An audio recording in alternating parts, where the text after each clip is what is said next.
So quite obviously, I am not in the Dreamland Motel right now.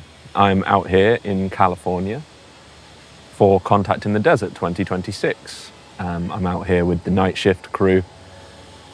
I'm here to learn and spend time with my friends and have a little break. But I wanted to just break character for one moment and say this would not be possible without the incredible community that we've built over the last year. We're coming up to a year anniversary. By the time of publishing of this video, I think it will have been a year, and we've come a long way. There's still a long way to go, but I'm incredibly thankful and excited for the future. I will be making an announcement pretty soon about something that I'm really excited about.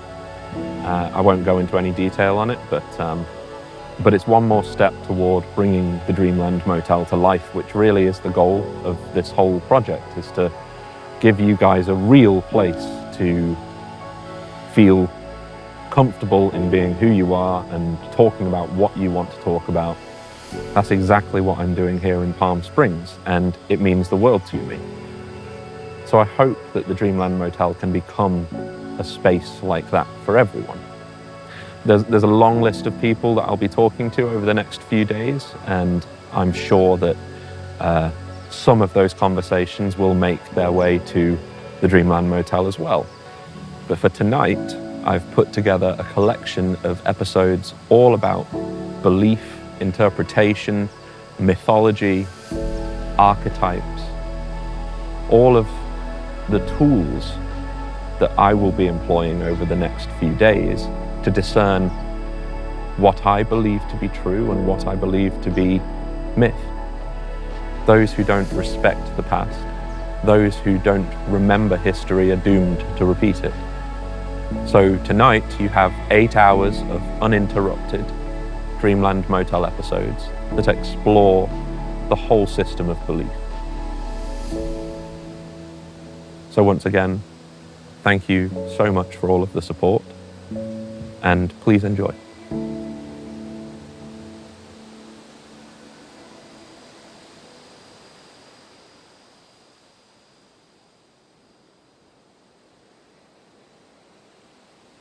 Welcome back. Settle in. Find a space where you'll be free to explore the past with us for the next few hours. Looking into the past is useful, especially in times of chaos, misunderstanding, confusion, and uncertainty. The past serves as a kind of blueprint. It shows us what we've thought before, how we've reacted to the same situations, what to do, and more importantly, what not to do. Right now, we stand on the precipice of a variety of paths forward. Many appear volatile. Only a few might be right. So, to give ourselves the best chance, we're going to have to step carefully into the future, while keeping one foot firmly in the past. Tonight, we'll examine our long relationship with those who have been described by many names: gods, angels, demons, star people, prophets, aliens, non-human intelligences. When profound change feels so close you could reach out and grasp it, it's worth remembering. For the entirety of human history, we have recorded interactions with beings that aren't us. They've manipulated us, ruled us, taught us, guided us. What we're experiencing right now isn't new. But to understand the key differences, we have to travel back, all the way back, to the beginning. From Göbekli Tepe to Stonehenge, the Sumerians to the Egyptians, Vimanas to Ezekiel's wheel, Gilgamesh to Jesus. And along the way, we'll try to identify that part of us that's never changed. The part that keeps telling the same story, in different forms, again and again. If you like what we do here at the Dreamland Motel, please like the content and subscribe to the channel. Let me know where you're listening from and what time it is for you. We always do read the comment cards. Tonight, you're checking into room 116. The key is waiting at the front desk. Let's start from the beginning. Ask 10 different ancient alien theorists what the earliest evidence for their ideas might be, and you'll get 10 different answers. Some will point to cave paintings, some will point to pyramids, others to megaliths, or to stories of gods descending from the sky in bolts of light. And they might all be right, in their own way. From our perspective, it's easy to look back at the distant past and imagine it all as one continuous era. The cave painting age, a single foggy chapter of prehistory when everyone lived the same way. But that isn't true. The gulf between some of these ancient sites is longer than the entire span between ourselves and the time of Christ. There is ancient, and then there is what the ancients themselves would have considered ancient. So we're not going to get lost in the weeds, arguing about what came first. We'll simply explore what humanity left behind, the earliest signs that we were already looking upward, already painting our questions onto the sky. And we'll do our best to remember how deep time really runs, and how imperfect our tools are for measuring it. Carbon dating is remarkable, but even it starts to stutter when you move back this far. Sometimes the rock remembers more than we do. Long before the first cities, before kings and temples, humanity painted its visions onto the earth. Across the world, separated by oceans and millennia, the same shapes appear. Tall, otherworldly beings with radiant heads, hovering forms, discs, spirals, and figures rising into the air. They are the first attempts to describe the indescribable, the sky, and whatever lived within it. High up in the sandstone escarpments of the Kimberley region of northwestern Australia, thousands of ancient paintings shimmer faintly in the light. They are slender, elegant figures, long limbs, fine detail, tasselled belts and elaborate headdresses. They move across the rock face as though caught mid-dance, arms outstretched, cloaks flowing behind them. These are the Guion, sometimes called the Bradshaw paintings, or in the languages of their custodians, Kiro or Guion. They are old, so old that no pigment remains. The minerals themselves have been replaced entirely by bacteria, a living varnish that preserved them like ghosts. Estimates vary, but the consensus is that they're at least 12,000 years old, possibly even twice that. They were already ancient when the first stones of Göbekli Tepe were being lifted on the other side of the world. No one knows who the artists were. Their descendants still live in the Kimberley, but even their stories reach back only so far. Some say the figures depict ancestral heroes, others spirits half in and half out of this world. To an archaeologist, they show ceremony and movement, a culture of ritual and meaning. But to others, they seem like snapshots of something less earthly.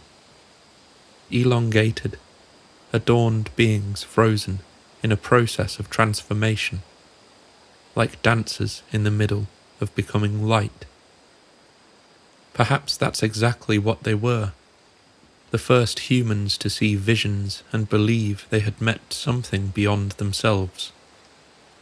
Whether through trance, ceremony, or encounter, the Guion are liminal figures, halfway between man and God.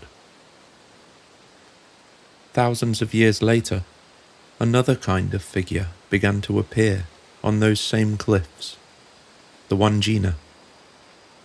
Their faces are stark white, their eyes enormous and black, their heads ringed with radiating halos. They have no mouths. They stare out from the rock with a stillness that feels almost sentient. The various aboriginal peoples living nearby say the Wandjina were sky beings, spirits of the clouds and rain. They descended to earth in what they call the dream time, shaped the landscape, and then lay down with it, entering the stone. Their images are not simply regarded as paintings, but presences. To keep them alive, each generation repaints the faces, refreshing the energy that sustains them. To Western eyes, they look startlingly like the grey aliens of modern folklore. Of course, they'll tell you the resemblance is purely coincidental, or perhaps archetypal. However you perceive them, the truth is these figures long predate our modern concept of extraterrestrials by thousands of years. Yet they share a striking motif: the silent communicator. According to Dreamtime lore, the Wandjina speak without mouths. They communicate directly through thought. That idea, mind-to-mind contact with beings from the sky, is one that will echo throughout the rest of human history. From prophets to mystics, from angels to abductees, the same pattern reappears. If it's a coincidence, it sure is a persistent one. When the wet season returns to the Kimberley and thunder rolls across the cliffs, the elders say the Wandjina are waking. And if you've ever stood in one of those rock shelters and felt the buzz in the air, you'll understand why that story never faded. On the other side of the world, deep in the forests of central India, another mystery lies painted on the stone. In 2014, archaeologists announced the discovery of 10,000-year-old cave art in the Bastar region of Chhattisgarh. The images show strange robed figures with oval heads and large round eyes. Beside them hover circular shapes, discs, saucers, call them what you will. Local villagers already had a story for these beings. They call them the Rohela, small people who came down from the sky in round craft and took villagers away, never to return. The similarities to modern abduction folklore are uncanny. Yet the art is 10 millennia old. The scientific explanation is modest. These may have been masks, ritual garments, or mythic beings drawn from early shamanic practice. all the buzzwords.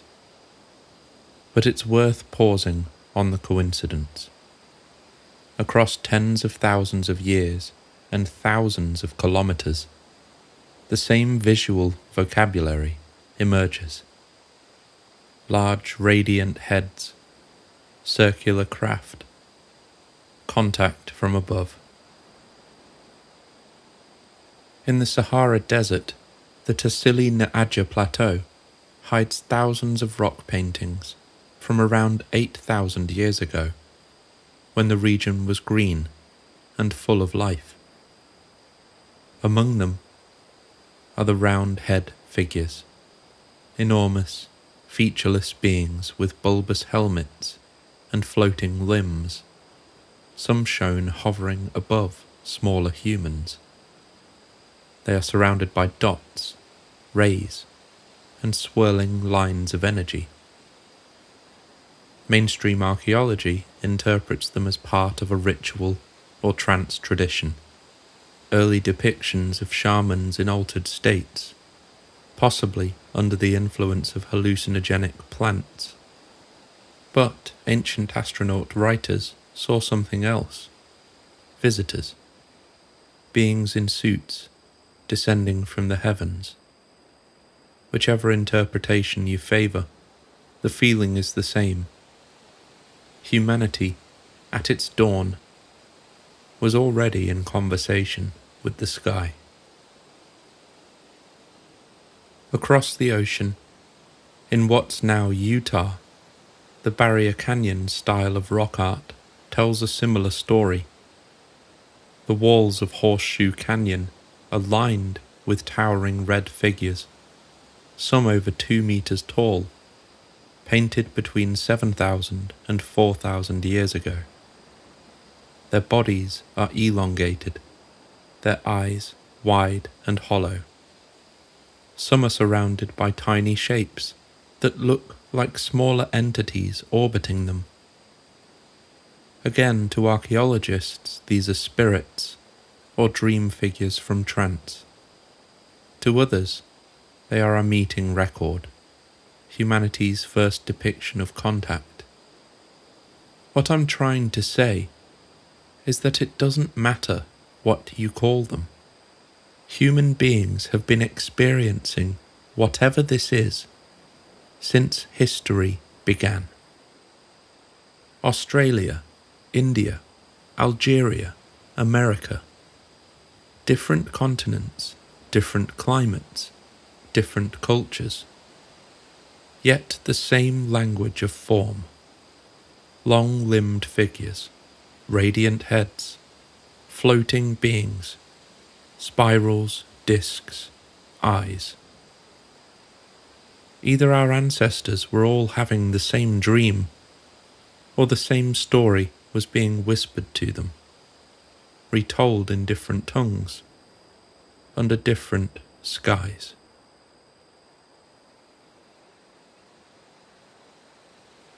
On a low hill in southeastern Turkey, half buried beneath the soil until the 1990s, lies Göbekli Tepe, the world's oldest known temple complex. Massive T-shaped pillars stand in perfect circles, carved with vultures, foxes, scorpions and abstract signs that seem to belong to no known language. Each pillar weighs between 5 and 10 tons, the largest around 16 tons. They were raised when humans were still hunter-gatherers. This was before agriculture, before the wheel, before writing. By every conventional measure, Göbekli Tepe shouldn't exist. According to mainstream archaeologists, it's a ritual gathering site, perhaps a sanctuary for the spirits of the hunt. But others, like journalist Graham Hancock, see something deeper. The fingerprint of remembered instruction. He imagines a world shaken by catastrophe, the end of the Ice Age, a comet impact, survivors scattered across the planet, carrying fragments of a lost science. To Hancock, the builders of Göbekli Tepe were not inventing civilization, they were reconstructing it from memory. On Pillar 43, the vulture, the scorpion, the headless man, he reads a star map frozen in stone, a message recording the date of the Younger Dryas impact around 10,900 BCE. If that interpretation holds, the builders possessed astronomical precision that should have been impossible for a pre-agricultural people. They were charting the heavens thousands of years before any civilization we formally recognize. Even Hancock stopped short of naming extraterrestrials, but when pressed, he does admit the possibility that humanity's sudden leap in awareness, our ability to measure the sky and build in its image, might have been sparked by visitors. Not gods, but intelligences, perhaps travellers, who taught, guided, and reminded us of what we had once known. Maybe Göbekli Tepe was our first attempt to enshrine that contact, a monument to the moment knowledge returned. Each pillar a page of an unwritten book, preserving geometry, astronomy, and myth in the only material that could survive deep time: stone. To stand among those pillars is to feel something dissonant, a sight both impossibly old and strangely familiar. It suggests that the human story may not be one of slow invention, but of recovery.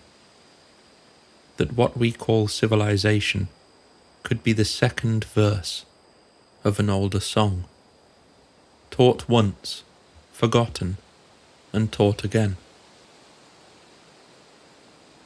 Thousands of years after Göbekli Tepe, another circle of stones rose, this time on the wind-swept plains of southern England. We call it Stonehenge. To those who built it, it was never a name. It was a pattern, shadow, sunlight, and sound, set to the rhythm of the heavens.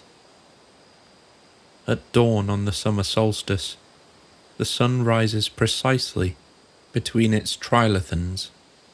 That's the two blocks with the one block on top that we all know. At midwinter, it sets along the same axis.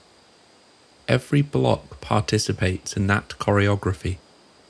The sarsens, the great standing stones, weigh up to 30 and 40 tons each, hauled from the Marlborough Downs 20 miles away.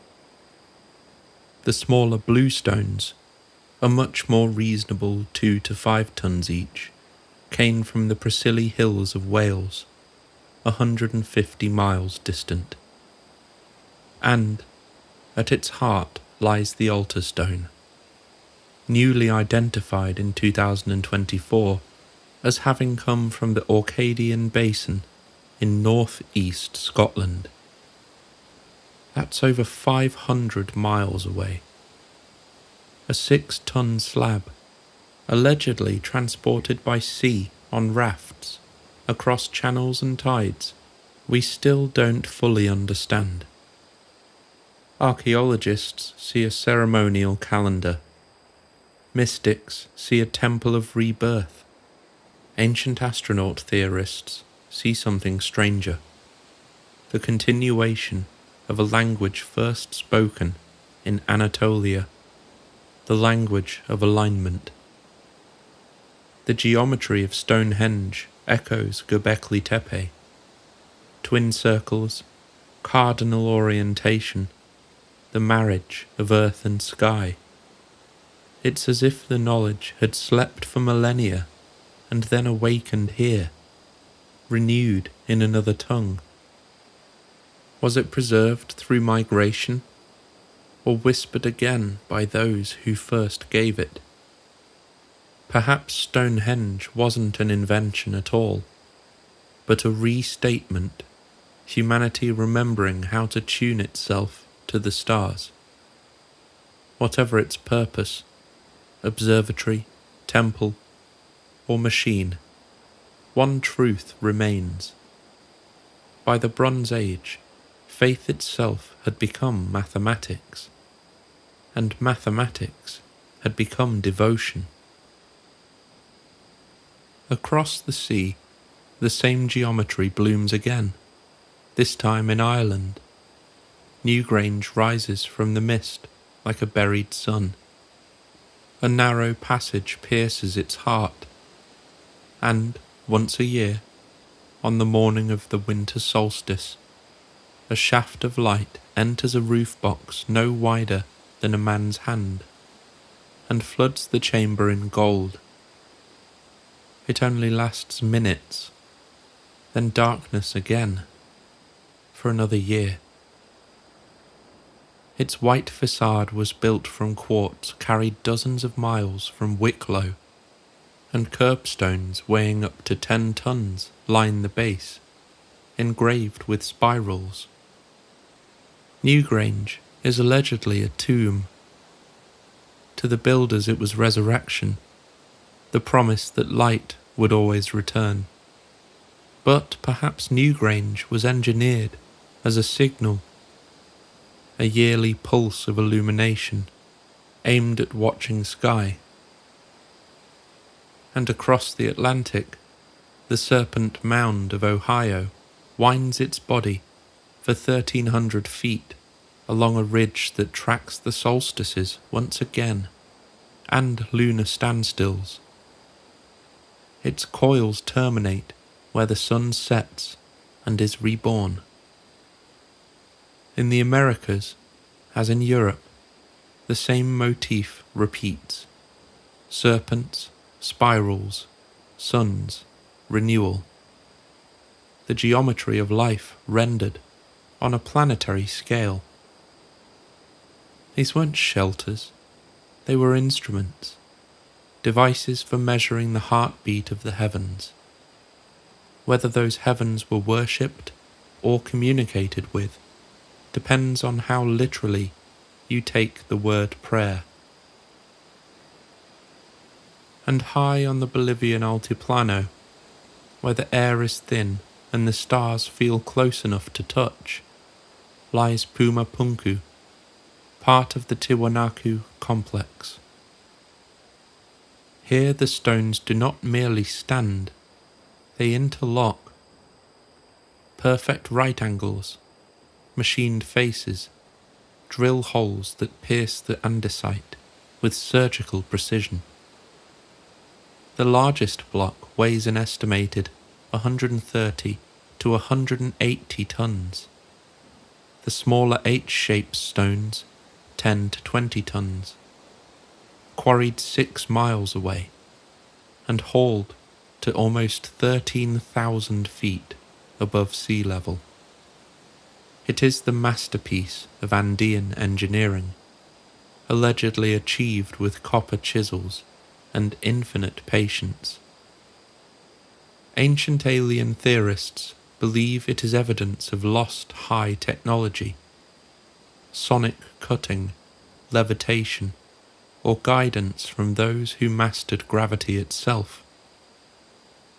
Local legend tells that the gods of Tiwanaku, led by Viracocha, descended from the sky to teach humanity how to build and how to live.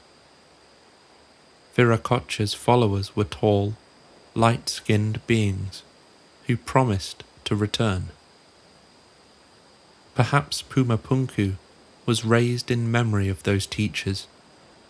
Perhaps the precision we can barely replicate today was not superstition, but adherence to a set of instructions older than civilization itself, a stone textbook written for the next generation of students to rediscover. Far out in the Pacific, on the lonely island of Rapa Nui, stands the Moai, nearly 900 silent faces gazing toward the stars, each carved from volcanic tuff, some weighing up to 82 tons, with an unfinished statue still embedded in the quarry at an impossible 270 tons. All were moved across miles of rough terrain, without wheels or draft animals. The Polynesians call them the Aringa Ora o Te Tupuna, the living faces of the ancestors. They watch over the island and its people, balancing the world of the living with the world beyond. But to those who seek patterns across continents, the Moai fit neatly into the same geometry: monumental heads, cardinal alignments, and celestial devotion. Polynesian navigation was guided by the stars. Their mythic origins speak of canoes descending from the heavens. Maybe the Moai commemorate not just ancestors, but visitors, teachers of the waves and the winds. Their eyes once gleamed with coral and obsidian that caught the starlight. At night they truly glowed. Stone transformed into stargazers, keeping vigil until the teachers return. And in the desert of southern Peru, the earth itself becomes scripture. Across the Nazca Plain stretch hundreds of immense geoglyphs: spiders, hummingbirds, monkeys, geometric spirals, and one lone humanoid, coincidentally with big round eyes, nicknamed the astronaut. The lines run for kilometers, etched just 15 centimeters deep into the red soil, visible only from the air. Conventional archaeology says there were ritual pathways or pleas for rain, offerings to gods of fertility and water. But, to us, they are the most literal message humanity ever wrote to the sky. Symbols large enough to be read from orbit, or landing markers for craft that once returned. The desert here almost never rains. The lines have remained undisturbed for 2 millennia, as if the earth itself is protecting its own messages. Whether the makers worshipped gods above, or conversed with them at all, hardly matters. The impulse is the same. From the first cave walls to the desert plateau, humanity kept writing to the heavens, refining its penmanship until the message could only be read from the stars themselves. The Nazca lines are that message, still legible after 2,000 years. We see you, we remember, and we are still listening. You'll no doubt have noticed the sense of scale running through this chapter. Stones weighing hundreds of tons, quarries hundreds of miles away, alignments with constellations so precise we still marvel at them today. Mainstream archaeology will tell you that life, when many of these sites were built, was anything but leisurely. These were not societies with spare time to dream of the stars.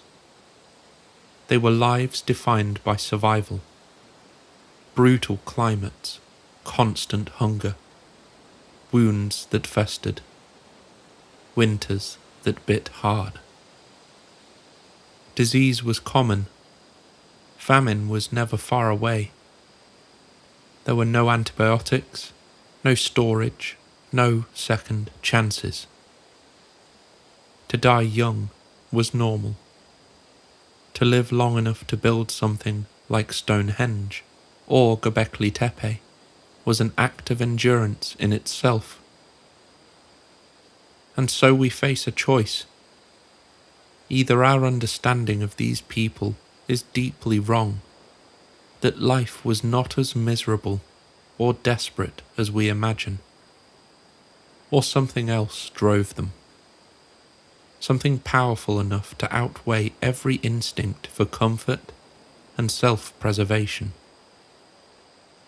Because to build these monuments would have cost lives. Not metaphorically, literally. Men crushed under stone. Women carrying supplies across endless plains. Children orphaned to the labour of faith. Why? Why was it so important to align stones with the stars? To mark the solstices with such absolute precision? Why move blocks weighing 40 tons across entire countries, sometimes half the world away? And how was the vision maintained over centuries, through generations who would never see the final result? Why did the type of stone matter so much? Quartz at Newgrange, bluestone at Stonehenge, andesite at Pumapunku. Materials chosen as if for their resonance, as if the builders believed certain stones sang more clearly to the heavens. We don't know, and maybe we never will. But in our age of convenience, where a fingertip moves mountains of data and a button brings light, it's worth asking whether our comfort has dulled something essential. Perhaps what we call impossible is only impossible for us, because we've forgotten what it means to be driven by something greater than survival, greater than even reason itself. To our ancestors, dragging a 6-ton stone 500 miles might have been a sacred act, a blessed relief from the grind of daily struggle, a purpose that reached beyond hunger and fear, and in that way, a dialogue with the divine. Or perhaps they weren't acting from faith at all. Perhaps they had seen something, an event in the sky so profound it demanded a lifetime of tribute. Beings of light, visitors, teachers, call them gods, angels, or something else entirely. Whatever they witnessed, it moved them so deeply that they built the world's first monuments in its honour, and in doing so, left us a map of wonder carved in stone. And so I ask, why? What did they see high above the horizon? What was worth dying for? If the internet disappeared tomorrow, how much of our recent history would truly survive? So much of what we know now is stored not in stone, but in the cloud. Lines of code, fleeting data. Our largest and most stable structures, the concrete skeletons of cities, the faint residue of satellites in orbit, would remain, yes. But after 10,000 years, imagine someone trying to piece together who we were.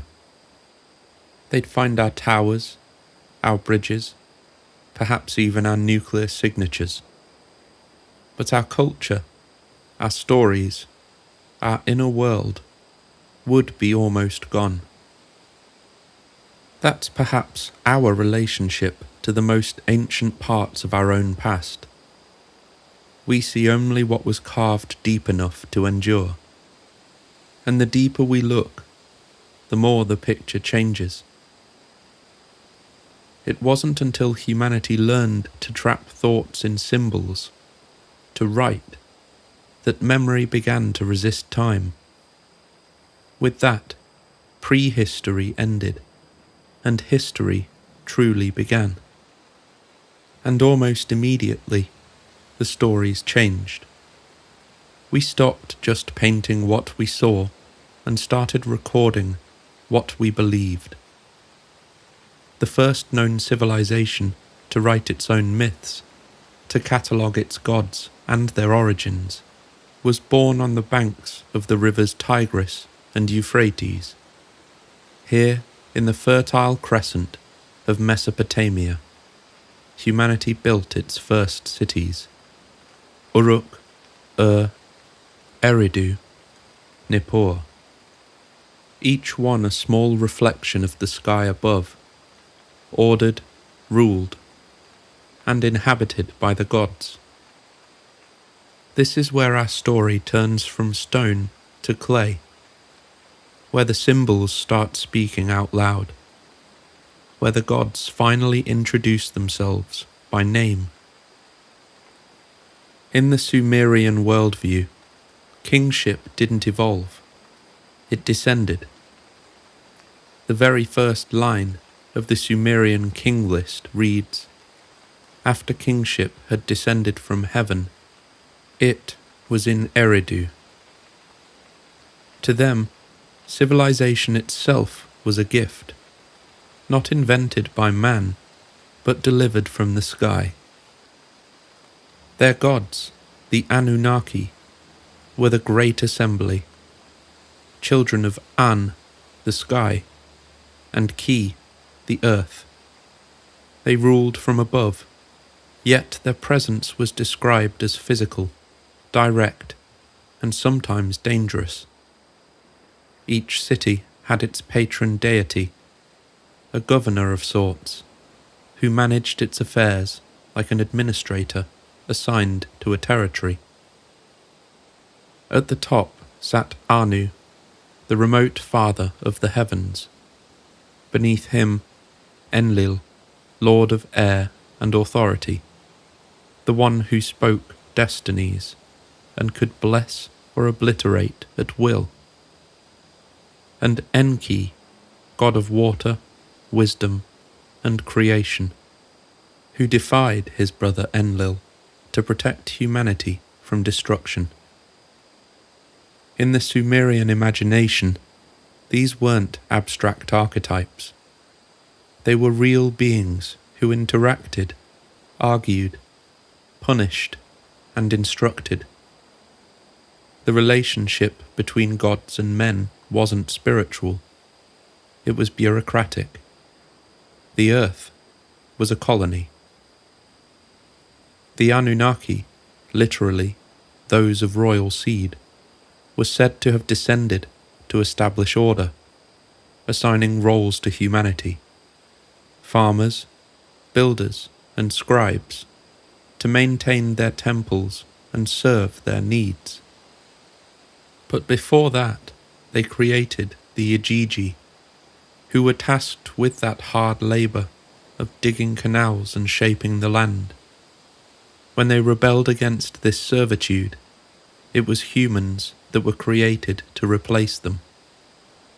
Let man bear the load of the gods, the text reads. Let man be their servant. In that act of creation, myth becomes something closer to memory. The gods shape humanity from clay, mixed with divine blood, a moment where biology and myth blur. And just like that, humanity is a hybrid, half earth, half heaven.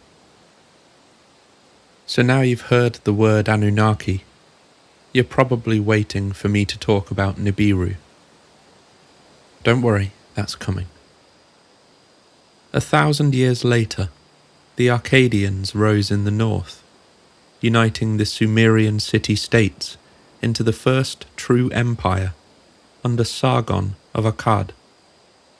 They spoke a new tongue, Akkadian, a Semitic language, but wrote in the same wedge-shaped script the Sumerians invented. If right now you're wondering where you've heard the term Akkadian before, just watch Men in Black.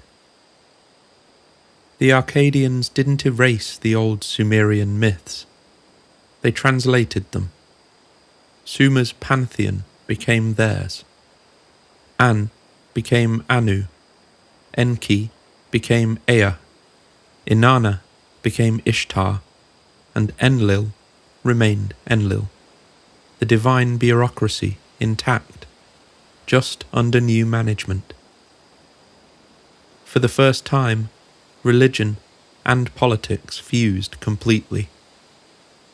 The king wasn't just chosen by the gods, he was the gods' representative on earth. Temples became observatories, priests became astronomers. The sky wasn't merely watched anymore, it was now administered. And yet, in all this order, one story stood apart. A story of a king who was more than human, who sought something the gods had denied. His name was Gilgamesh, a real king of Uruk, reigning around 2700 BCE. But his story outgrew him. The king list records him as 2/3 divine and 1/3 mortal. His mother, Ninsun, was a goddess. His father, Lugalbanda, a mortal hero, later deified. The Sumerians believed this to be a true account of lineage. Kingship had descended from heaven, and Gilgamesh was its purest vessel. He was said to tower above other men, radiant, restless, godlike, but burdened by mortality. In him, the fusion between heaven and earth was complete, and sadly unstable. He loved the gods and defied them in equal measure. His story survives in clay, the Epic of Gilgamesh, pressed into tablets and buried in the library of Ashurbanipal, rediscovered thousands of years later. In it, Gilgamesh journeys to the edges of the world to find Utnapishtim, the immortal survivor of the Great Flood. He seeks the secret of eternal life, the right to return to the heavens his blood remembers. Along the way, he meets Enkidu, a wild man shaped from clay by the gods, a being grown, not born. Enkidu is humanity's mirror, innocent, powerful, and artificial. Together, they confront divine creatures, climb sacred mountains, and finally, when Enkidu dies, Gilgamesh realizes what every hybrid must, that immortality is earned, not inherited. I looked at the walls of Uruk, he says at the end of the tale, and they shone like copper. This, too, is my immortality. Scholars see in Gilgamesh the dawn of literature, a meditation on death. But for others, his very existence is evidence of an ancient truth, that the first kings were not entirely human, that they were bred or chosen as mediators between the heavens and the earth, the original go-betweens, the first generation of humanity's divine collaborators. So now let's talk about Nibiru. It first appeared much later. The Babylonians inherited these myths and codified them. They made Marduk, the city god of Babylon, supreme among the Anunnaki. It was during this period that a single word, Nibiru, began to appear in the star catalogues. This was a word later twisted into myth. I love the story of Nibiru, but in the interest of trying to find the truth, in my opinion, Nibiru appears to be nothing more than a misunderstanding and science fiction. In its true context, Nibiru meant the crossing, a celestial marker used to track planetary motion, most often Jupiter, sometimes Mercury. It was also a word for a ferry or river crossing, linked to Marduk's passage through the sky. It never referred to an undiscovered world beyond the known planets. The ancient Sumerians recognized only 5 planets: Mercury, Venus, Mars, Jupiter, and Saturn, along with the Sun and Moon. No 10th planet, no hidden orbit, no alien homeworld. It wasn't until the 1970s that Zecharia Sitchin reimagined Nibiru as a rogue planet inhabited by the Anunnaki, travellers who came to Earth to mine gold and create humanity as their workforce. It's a compelling story, but ultimately clearly built on misinterpretation and mistranslation.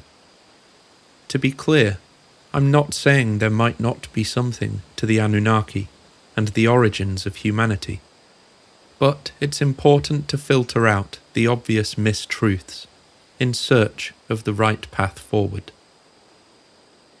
The Babylonians refined everything their predecessors had begun. They turned observation into astronomy, worship into mathematics, and myth into system. The great ziggurats rose, aligning to the heavens with geometric precision. Temples became stairways for the gods. The clay tablets became libraries, silent, unblinking memories of everything the sky had taught. And it's here, within the oldest written words on earth, we find the same pattern that runs through all our stories. The gods came from above. They gave knowledge. They shaped humanity. And they left. While the clay tablets of Mesopotamia were being pressed into form, thousands of miles east, across deserts and mountains, another civilization was already thriving. It left no pyramids, no hymns to the gods, and yet what remains of it is staggering. A civilization as old as Sumer, as intricate as Egypt, and almost entirely silent. Between 3,300 and 1,300 BCE, the Indus Valley, known today as the Harappan civilization, stretched across what is now Pakistan and northwest India. Its great cities, Harappa, Mohenjo-daro, and Dholavira, were laid out with mathematical precision. Streets once again aligned to the cardinal directions, drains running beneath every house, wells and reservoirs built to a standardized scale. Each brick was also identical in ratio, as though stamped by a single unseen blueprint. Weights, seals, even the size of their storage jars, all standardized. These were the first whispers of industrial order. To walk their ruins is to feel that same strangeness we felt back at Göbekli Tepe and Stonehenge. a sense of coordination beyond what history likes to admit. Their engineers mastered metallurgy, working copper, bronze, lead and tin. Their masons raised public baths, granaries and docks. And their builders seemed to have understood hydrology centuries before Rome existed. The most famous structure, the Great Bath of Mohenjo-daro, still gleams under the sun. Its waterproof brickwork, its symmetry, and its precision all testify to a mind that prized order.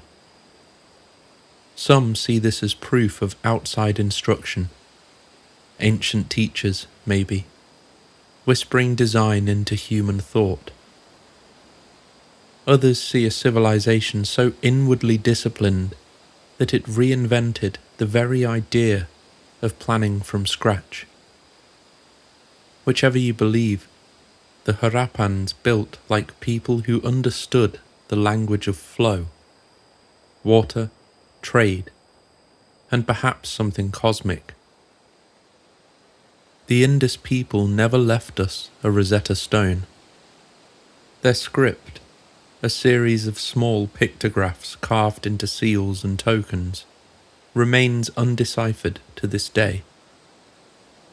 But even without the translations, patterns do emerge.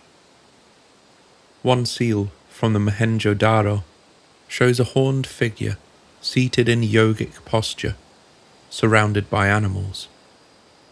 The so-called Proto-Shiva, or Pashupati seal, a deity whose power extends over beasts, sky, and fertility. Another depicts a divine figure flanked by 2 stars, a motif nearly identical to Mesopotamian carvings, where a star symbol marks divinity.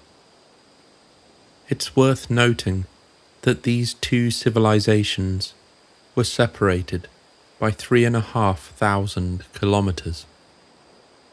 They carved serpents, trees, and cosmic symbols, all recurring shapes that echo across the world's first religions. A snake goddess figurine, arms extended, cobras rising beneath her head. A horned deity, guardian of the threshold, fertility, transformation, renewal, but always tied to the heavens.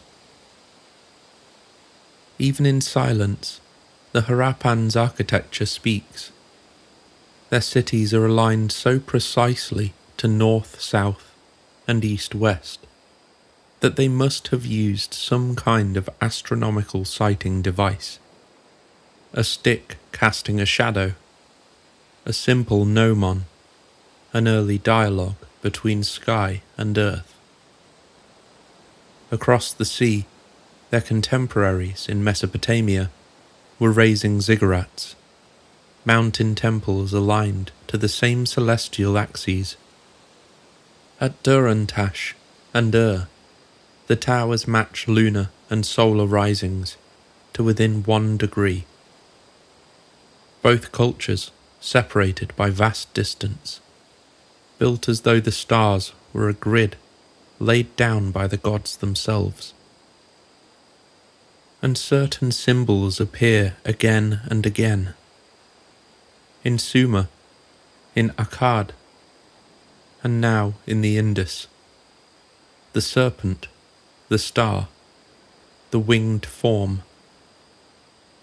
In Mesopotamia, the god Ningisida coiled in serpent form around the axis of heaven, the keeper of gateways between realms. In the Indus, the serpent goddess held the same dominion, fertility, protection, and renewal. Again, 2 cultures, 2 expressions of the same archetype. Even the winged sun, found in later Assyrian and Persian art, may have distant roots here. Perhaps a symbolic chariot of light or maybe even a craft. Both the Mesopotamians and the Indus people looked upward in recognition. To them, the stars were not cold. They were inhabited, alive and aware. Every alignment, every seal, every ritual, a conversation carried out to bridge the gap across the void.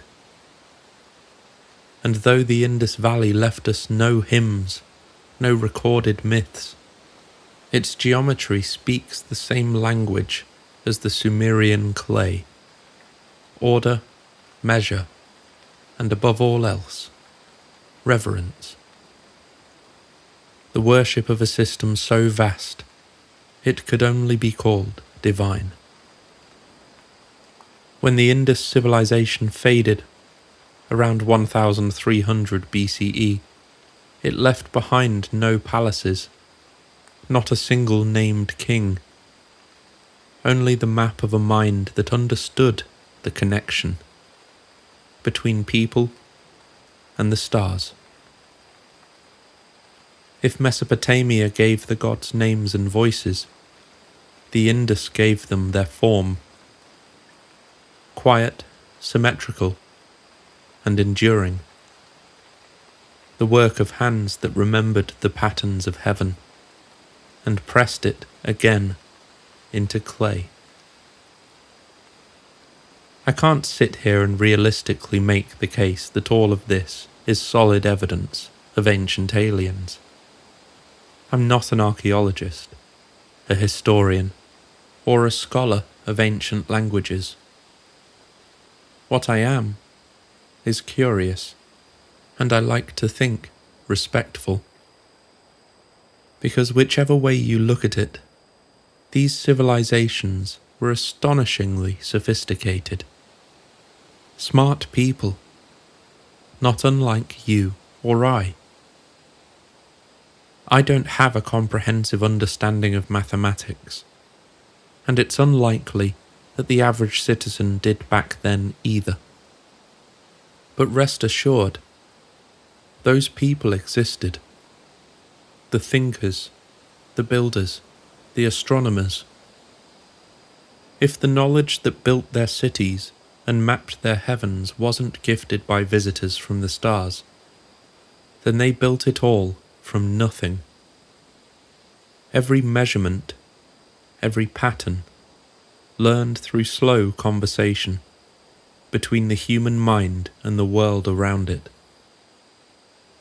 Everything we do in the 2020s is an iteration of something older, a development, or an echo.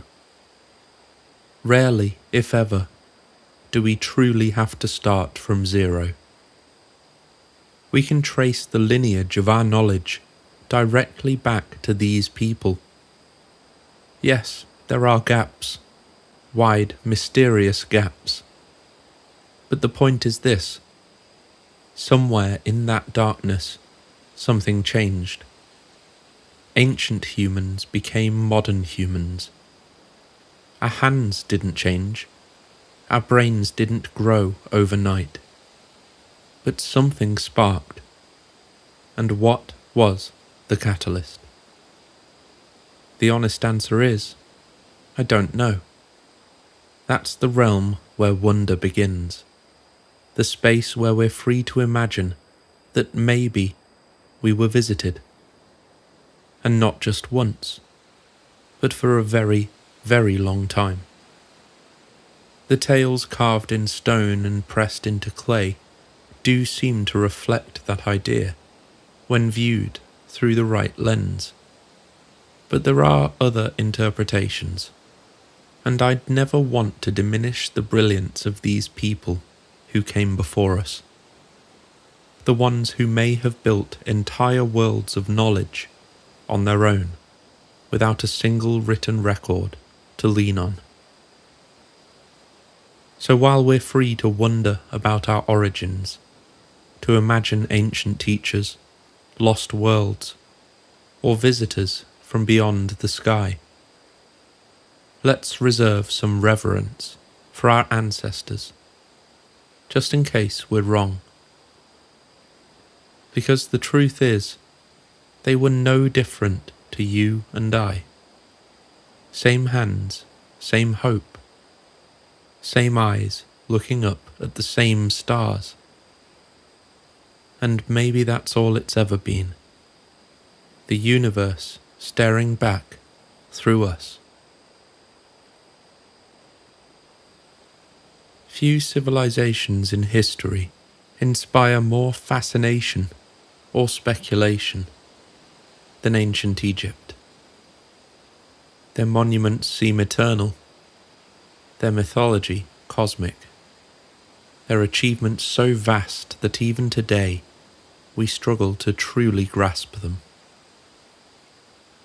For over 3,000 years, Egypt was one of the most stable and enduring societies on earth. Dynasties came and went, sand buried cities and uncovered them again. Yet the rhythm of civilization continued almost unbroken. The Nile rising, the temples shining, the sun returning each morning, just as promised. Ancient Egypt wasn't just a culture, it was an organism that learned how to live in perfect synchrony with the cosmos. Their understanding of time, mathematics, astronomy, medicine, and architecture remains one of the great miracles of the ancient world. They didn't merely record the heavens. They literally built them, stone by stone, right there, along the banks of the Nile. The Egyptian creation myth was not all dissimilar to those we still worship and believe today. Creation began with light, but before anything existed, there was the infinite sea, what they called the waters of none.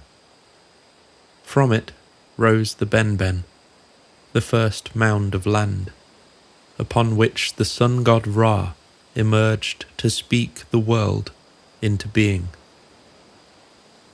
Every pyramid that followed was a reflection of that moment, a man-made horizon where the sun could be reborn. And so the pyramid was more than a tomb.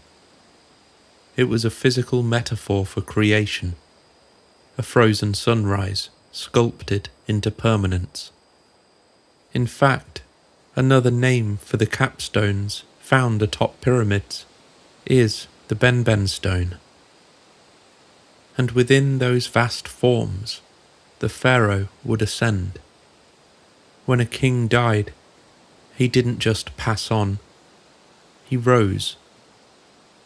The pyramid texts carved into the walls of the burial chambers describe his soul climbing ladders of light, crossing the heavens, joining the imperishable stars. They're both prayers and instructions, coordinates for a journey beyond the world. Mainstream historians read them as religious poetry, but read closely, they sound almost technical. Measurements, directions, gates, portals, ladders, each describing a transition between planes, or perhaps between dimensions. The Egyptians did not see this as fantasy. It was physics expressed through myth. They didn't separate science from spirit. Both were one and the same. And then there are the pyramids themselves.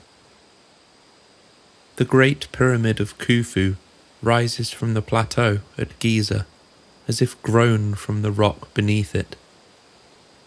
Over 2.3 million limestone blocks, each weighing up to 70 tons, stacked with such precision that modern laser instruments struggle to find an error greater than a fraction of a degree.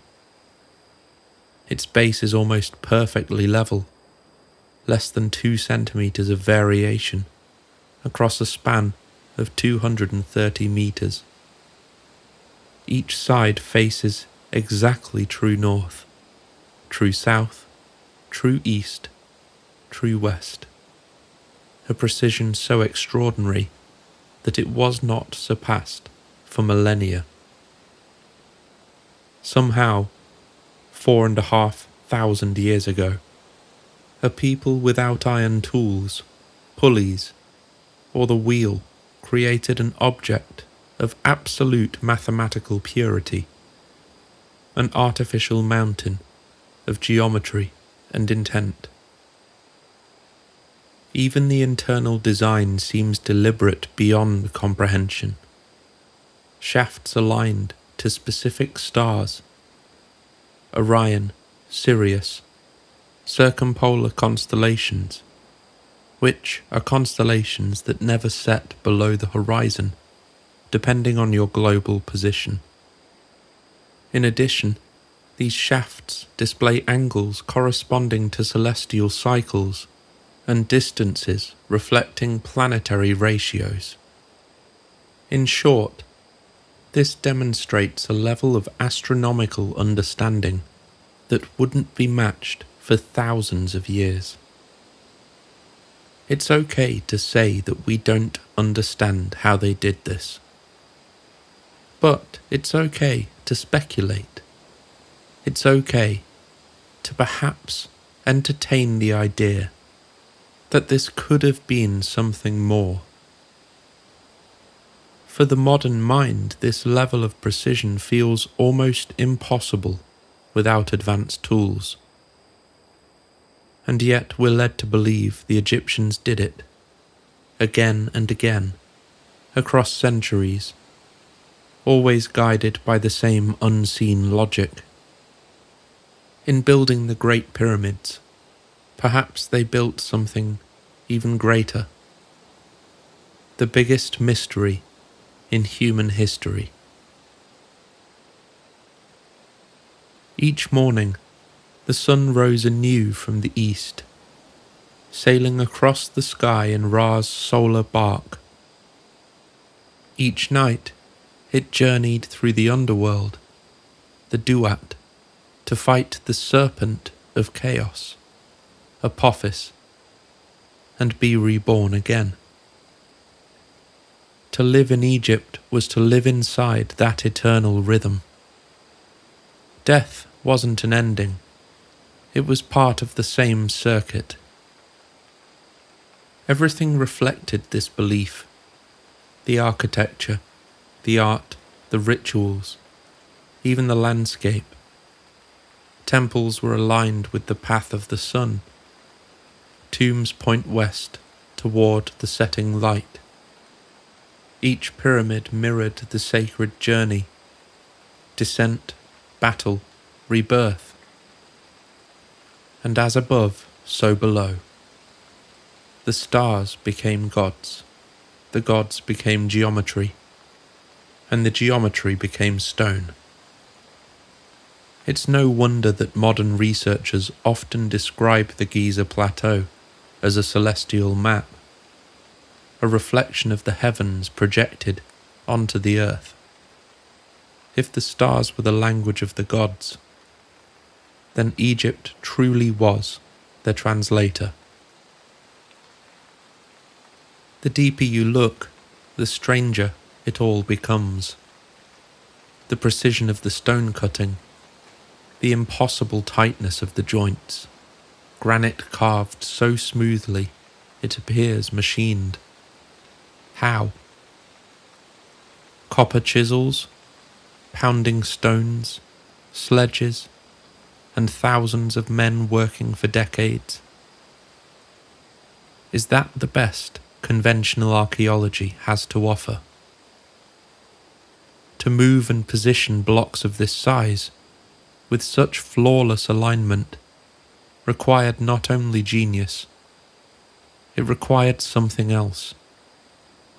A kind of knowledge that feels both ancient and advanced. Whether that knowledge came from observation, intuition, or instruction, we can only guess. Some theorists believe the pyramids themselves were machines and not at all tombs. Vast harmonic structures that resonated with the earth itself, converting sound or vibration into energy. They've also been labelled as stargates, metaphysical launch pads designed to open bridges between this world and the next. As wild as that theory may sound, it may also be the closest description we have to how the Egyptians understood the pyramids themselves. And while no evidence conclusively proves those claims, the fact that the question remains open says something profound. The mystery has survived longer than any civilization that tried to solve it.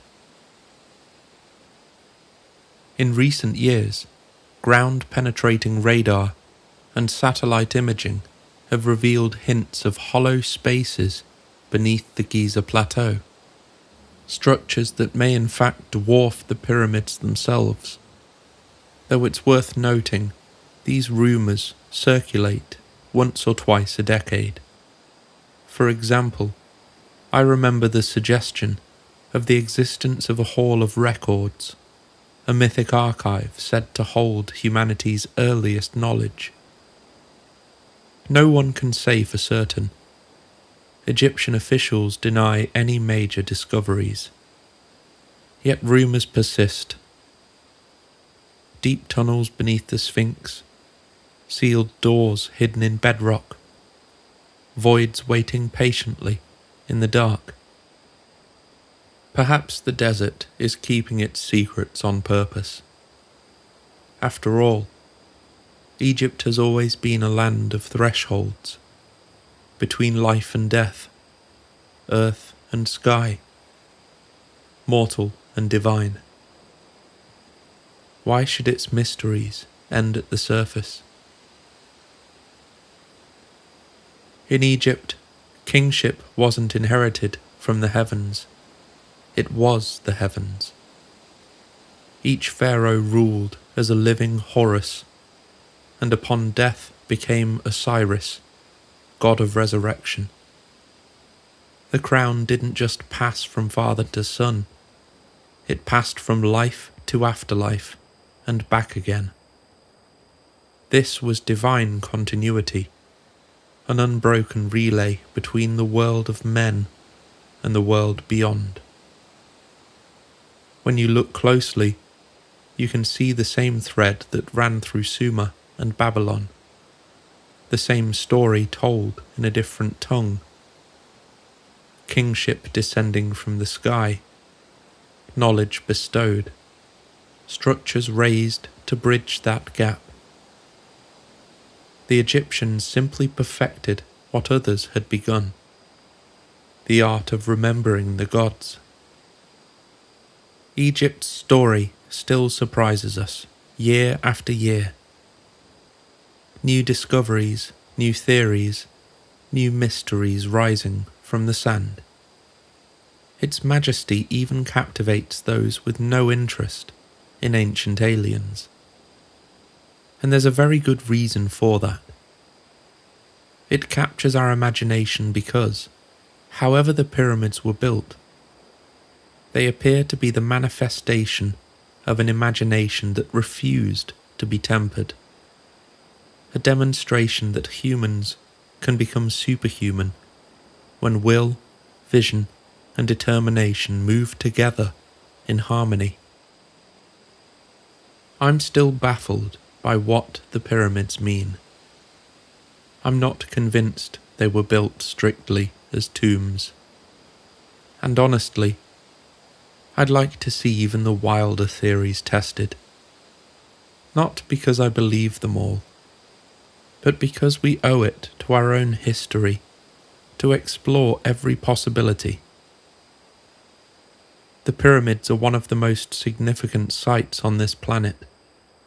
maybe the most significant, and we still understand so little about them. Even the sensational claims about hidden structures beneath the plateau shouldn't be dismissed outright. They should be met with fascination, not ridicule. Because it's that fascination, that willingness to wonder, that drives us forward. Not the comfort of dogma, not the assumption that we already understand everything. Curiosity is the spark that built those stones. And maybe it's the same spark that will help us uncover the truth that surrounds them. Involvement with non-human intelligence isn't just embedded in the mountains of ancient civilizations. Some argue it has shaped the very foundation of our spiritual thought, influencing the most important text humanity has ever produced. Texts that still guide billions of people today. Enshrined within the world's mainstream religions, Christianity, Judaism, Buddhism, Hinduism, and Islam, are accounts so extraordinary they could easily be viewed through a ufological lens. To be clear before we begin, I'm not religious in the traditional sense, and as with much of tonight's journey, we're speculating. We're not here to diminish belief, but to explore it, to understand these stories in a way that might make them more accessible to those who seek to connect ancient faith with modern mystery. This part of our journey begins with a storm over the plains of Babylon. The prophet Ezekiel looks to the sky and sees something extraordinary. A great cloud with flashing fire and brilliant light all around it. From the centre came the likeness of 4 living creatures. Each had 4 faces and 4 wings. Beside each creature was a wheel within a wheel, and the spirit of the living creatures was in the wheels. To the faithful, this was the Merkava, the divine chariot of God. But to others, the language is almost technological. Wheels that move in all directions, lights that flash and whirl, a radiant machine guided by an unseen intelligence. In the original Hebrew, Ezekiel describes the sound of the craft as the roar of rushing waters, not unlike the roar of modern jet propulsion. He says it rose from the earth, and that the glory of the Lord departed upward. Whether that's divine transport or aerial phenomenon depends on how you look at it. But one thing is certain. Ezekiel witnessed something luminous, mechanical, and alive. It's one of the earliest recorded instances of contact through light and motion, a theme we'll see repeated again and again across the world's religions. A few centuries later, another text, one excluded from the Bible, would expand on the idea of beings descended from the sky. The Book of Enoch. It tells of the Watchers, heavenly beings who came down to earth and lived among humanity. They taught us language, agriculture, medicine, and metallurgy, the very building blocks of civilization. But they also overstepped their boundaries. They took human wives, and their children became the Nephilim, giants, heroes, beings of extraordinary power. For this they were punished, bound beneath the mountains until the end of time. The message is clear. Knowledge from the heavens is not to be given freely. And yet, the story also reads like something else. An ancient record of intervention, where beings from above imparted technology, altered our biology, and changed our course forever. Even in traditional theology, the Watcher's fall represents contact gone wrong, a moment when heaven's light touched earth and left a scar. In a ufological sense, it's one of the oldest tales of extraterrestrial ethics, one we've encountered already several times tonight. The idea that not all who visit mean harm, but that even the well-intentioned can disrupt the natural order.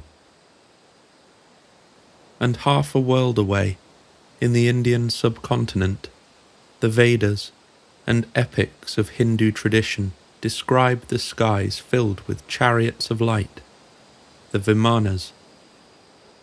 These weren't metaphors, they were mechanical flying palaces, aerial vehicles used by gods and heroes alike. In the Ramayana, the demon king Ravana steals the Pushpakar Vimana, a radiant craft said to resemble a bright cloud in the sky, and travel wherever its pilot desired. It glows, it flies, it carries entire armies between continents.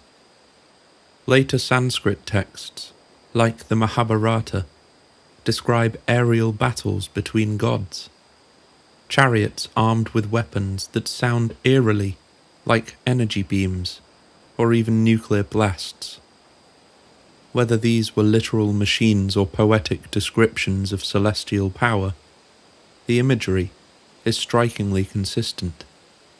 Radiant vehicles, fire without smoke, and once again beings who descend from the sky to intervene in human affairs. In both spiritual and speculative interpretations, the gods of India were not abstract ideals. They were present, traversing the heavens in visible, luminous form. And in Buddhism, the sky is populated with what they call devas, celestial beings whose very name means radiant. They dwell in layers of heaven, each one closer to enlightenment, and sometimes descend to guide or test humanity. The Buddha himself is said to have ascended to these realms during deep meditation, returning with knowledge that transcends both birth and death. And in Tibetan tradition, enlightened beings travel in rainbow bodies, forms of pure light that appear and vanish like comets in the sky. The parallels are gentle but unmistakable. Ascension, transformation, and flight. Light taking form, consciousness transcending matter. To modern ears, they sound almost like descriptions of energy beings, perhaps even the non-physical intelligences some researchers believe interact with humanity today. In Islam, the Prophet Muhammad experienced a journey unlike any other, one that took him from earth to the highest heaven in a single night. The Quran describes how he was carried from Mecca to Jerusalem on the back of a radiant creature called Al-Buraq, whose name means lightning. In later writings, Buraq is described as a white being with wings and the face of a woman, a hybrid form that glowed so bright it illuminated the horizon. Each stride carried it as far as the eye could see. Guided by the angel Gabriel, Muhammad ascended through 7 heavens, encountering prophets who had come before him, and finally stood in the presence of the divine. Whichever way you look at it, this was a miraculous journey of spirit, of travel beyond space and time, a radiant transport ferrying a chosen emissary between realms. These stories carry the same themes: light, flight, and transformation. Across continents and centuries, these stories have shared a single language. Machines or beings that descend from the sky. Transformation of the physical and the spiritual. Ezekiel's wheels of fire, the Watcher's descent, the flying Vimanas of the gods, the luminous Devas of the Buddhist heavens, the lightning-fast Burak of Muhammad's night journey. Each describes contact with something beyond the human, and most notably, something intelligent and capable of flight. Different names, different cultures, but the same vocabulary. Wheels, wings, clouds and fire. The divine as light, the sky as the threshold. We're talking about what the origin of faith may actually be. The attempt to describe a relationship with something not of this world, using the only language available at the time. The way we describe the indescribable has never been easy. In ufology, modern-day whistleblowers face the same problem prophets may have faced thousands of years ago, trying to put into words imagery that has no place in our reality. Imagine being asked to describe a seven-sided triangle, or a colour that doesn't exist, or, as Ezekiel once tried, a wheel within a wheel. Something so far removed from the context of daily life that language simply collapses. These events sit beyond the limits of comprehension, and without context, description becomes impossible. The best we can do is reach for metaphor. And that's what these ancient tales feel like to me. The same human struggle we face today. To describe the unimaginable in only the terms available to us. To translate something vast and otherworldly into symbols our minds can grasp. For now, at least, there's no way around it. It remains the realm of you have to see it for yourself in order to truly understand. And I can believe that. Back then, they used the language of their time. Chariots, angels, serpents, clouds of fire, to give others even the smallest fraction of what they had seen. And somehow, across millennia, those fragments still carry meaning, enough to remind us that what they saw was real to them, and that might be the closest any of us can come to the truth. We've already spoken about Gilgamesh tonight, the ancient king who was said to be 2/3 divine and 1/3 human. He stands as one of the first bridges between the mortal and the celestial. But where he differs from the prophets of our long-standing religions is in purpose. Gilgamesh sought knowledge. The prophets, on the other hand, came to give it. If we entertain the idea that these messengers were not entirely terrestrial in nature, that they too might have been part of some long-running relationship between humankind and something else from the stars, then what we call prophecy could just as easily be communication, and what we call miracle perhaps was simply misunderstood technology. Long before Christ, and long after the builders of the pyramids, a mysterious figure began to appear in Egyptian and Greek texts. Hermes Trismegistus, the thrice great. He was neither fully Greek nor fully Egyptian, but a fusion of Hermes, messenger of the gods, and Thoth, keeper of wisdom and language. He spoke of the universe as a living mind, a cosmos infused with spirit, and left behind a series of writings known as the Hermetica. These texts describe a being who descends from the stars to enlighten humanity, bringing sacred geometry, astrology, alchemy, and the art of transmutation. The language is deeply spiritual, yet strangely technical. He speaks of light as substance, vibration as the key to matter, ideas that, in a modern context, sound almost like energy physics.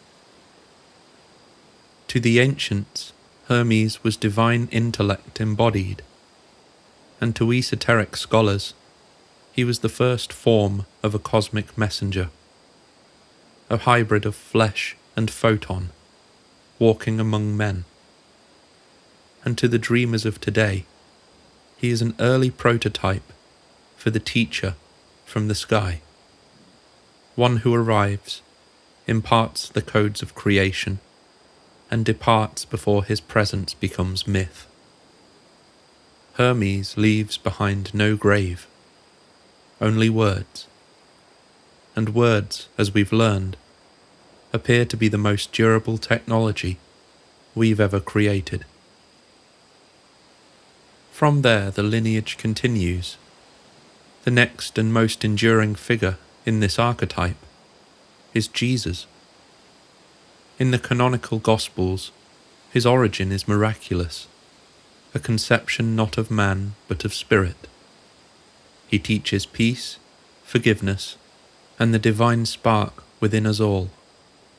But what stands out, even to the casual observer, are the signs.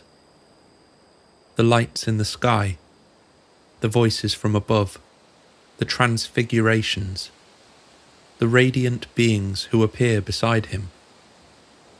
At the moment of his baptism, the heavens open and a presence descends like a dove. During his ministry, clouds carry him, voices speak from nowhere, and light becomes his signature medium. At his death, the earth quakes, the sky darkens, and his body vanishes from the tomb.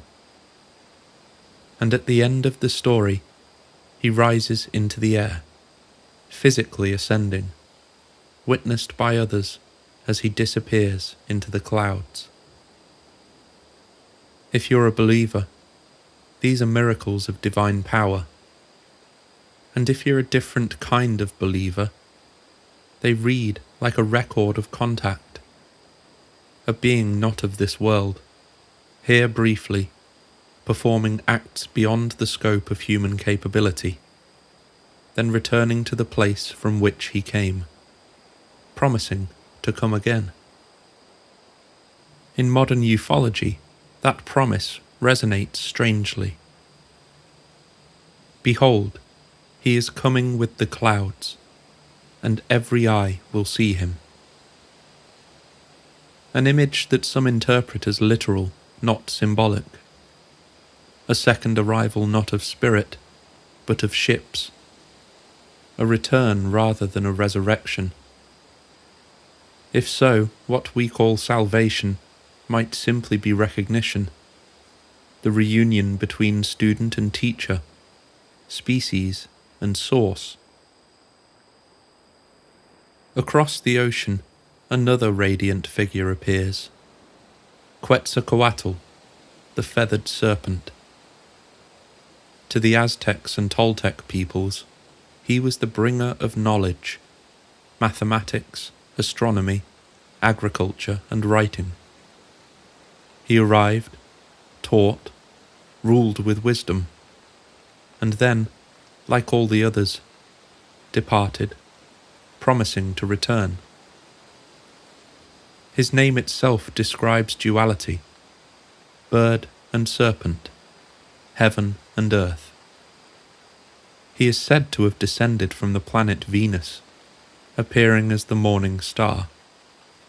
His temples align precisely with its rising. When his work was done, he self-immolated, transforming into light, and his heart became Venus itself, blazing in the dawn sky. For those who see the fingerprints of otherworldly intervention, Quetzalcoatl is an almost perfect candidate, a teacher from the heavens, radiant, capable of flight. Even the feathered serpent motif has parallels, an ancient symbol for beings who can move through air as easily as through the underworld, a poetic way of describing control over both atmosphere and energy.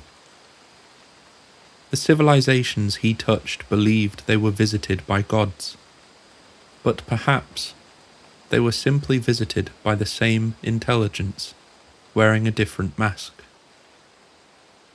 Across Central and South America, from the Maya to the Inca, the same pattern unfolds, beings from the heavens teaching, building, and vanishing. The Maya aligned their cities to Venus, the bright star of rebirth. The Inca's god, Viracocha, rose from the waters and returned to the sky. And the Aztecs believed this age would end the same way it began, with the gods descending once again from the sky. The further back we look, the clearer the pattern becomes. Each era, each continent, gives us the same story in different dressings. A being descends from the sky, radiant, compassionate, and powerful. They teach, they heal, they demonstrate mastery over nature. Then they vanish, often into light or cloud, promising to one day return. Miracle becomes technology, prophecy becomes memory, religion becomes the fossilized record of an encounter. The psychologist Carl Jung once suggested that UFOs might not be physical at all, but psychic projections, archetypes made manifest by the human mind. But what if it's the other way around? What if the archetype exists because it was real? Because once we met the beings that inspired it, and we've been trying to describe them ever since. If we strip away the robes and the language of theology, the prophets of history start to look a lot like envoys, emissaries from somewhere else. Hermes descending to share the code of creation, Jesus shining with light not of this world, Quetzalcoatl, the winged teacher whose heart became a star. They all fit a pattern too deliberate to ignore, a pattern that spans continents, cultures, and millennia. If there truly are intelligences beyond Earth, and if they've been interacting with us for thousands of years, then perhaps these weren't isolated visitations at all. Perhaps they were part of a long-term project, a curriculum in which humanity was slowly, gently shown who we could become. And when they left, they didn't vanish. They left behind blueprints, stories, symbols, teachings, to remind us that we're not alone, that light has always been speaking to us, and that one day, when the light returns, we might finally understand what it was trying to say. Not all of humanity's stories about the heavens were carved in stone. Some were whispered, softly enough to survive the centuries. Unlike the great empires whose languages vanished beneath their own ruins, some cultures carried their histories not in books or monuments, but in memory. Stories told by firelight, by mothers to daughters, fathers to sons, across countless generations. And somehow, those stories, the ones about the star people, never faded. They exist to this day in living traditions across the world: Native American, Aboriginal, African, Eastern. Each tells the same essential truth, that humanity is not alone, and perhaps never was. Among the indigenous peoples of North America, the idea of a star nation is not a metaphor. It is ancestry. The Lakota, Dakota, and Nakota Sioux believe that every person is born with a Wanagi, a star spirit. When we die, that spirit returns to the sky, travelling the Milky Way like a road back home. The Big Dipper points the way. The Cree say their ancestors came from the stars as light beings who took on human form to guide the first people. The Hopi trace their origins to the Pleiades. They call it the Chehukon, the place of our ancestors. To them, the constellations are not distant objects at all, but celestial clans, with whom they still maintain relationship through ceremony and story. Even now, elders tell of visitors from the sky, not as mythic beings, but as family returning from far away. The stories never describe invasion or conquest, only kinship. The star people are portrayed as helpers, healers, watchers. They come and go in rhythm with the sky, just as their human descendants once followed the seasons. One Lakota prayer ends with the phrase, Mitakuye Oyasin. We are all related. And in that phrase, the line between heaven and earth dissolves. We spoke in our first chapter about Australia's oldest known art, the Wangina and the Guion cave paintings of the Kimberley. But the remarkable thing is that the beliefs surrounding them still exist. The Wangina are still venerated as living ancestors. They are said to have come from the Milky Way, sky beings who descended to shape the land, call the rains, and breathe life into humanity. Each year, these paintings are carefully refreshed with new pigment, not to preserve history as art, but to renew the spiritual presence of the Wangina themselves. They are not relics of a dead religion. They are part of a continuous relationship with the sky, unbroken for tens of thousands of years. Across Australia, similar stories resonate. The Seven Sisters Dreaming, a tale shared by many Aboriginal nations, tells of 7 ancestral women chased across the land by a sky being before ascending into the heavens to become the Pleiades stars. Some versions say a silver cord or a beam of light carried them upward, an image eerily similar to stories told halfway across the world. In these cultures, the sky is a map of family. The ancestors are up there, and down here, in one eternal conversation. In West Africa, the Dogon people of Mali have long spoken of the Nomo, amphibious, luminous beings who descended from the sky in a vessel that spun and thundered.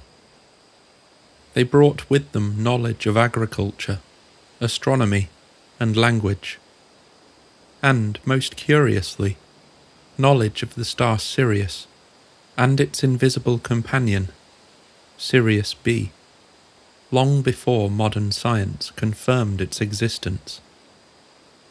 The Dogon viewed the Nommo as teachers, the ones who organized chaos into order. They came from the Star of Deep Beginning, as they call it, and they promised to return when the world was ready for renewal. And today, Dogon priests teach the cosmology of Sirius as sacred knowledge, and the annual Sigi festival honors the original descent of the Nommo, a celebration of a relationship with the stars that has never truly ended. In Mesoamerica, the legacy of Quetzalcoatl, the feathered serpent, continues to ripple through indigenous spirituality. Modern Nahua, Maya, and Mixtec traditions still honor him as a cultural ancestor, a being who came from the heavens to teach, to heal, and to remind humanity of its celestial heritage. Even now, at dawn on the spring equinox, thousands gather at Chichen Itza to watch the sunlight ripple across the pyramid steps, forming the illusion of a serpent descending from the sky. And farther east, the same pattern continues. In Tibet, the concept of the rainbow body, a state of luminous transformation achieved by enlightened masters, describes beings who dissolve into light and transverse the heavens. In Shinto tradition, the kami descend from the sky to interact with humanity, travelling on beams of light, or through shimmering gates, known as tori. And in parts of Mongolia and Siberia, shamans still honour the Tenga, sky beings who guide their visions and protect the balance between worlds. Again, different names, different languages, but always the same story. Messengers from above, who come to teach and to restore. Perhaps the best ideas stick to us like glue, across tens of thousands of years, through migration, colonization, and upheaval. Some stories simply refuse to die. Maybe it's because these cultures, the ones who carried them, refused to let them die. They preserved not just their lands, but the memory of the sky. They resisted the infection of forgetting. They stood apart from the consuming gravity of empire and orthodoxy, from the Western instinct to explain everything until the magic is gone. While the world changed around them, these people remembered. They remembered that we come from somewhere beyond this place, and that perhaps we are still in conversation with it. The phenomenon of non-human intelligence doesn't just transcend borders and continents. It transcends time itself. Call them what you will. The beings painted on the walls in the Kimberley, the visitors described in ancient Sumer, the gods who stepped down from the heavens in Egypt. It's clear that across millennia, we've been witnessing the same phenomenon seen through different eyes and languages. Every generation has its own name. Gods, teachers, spirits, angels, demons, star people, aliens. And now, we've given it a new one, NHI. What fascinates me most about this latest term is that it might be the first honest admission that we truly don't know what we're dealing with anymore. Non-human intelligence. 3 words that say everything and nothing.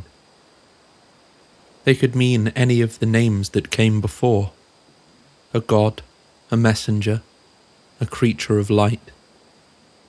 It's an acknowledgement that, for all our progress, we may actually understand less about reality now than we did 10,000 years ago. And strangely, that feels like a step forward, a return to humility, a door opening rather than closing. Of course, there's a quiet irony in that definition. By naming them non-human, we exclude one of the most intriguing possibilities: that these visitors might, in fact, be human. Perhaps a breakaway civilization, perhaps travellers from our own future, coming back to remind us of what we once knew. Culture, belief, and religion have been entwined with this mystery since the very beginning, since the story of Adam and Eve itself. And in part 2, we'll explore how those same beliefs continue to shape the phenomenon today, how faith and fear intertwine within the halls of power, how some in government still whisper of demons, how secret societies and occult philosophies have quietly guided scientific ambition, even within the walls of NASA. Maybe it's about revelation more than it is about technology, and what happens when the old gods finally return, not to the temples, but to the sky. Thanks for joining us here at the Dreamland Motel.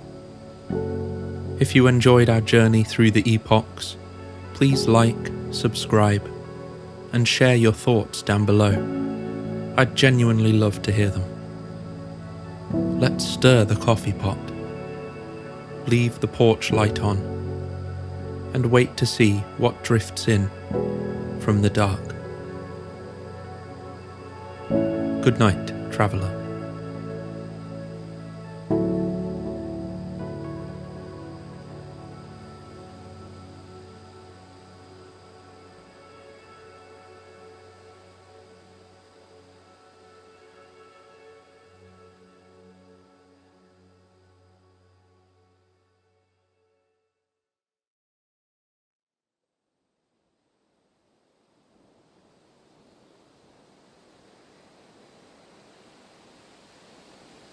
Humanity's obsession with the stars seems almost instinctive.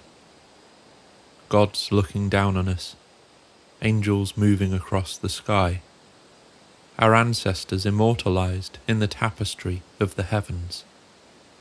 Maybe even the flash of cameras from some guest observer watching us in return.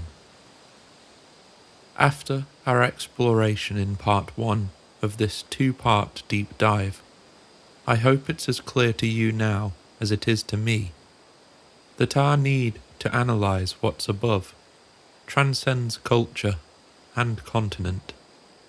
It speaks to something at the core of our species, a question that refuses to die. That obsession is what I want to understand. Because, as I've said before, here at the motel, I want to understand what they are, in order to understand what we are. Whether that means the children of God, the children of pure chance, the children of some advanced civilization, or simply the children of the stars, I share that same longing for truth.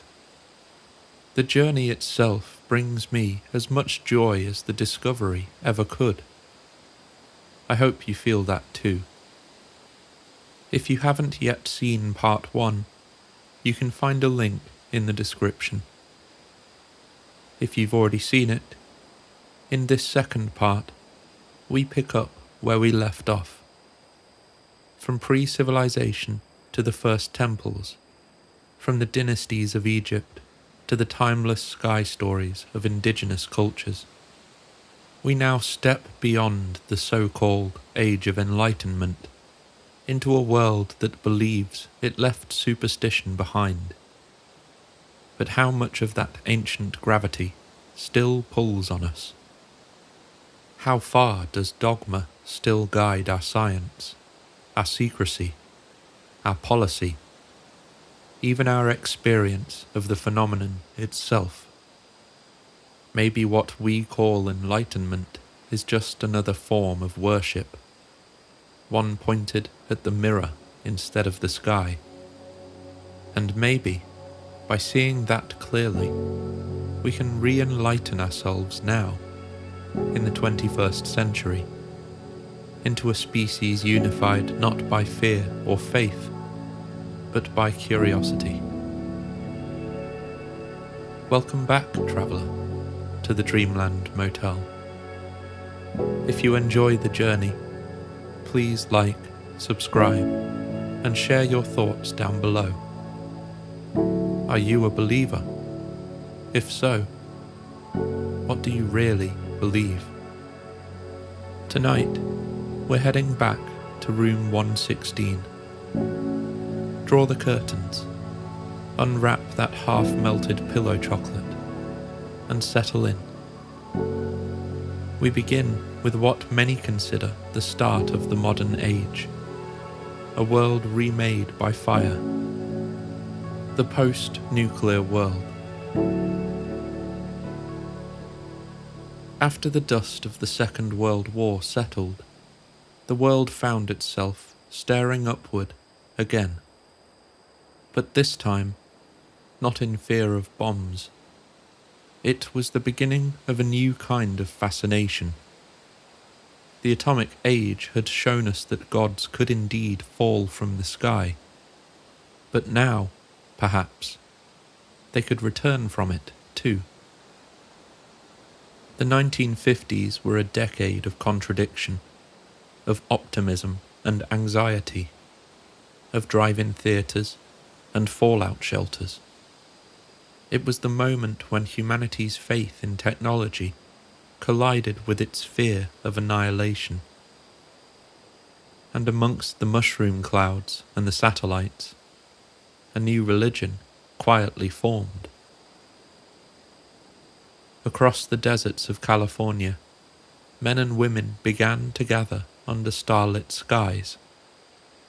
They called themselves the contactees.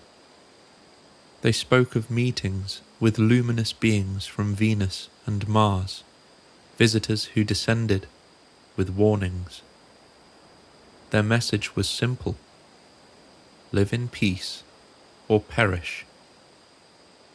Among the first and most famous was George Adamski, a Polish-born philosopher, mystic, and photographer who claimed to have met a being named Orthon from Venus in 1952 near Desert Center, California. Orthon wore a silvery suit, spoke telepathically, and warned Adamski that Earth's nuclear testing was attracting attention across the galaxy. The meeting, Adamski said, was not just interplanetary, it was spiritual. He called the visitors space brothers, benevolent entities watching over humanity's fragile adolescence. It's easy, in hindsight, to dismiss Adamski's story as a product of the times, the blend of Cold War paranoia and post-war hope. And let's be clear, I don't really think Orthon from Venus was a real person. But the truth is more complex. People wanted to believe him. After decades of war and death, The idea that advanced, compassionate beings might be guiding us towards peace felt like a balm. The Space Brothers promised something religion, politics, and science all seemed to have lost, a unified purpose. They spoke of love, ecological harmony, and the need for humanity to join a greater cosmic federation. They sounded like missionaries, but they came from the sky. Soon, contactee circles began to spread. Figures like George King, founder of the Aetherius Society, claimed to receive radio-like transmissions from beings on higher planes. He referred to himself as the voice of the cosmic masters. King was a yoga instructor and radio operator, a man comfortable in both the physical and the metaphysical. He said the beings he contacted lived on other planets but operated through spiritual energy. To him, religion and technology were the same thing, seen through different eyes. Other groups followed: the Ashtar Command, the Mark Age Meta Center, and dozens more. Some gathered in circles to await landings. Others published newsletters filled with galactic communiques. Their meetings were equal parts séance and press conference. Microphones replaced incense. Transmitters replaced temples. But what I find most interesting is not the claims themselves. It's the tone of those claims. Unlike later abduction stories filled with fear and medical imagery, the early contactees spoke with wonder, even joy. Theirs was not a story of captivity, but communion. They saw the saucer not as a threat, but as an ark. And quietly, the intelligence community listened. The FBI and Air Force Office of Special Investigations monitored these movements.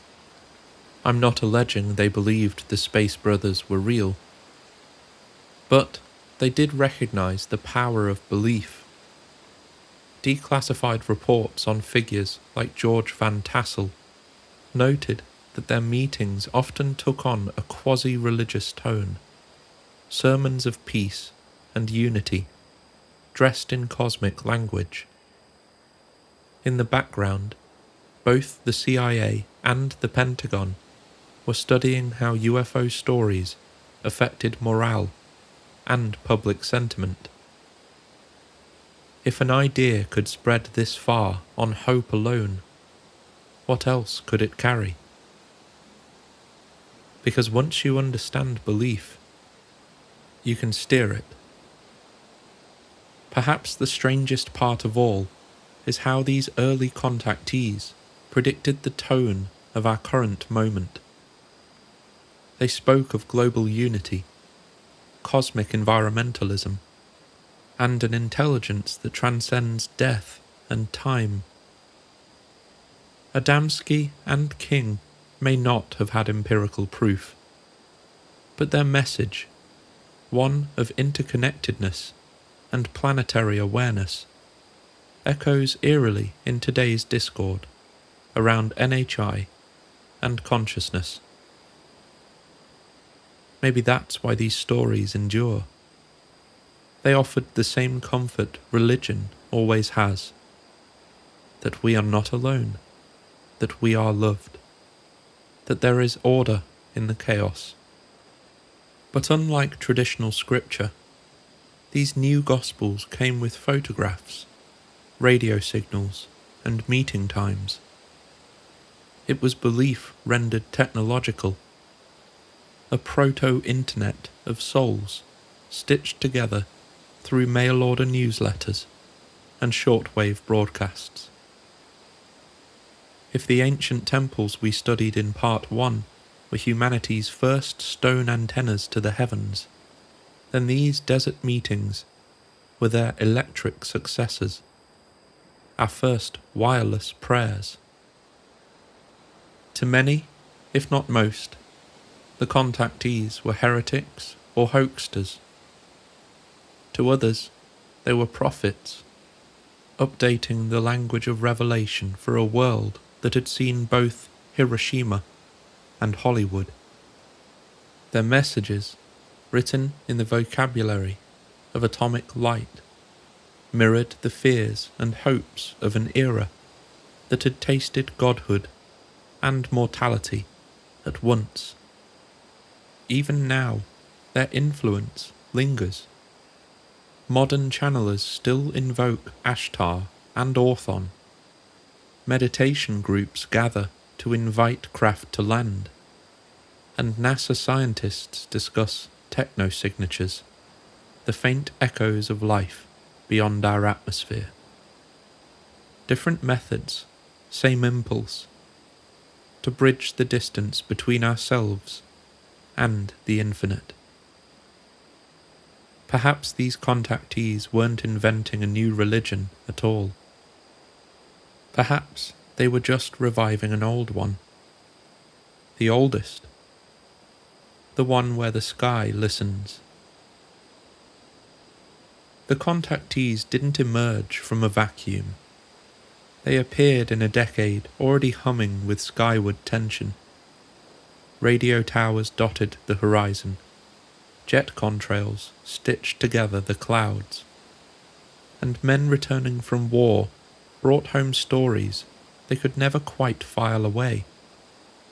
Glowing spheres that danced around their bombers. Lights that outmaneuvered their engines. The military called them Foo Fighters. The public called them miracles or monsters, depending on the newspaper. And then, of course, there was Roswell, 1947, the moment that seeded everything that followed. The day the United States Army Air Forces announced it had recovered a flying disc, and then, almost as quickly, told the world it hadn't. It was the first time the government appeared to tell the truth, and then take it back. A single event that taught the public two lessons at once. That something extraordinary might be happening in the skies, and that whatever it was, it would be kept from them. The 1950s were special because humanity had, for the first time, both the imagination and the infrastructure to witness itself from above. We had entered the age of flight, of atom, of broadcast. We could send voices through the air and destroy cities with light. When you live in a world like that, the line between science and revelation gets very thin. So perhaps these mid-century visions weren't an accident at all. Maybe they were a reaction, the psychic echo of pilots who glimpsed impossible things over Europe and the Pacific, the lingering vibrations of rumours about secret experiments and crashed craft, the collective mind of a species finally realising it had become a force worthy of the heavens' attention. The 1950s were when we first looked up and saw our reflection looking back. And we've been trying to decide ever since whether it's divine, mechanical, or both.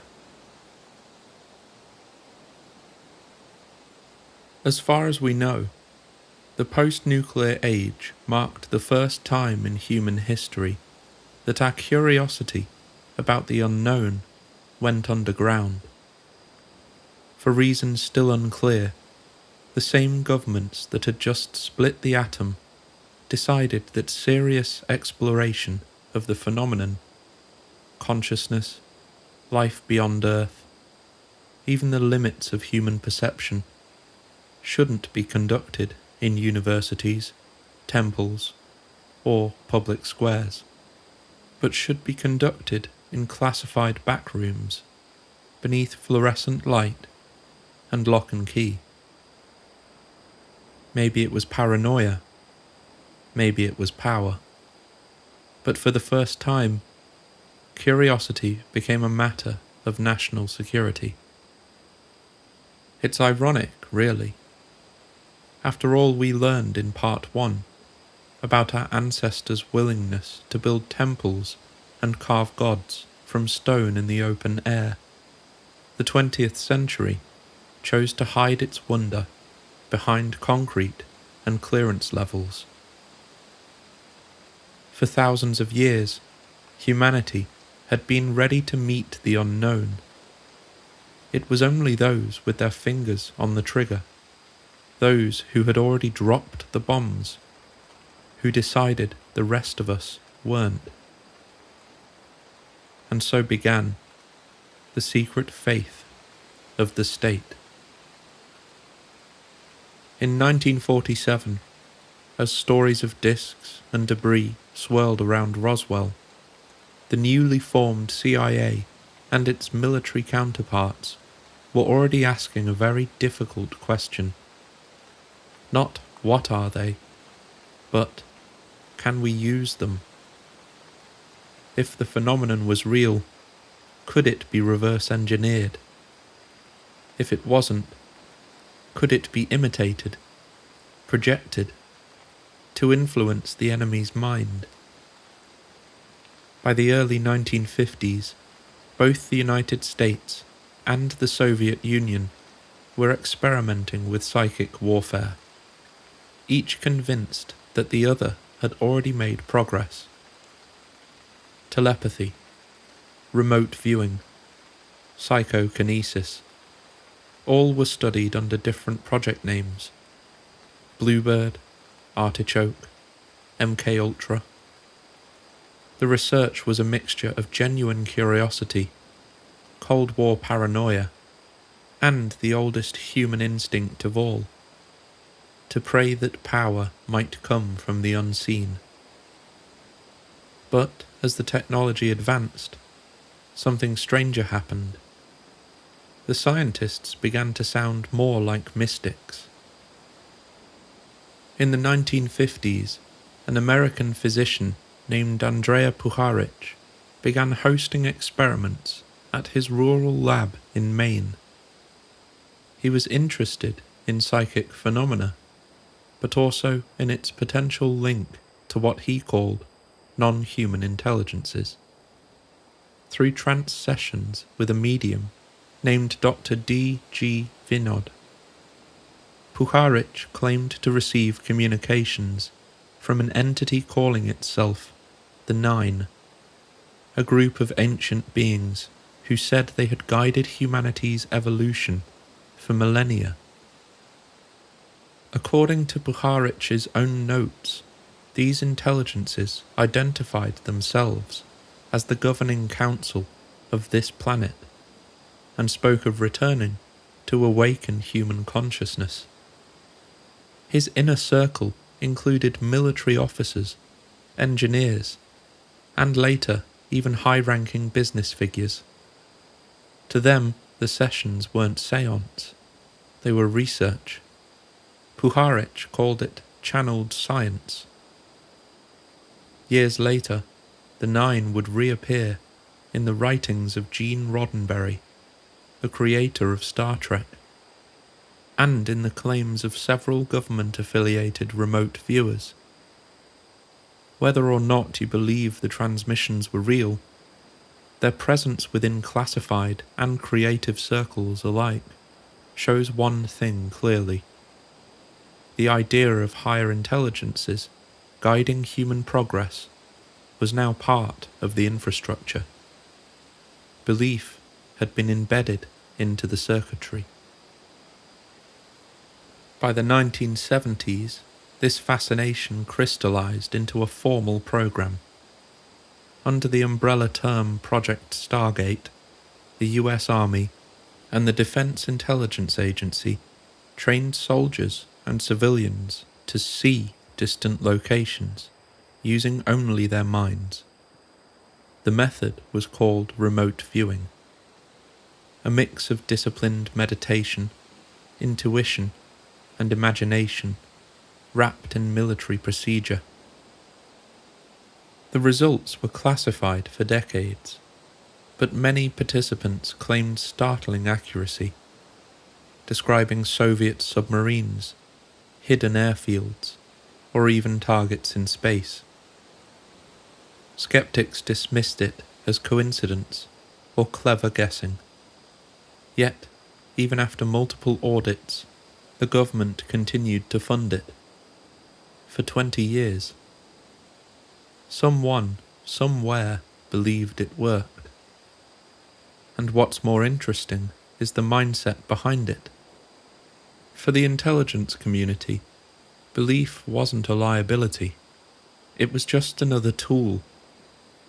To remote view, one had to suspend disbelief, to enter a liminal space where data and intuition blurred. But, if it worked, it worked. It was empiricism powered by faith. The same pattern we've seen since the dawn of civilization. When instruments fail, the mind becomes the antenna. Some of those remote viewers later said their visions included non-human presences. During sessions meant to locate military targets, they would sometimes encounter beings they couldn't explain, intelligences that felt aware of being observed. One viewer described seeing a civilization on Mars, long dead, but once human-like. Another felt watched back during a session. To those who took the program seriously, the phenomenon wasn't just about spying, it was also about making contact. There's a quiet irony in that. The same government that dismissed spiritualism, astrology, and prophecy as superstition was privately investing in them, using taxpayer money. The same institutions that insisted on rational materialism were building departments devoted to invisible perception. On paper, it may have looked like science, but to the insiders, it was a ritual by another name. Behind the walls of secrecy, belief could be studied, dissected, and, if possible, replicated. Faith had become a classified technology. But as with all acts of containment, something human was lost. Those who touched the phenomenon directly often came away changed, sometimes broken, sometimes enlightened, but always humbled. The story of the post-war intelligence world isn't just about spies and secrets. It's about the slow, deliberate transformation of faith into policy. When the first humans gazed at the stars, they saw gods. When the first agencies pointed antennas at the heavens, they saw potential adversaries. But both were guided by the same instinct, the quiet conviction that something was out there watching us back. The difference is that the ancients built temples to honor it. We built laboratories to try and control it. And somewhere between those two architectures, the sacred and the secret, lies the same unanswered question. What if the phenomenon isn't just observing us, but shaping how we choose to observe it? Secular institutions still kneel at unseen altars. They've just changed the language of their prayers. Lately, I can't help but feel a kind of frustration with the irony that runs through all of this. Governments classified, threatened, maybe worse, to keep this work buried under the weight of secrecy. Collective human curiosity, perhaps the most natural expression of our species, was pushed back into the shadows. We were told it was too dangerous for us to know, too disruptive for us to see, all under the familiar phrase, national security, as if the truth itself could be weaponized. And yet, behind those locked doors and clearance levels, the goals were rarely cosmic.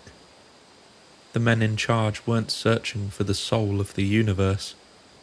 They were searching for better ways to see a submarine across the ocean. Projects born from genuine curiosity about consciousness and non-human intelligence were bent towards surveillance, toward war, toward control. We might have finally reached a point in history where we were ready, mature enough to ask the bigger questions without fear or superstition. But that decision was taken from us.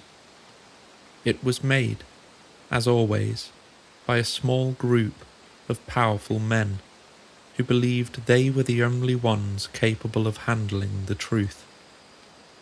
And in doing so, they reduced the sacred to strategy. They turned wonder into data. They taught humanity that enlightenment could be classified. Perhaps that's the greatest irony of all, that the same institutions who once burned heretics for claiming to speak to the divine are now the ones intercepting its signal and deciding, again, that the rest of us aren't ready to listen.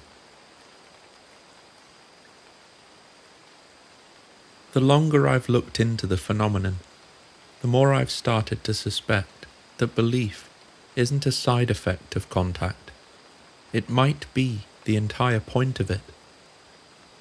We tend to imagine faith as something we created, a product of our imagination, a comfort against the void.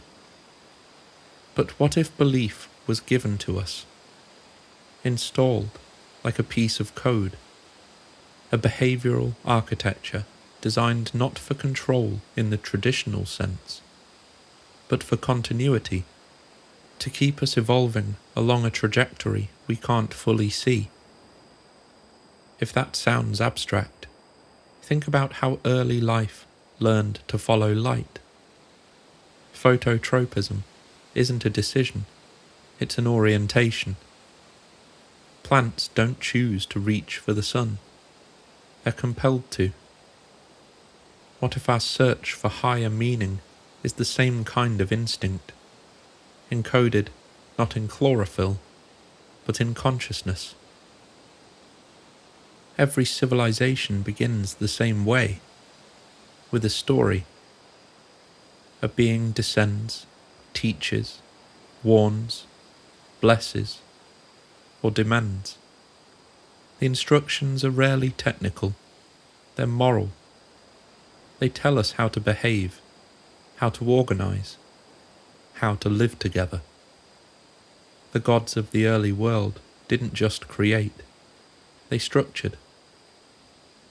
In Sumer, the Anunnaki granted kingship from the heavens. In Egypt, Ma'at held the universe in balance through order and truth. In Greece, divine law was the scaffolding of society. Every myth was a social architecture draped in celestial robes.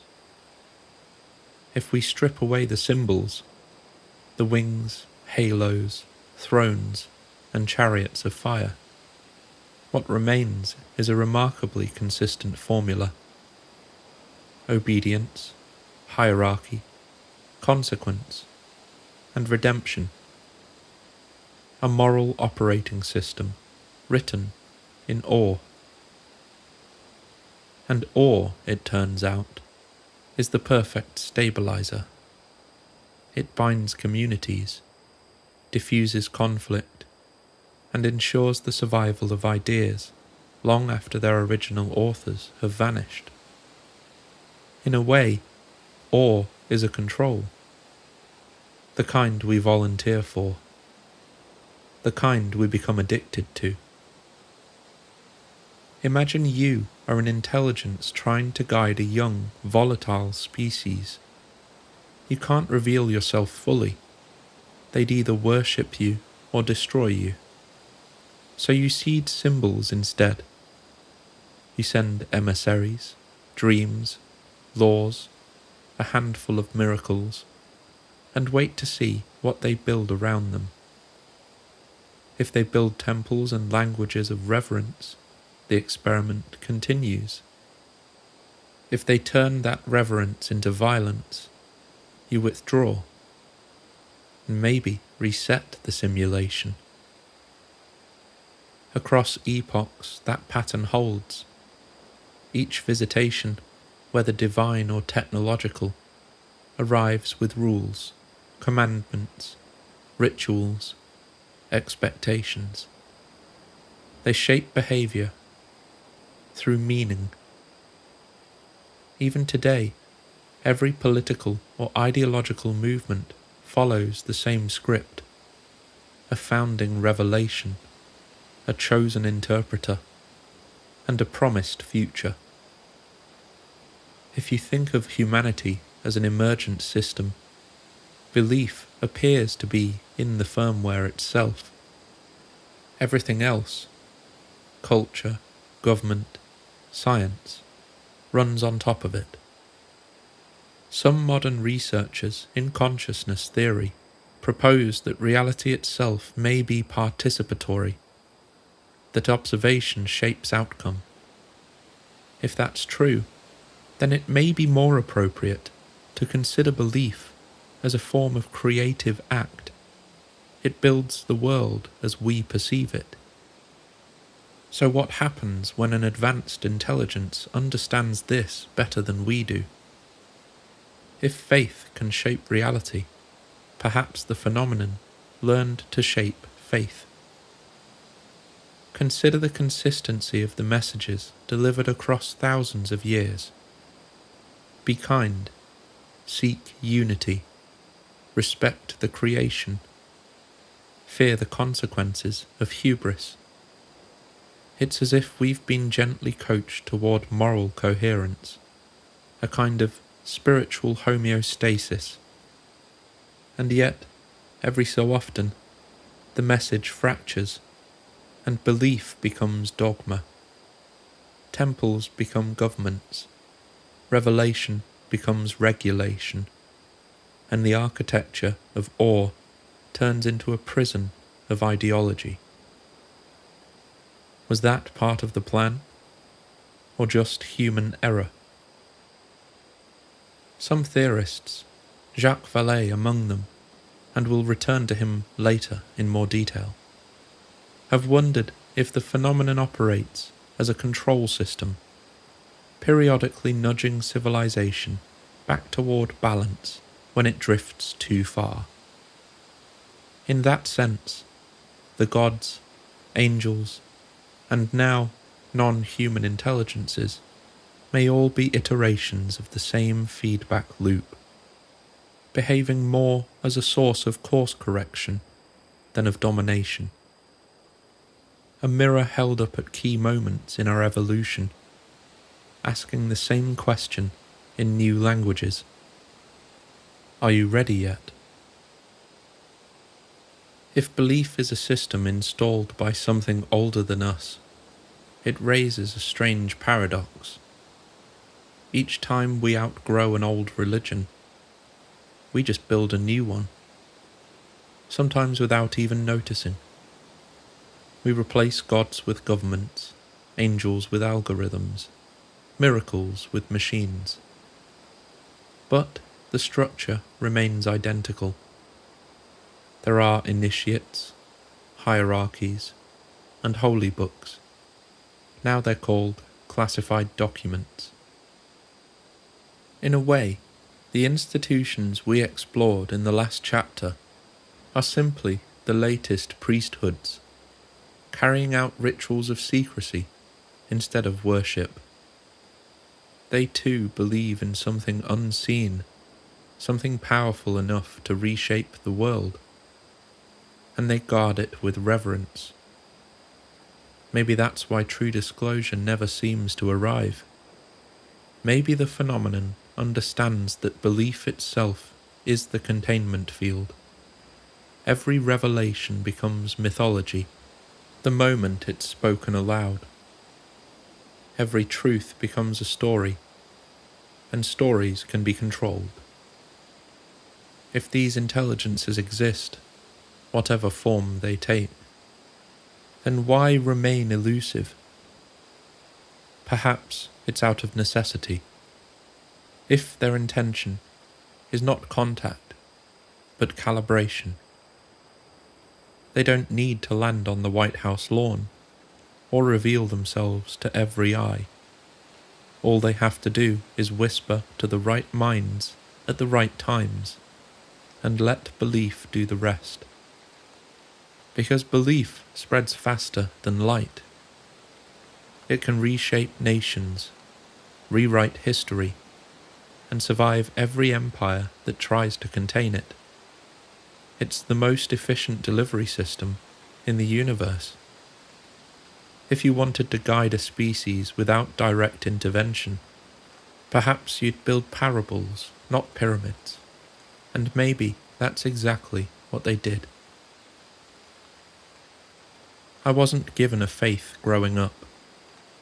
Eventually, I found my way to the belief system that this channel, and perhaps this entire journey I appear to be on, now orbits around.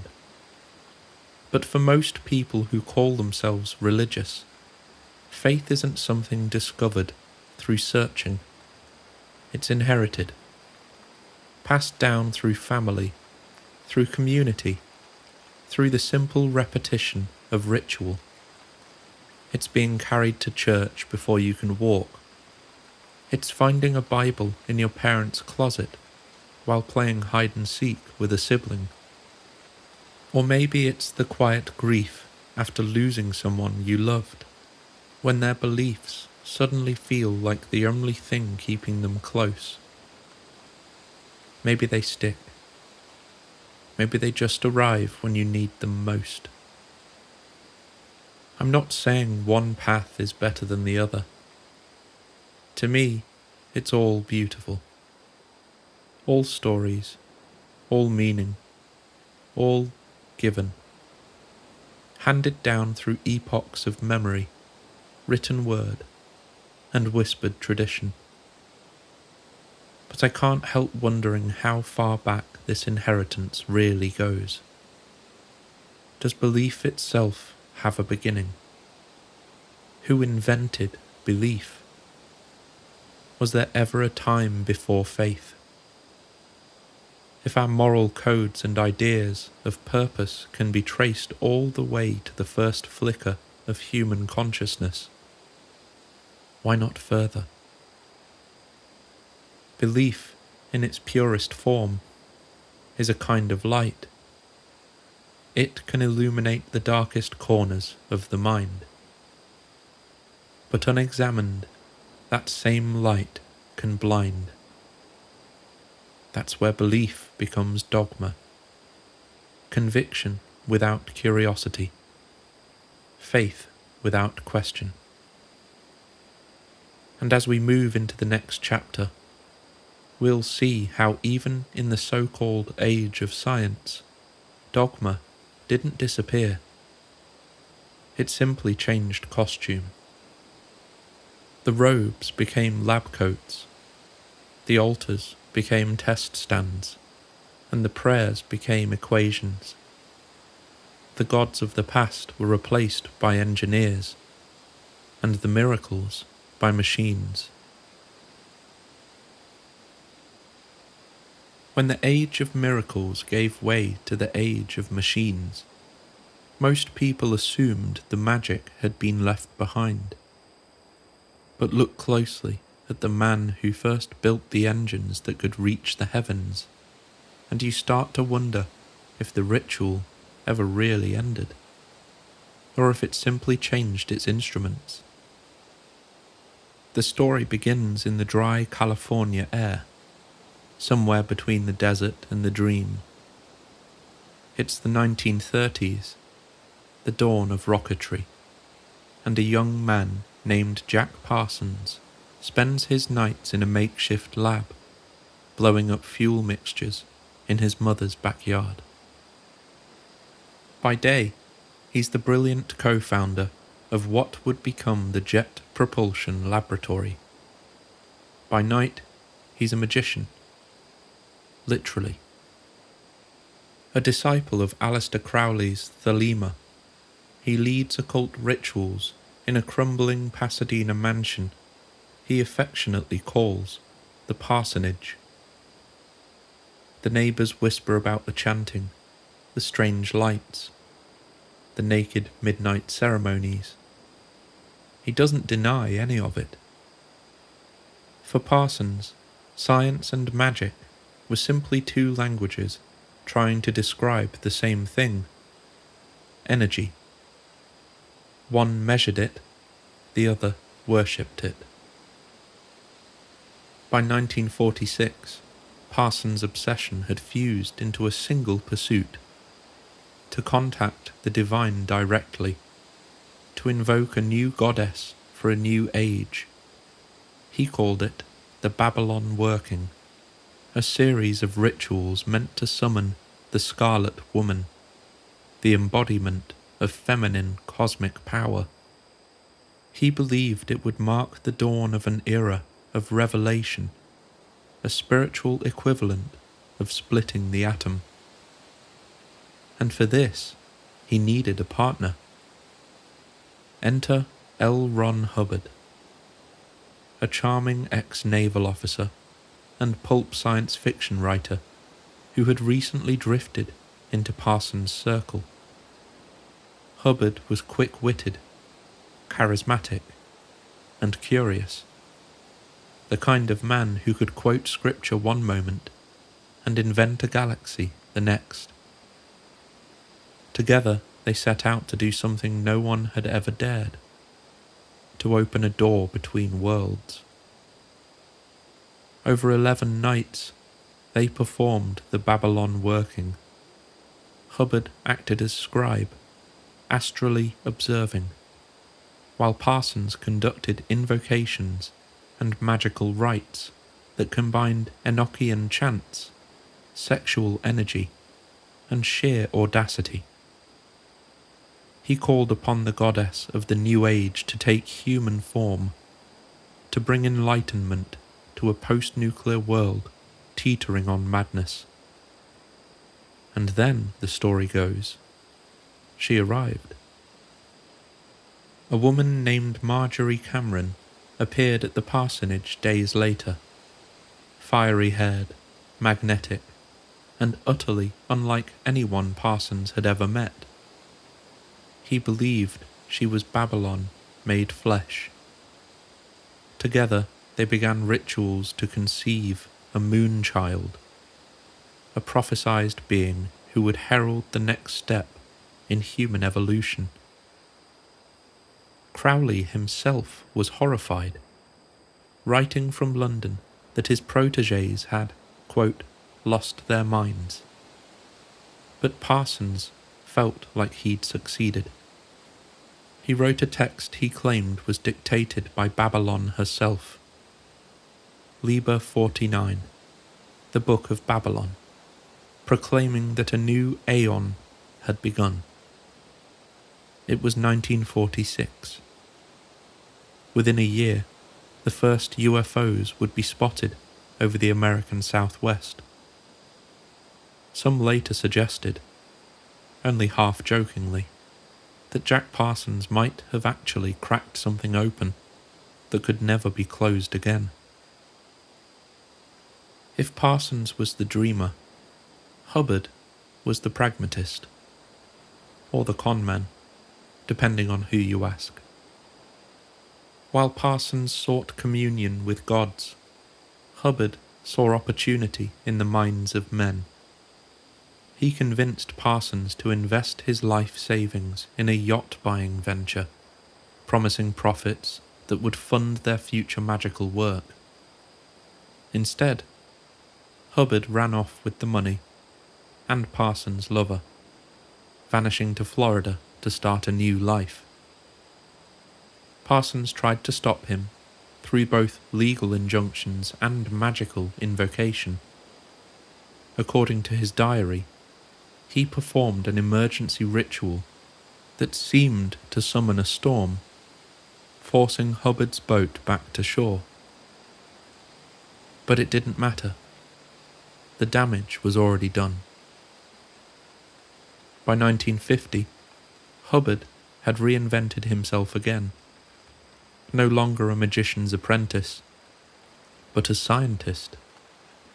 His book, Dianetics, The Modern Science of Mental Health, sold hundreds of thousands of copies.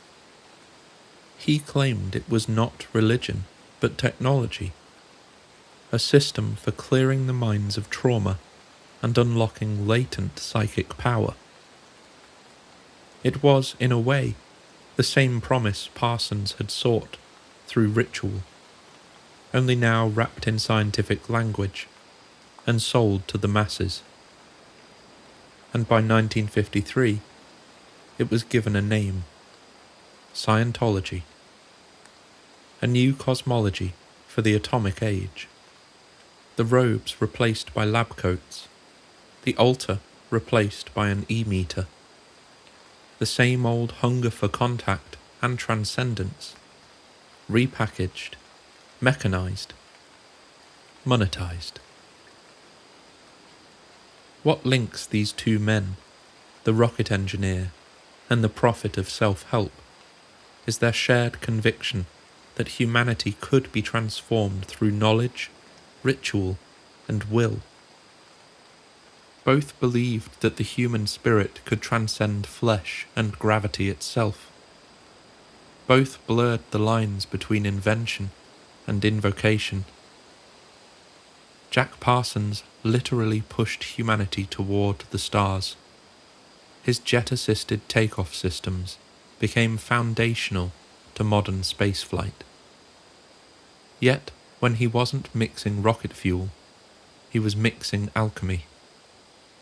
He believed propulsion was just as spiritual as it was physical, a way of turning the invisible into motion, of translating will into energy. To Parsons, every blast of fire from an engine was a reflection of the same divine impulse that moves suns and souls alike. Hubbard took that same idea inward. His rockets were psychological. Through what he called auditing and processing, he claimed one could travel through past lives, across galaxies, even to the edge of creation itself.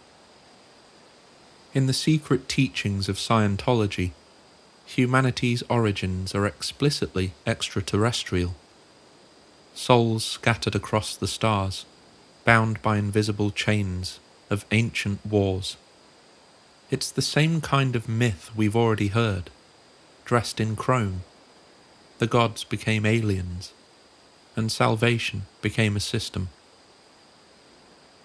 By the 1970s, Scientology's influence had rippled outwards into intelligence research.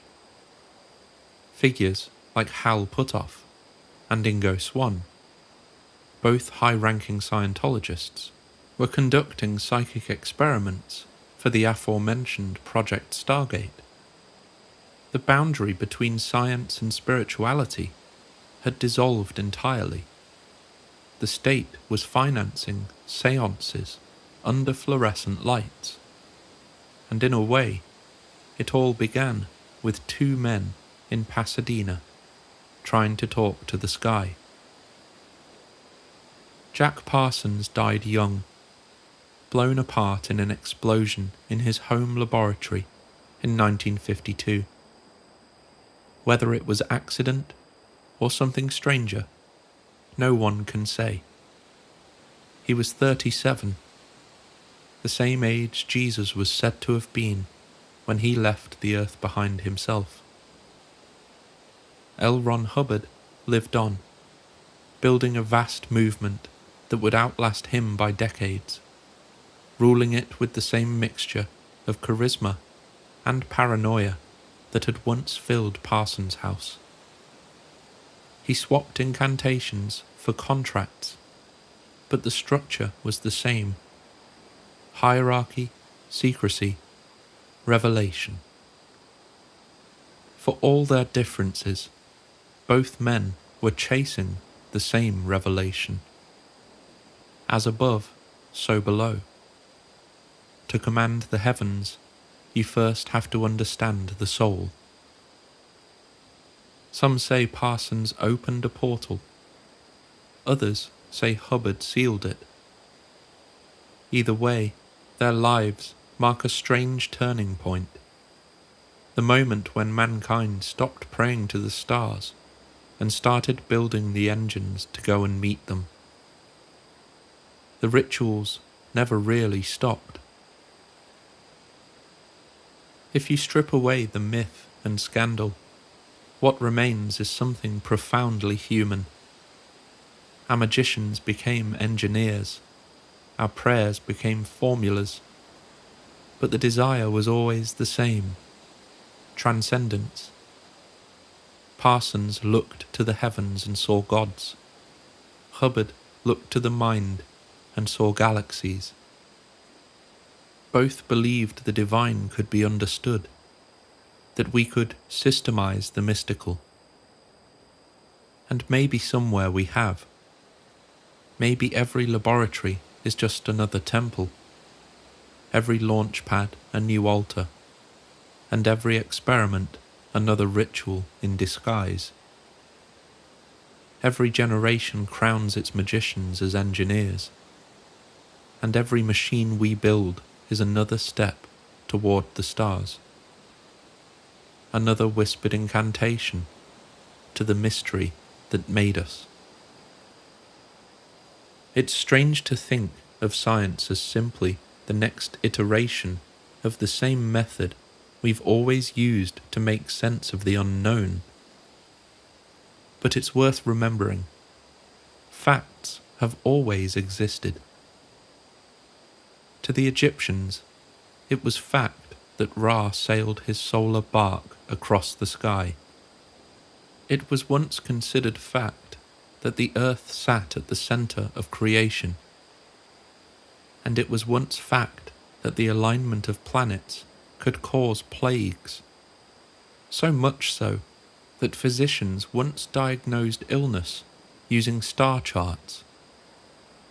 And now, it's fact that an invisible field, the Higgs field, grants mass to all other particles.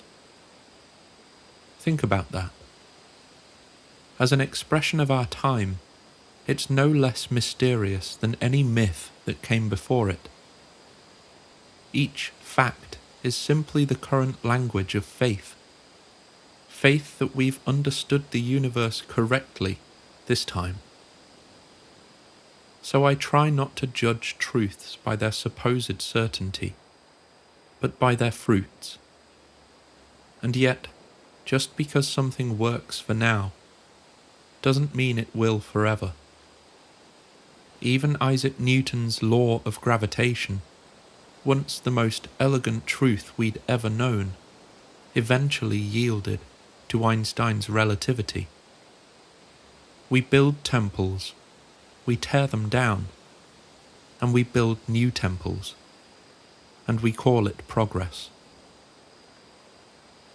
Parsons' ideologies, however wild, were among the sparks that ignited the greatest technological leap our species ever made. It was that same technology, rocketry, that would become the foundation for our next chapter. Because, as we'll see, Jack Parsons didn't just give humanity the means to reach the stars.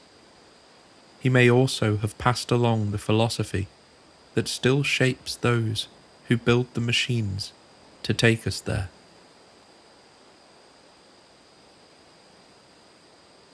When the Second World War ended, humanity inherited a kind of haunted knowledge. Cities lay in ruins, nations divided. But in the wreckage of Germany's secret laboratories, something glittered.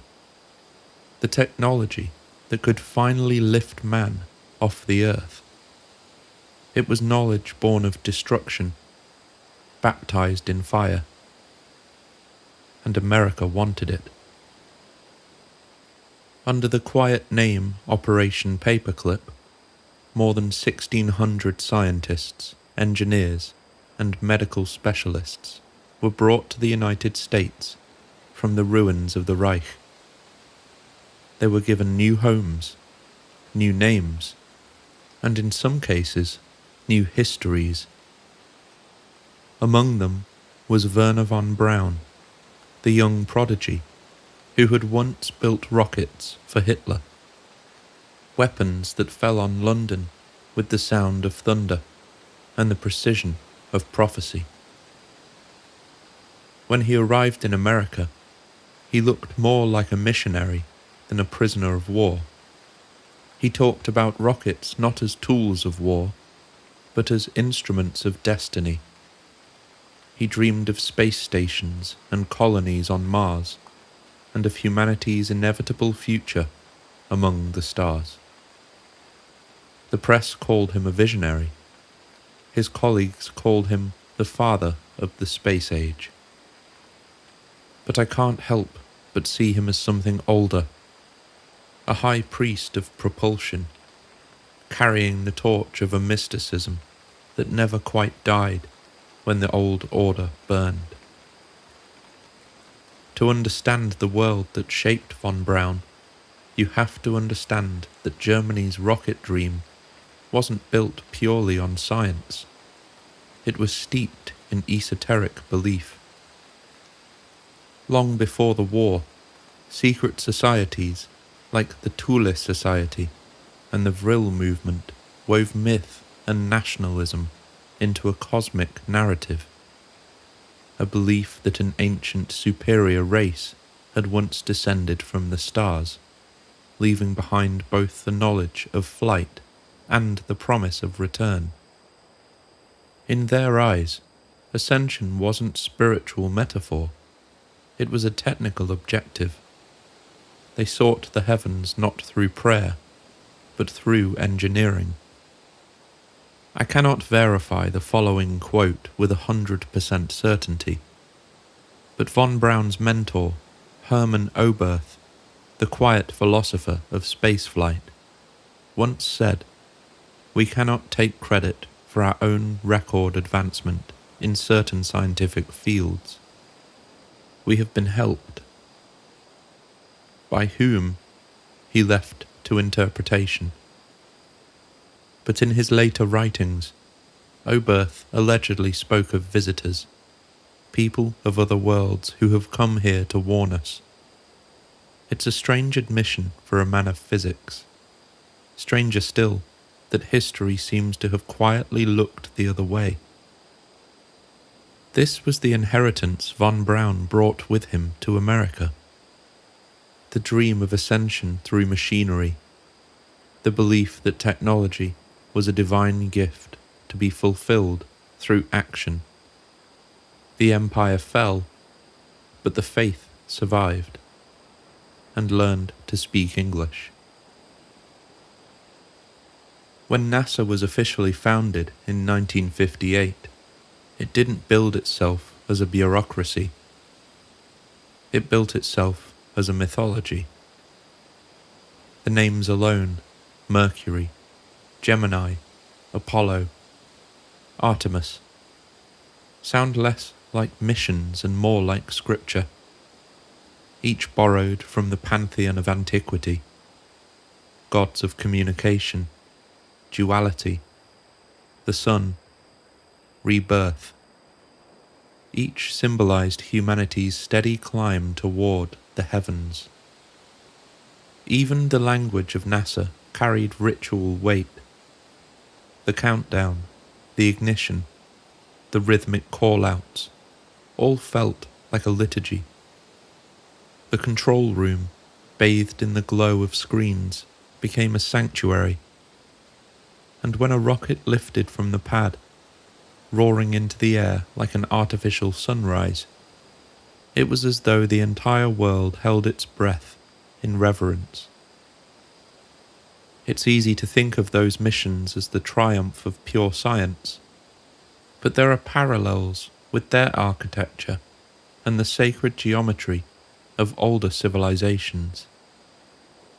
The Vehicle Assembly Building at Cape Kennedy, one of the largest enclosed spaces on Earth, resembles a cathedral nave, its vertical walls guiding the eyes heavenward.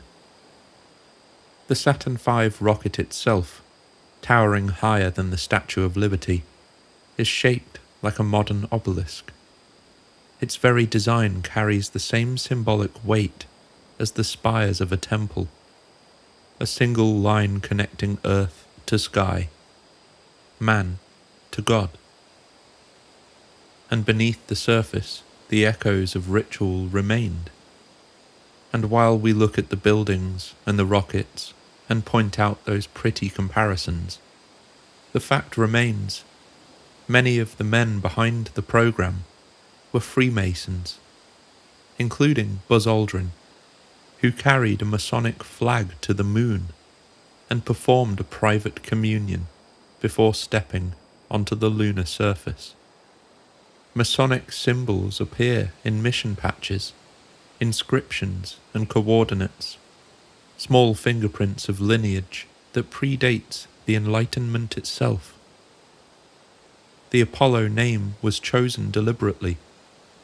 Abe Silverstein, who led the naming, said it conveyed a grand scale, the god riding his chariot across the sun.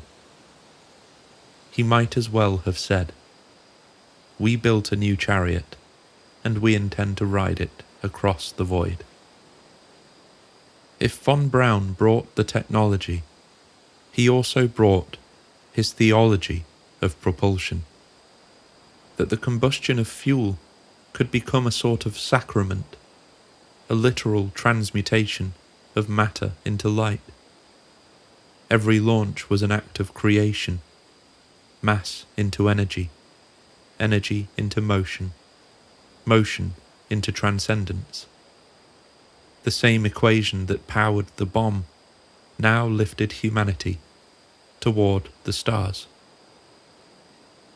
Looking more closely at NASA's imagery, the recurring suns, wings and spirals, the emblems showing chariots and flames, doves and orbits intertwined. The Apollo 13 insignia depicts a trio of horses drawing a sun across the sky. The Apollo 17 patch features the Greek god flanked by the American eagle, encircled by stars. These aren't arbitrary designs. They're the continuation of a language that long predates flight, the language of ascension through symbol. You could argue it's purely aesthetic, but I don't think so. Symbolism has always been the grammar of belief, and in those decades, when technology had finally outpaced theology, perhaps this was how belief found its way back in. Before NASA's founding, Jack Parsons had already established the precedent, the idea that technology and transcendence were twin paths to the same peak. He mixed alchemy and chemistry, ritual and mathematics, and though his life ended in fire, the philosophy survived in those who came after. Von Braun, who spoke of destiny among the stars. Edgar Mitchell, who would one day stare back at the earth in its entirety and experience a cosmic awakening of consciousness. NASA inherited more than the minds of engineers. It inherited their hunger for meaning, and that hunger ran deeper than science could satisfy. The atomic age promised power, but not purpose. Perhaps that's why even the most rational minds among them reached quietly toward mysticism, not out of madness, but out of longing, instinct. They wanted the universe to mean something again, and when the rockets rose, their fire seemed to whisper that it did. The scientists of the atomic age did not banish the gods. The impulse of belief remained unchanged, the same age-old yearning to rise above the dust and find communion in the light. From the occult halls of Peenemünde to the control rooms of Houston, the faith endured that the heavens are not forbidden, that the sky is not empty, and that one day, with enough courage and fire, we might stand where angels once stood, and finally learn to call them colleagues. In the early years of spaceflight, humanity was fixated on the heavens. We built our rockets, charted our orbits, measured our thrust. Every number mattered, every ounce of fuel, every degree of arc. The mission was simple: go up. But somewhere along the way, the trajectory changed. For some, the journey through the void became a journey inward. What began as engineering turned almost imperceptibly into another kind of mysticism. The astronauts reached the stars and found themselves staring back. As mentioned previously, of all of those who walked the lunar surface, Edgar Mitchell came back the most changed. Apollo 14 was supposed to be another mission. Geology, samples, precision. But for Edgar Mitchell, it became something else entirely. On the return to Earth, suspended in the weightlessness of the command module, he looked out the window and saw the planet. Small, glowing. Everything we were, everything we are. Impossibly alive. In that instant, something in him broke. He later described it as samadhi, a Sanskrit word meaning union with the divine. Mitchell said he felt himself dissolve into the cosmos. The separation between man and machine, self and star, simply disappeared. He realized, in his own words, that the molecules of my body, my spacecraft, and the universe were all one continuous energy. It was not what NASA trained him for, but it was the truth he brought home. And he didn't just experience it, he tried to measure it. Hidden in the meticulous schedule of Apollo 14 was a private experiment, the noetic test. While his colleagues slept, Mitchell attempted to send symbols telepathically to friends on Earth. Simple geometric shapes, transmitted purely by thought across 250,000 miles. When he compared the results after landing, the matches were statistically above chance. He knew better than to expect applause. NASA, still entangled in the politics of the Cold War, wasn't ready for an astronaut who'd gone to space and come back talking about consciousness. But Mitchell wasn't deterred. He left the agency soon after and founded the Institute of Noetic Sciences, dedicated to studying the mysteries of the human mind. He believed consciousness itself was the next great frontier. In many ways, Edgar Mitchell became the astronaut philosopher. Wernher von Braun was the prophet who had laid the groundwork for that revelation. By the time of Apollo 14, von Braun had already spent 2 decades turning his Nazi-era rocketry into the backbone of NASA's space program. He'd conquered orbit, built Saturn V, and seen his dream of celestial flight realized. And yet, in his later years, von Braun's public speeches began to sound less like technical briefings and more like sermons. He spoke of a unity of spirit that pervades creation. He told audiences that the deeper we explored the cosmos, the closer we came to understanding the presence of a divine intelligence behind it all. To many of his peers, these statements were just rhetorical flourishes, the soft language of a man trying to humanize science. But to those who knew him, von Braun's faith was sincere. He'd begun to wonder whether consciousness, not technology, was the true key to space exploration. And quietly, he encouraged NASA to take that question seriously.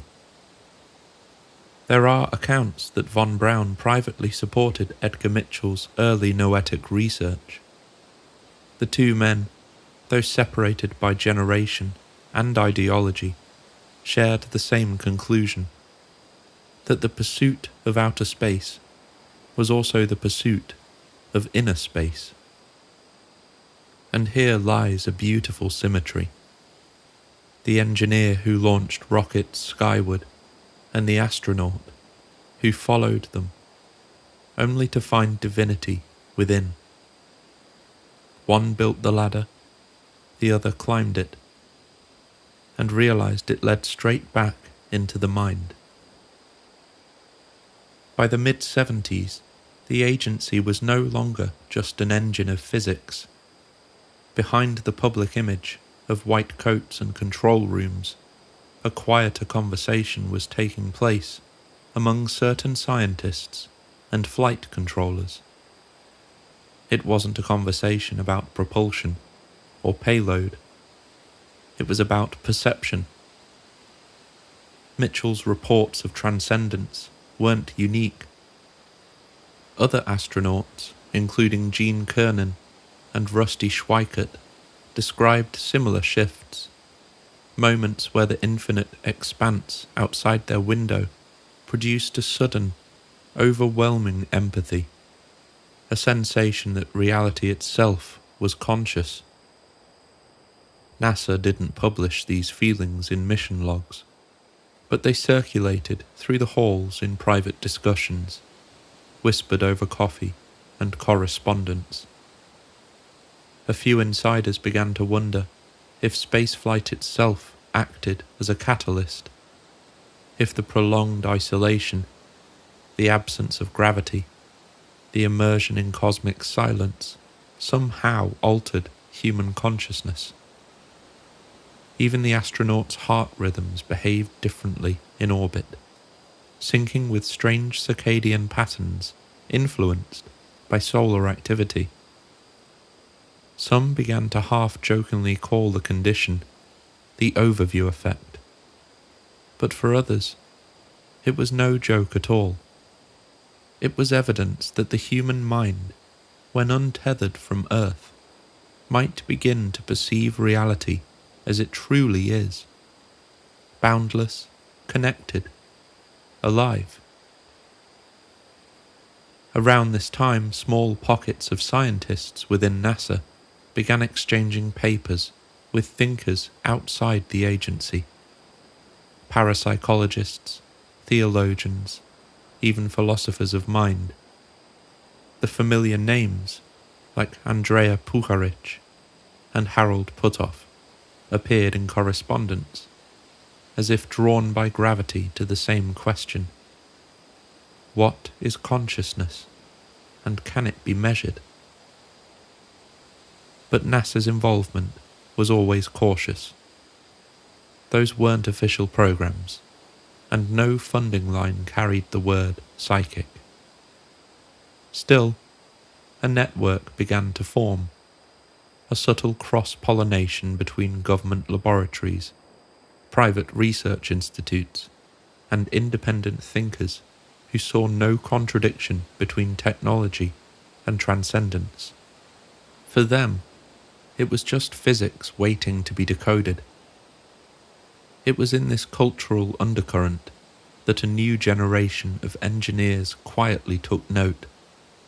Men who would later merge aerospace with spirituality in ways NASA could never officially sanction.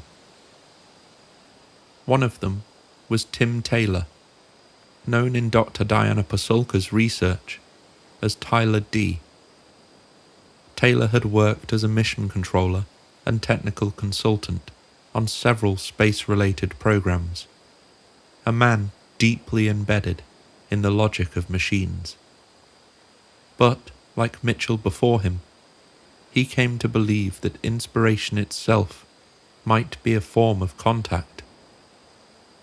Taylor described receiving what he called technological downloads, spontaneous insights that arrived in full detail, as though transmitted by an intelligence outside himself. He treated these moments as sacred. He meditated, fasted, and followed elaborate rituals of preparation before each connection. To him, consciousness wasn't a byproduct of the brain. It was a receiver, a device tuned to the cosmic frequency that had once guided Mitchell's intuition and von Braun's faith. Taylor didn't see it as mystical. He saw it as engineering of a higher order, one that blurred the line between signal and spirit. For now, Taylor stands as a bridge, the inheritor of a lineage that began with the dreamers of Pinamunda, passed through the mystics of Apollo, and quietly continues beneath the glossy surface of 21st century science. In the end, perhaps the most important discovery of the space age wasn't technological at all. It wasn't the rocket or the satellites, or even the footprint pressed into lunar dust. It was the dawning realization that every instrument we've ever built, every antenna, every telescope, every propulsion system, is also a metaphor for the mind that conceived it. We reached outward and found ourselves reflected in the void. The farther we travel, the clearer the vision becomes. It's as though the universe, having finally been mapped and measured, began whispering back, "You were looking in the wrong direction." Mitchell heard it. Von Braun sensed it. And Taylor, quietly, methodically, began to build with it.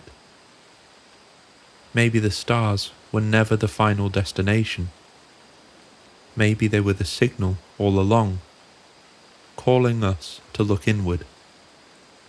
Because in the end, the greatest engine humanity ever built wasn't a rocket. It was consciousness itself.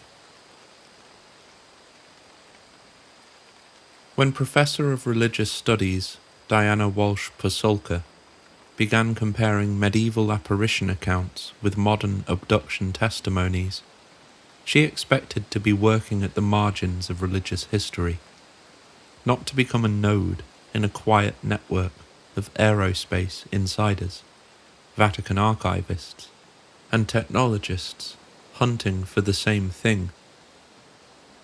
But once she stepped into the world of anomalous archives and high security clearances, she realized something remarkable. The same phenomenon that shaped saints was now shaping scientists. Her journey into this hidden world began not in a desert crash site or a military hangar, but in the stillness of the Vatican's Apostolic Archive, where centuries of anomalous encounters were catalogued in ink long before humanity invented the word UFO. What happened next transformed the direction of her career, the world view of a NASA mission controller, and the philosophical undercurrent of the modern UAP discussion. And it began with a man she called Tyler D. But we've already talked about him tonight as Tim Taylor. In her book, American Cosmic, Pasulka introduces Tyler, who from here on out I will call Tim Taylor, a mission controller who worked across multiple agencies, including NASA, the NRO, and an unacknowledged special access program. He was a specialist, the man they called when rockets crashed, satellites malfunctioned, or classified hardware failed in ways no one understood. He lived in the world of telemetry, thrust curves, orbital vectors, and yet he believed some of his breakthroughs came as downloads, sudden, complete packets of information that arrived as if handed to him. Not imagined, not hallucinated, delivered. He had over 40 patents, many biomedical, and he credited them to a non-human intelligence communicating through consciousness. That's why he sought out Pasulka. Her research into angelology, apparitions, and saints' visions was, to him, more relevant to aerospace engineering than anything published in physics journals. Consciousness, he told her, is the next step. This wasn't metaphor.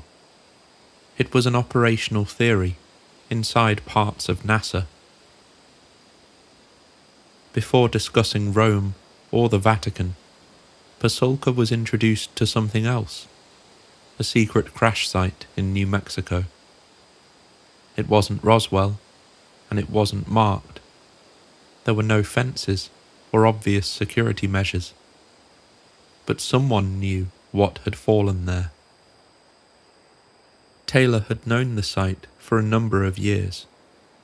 He took Pasulka and Dr. Gary Nolan, a Stanford immunologist and one of the world's leading analysts of anomalous materials, to the location, blindfolding them on the drive to preserve its secrecy. At the site, they collected small fragments of metamaterial embedded in the desert floor, like the relics of saints. This moment, kneeling in the desert, sifting shards of non-human hardware through her fingers, was Pasulka's first glimpse of the invisible college. Scientists, engineers, and intelligence officials who treated UAP as manifestations of an ancient intelligence interacting with humanity across centuries. For them, crash sites like this aren't a discovery. They're a continuation. After the desert came Rome. Taylor wanted to examine historical accounts of anomalous beings, the kind that left marks, healed the sick, or conveyed knowledge. Pasulka had academic access. He had something more unusual. At first, the Vatican denied him entry. Then he dropped his wallet, revealing a government ID. The guard scanned it, and Tim saw his face appear on the computer's internal system. The gate opened, Inside, he behaved like a field operative. He pointed out plainclothes intelligence agents masquerading as gardeners. He identified armed militia, not part of the Swiss Guard. He recognized tactical language and security patterns she'd never noticed. It's not just a church, he told her. It's a state. In the archives, as he examined ancient accounts of levitating saints, luminous beings, and celestial objects imparting knowledge, something inside him shifted. The patterns matched perfectly, down to the physical effects, the communication methods, the transformative aftermath. It broke him open. The man who operated spacecraft and private intelligence channels left the Vatican believing he had been interacting with the same intelligence the Church had catalogued for centuries. He underwent a quiet conversion, a merging of aerospace engineering and angelology. And for Pasulka, it was proof of a thesis she hadn't yet dared to articulate. Technology and religion were never separate. They were speaking to the same thing in different dialects. In American Cosmic, Pasulka describes a startling observation. The engineers studying UAP were behaving exactly like religious pilgrims.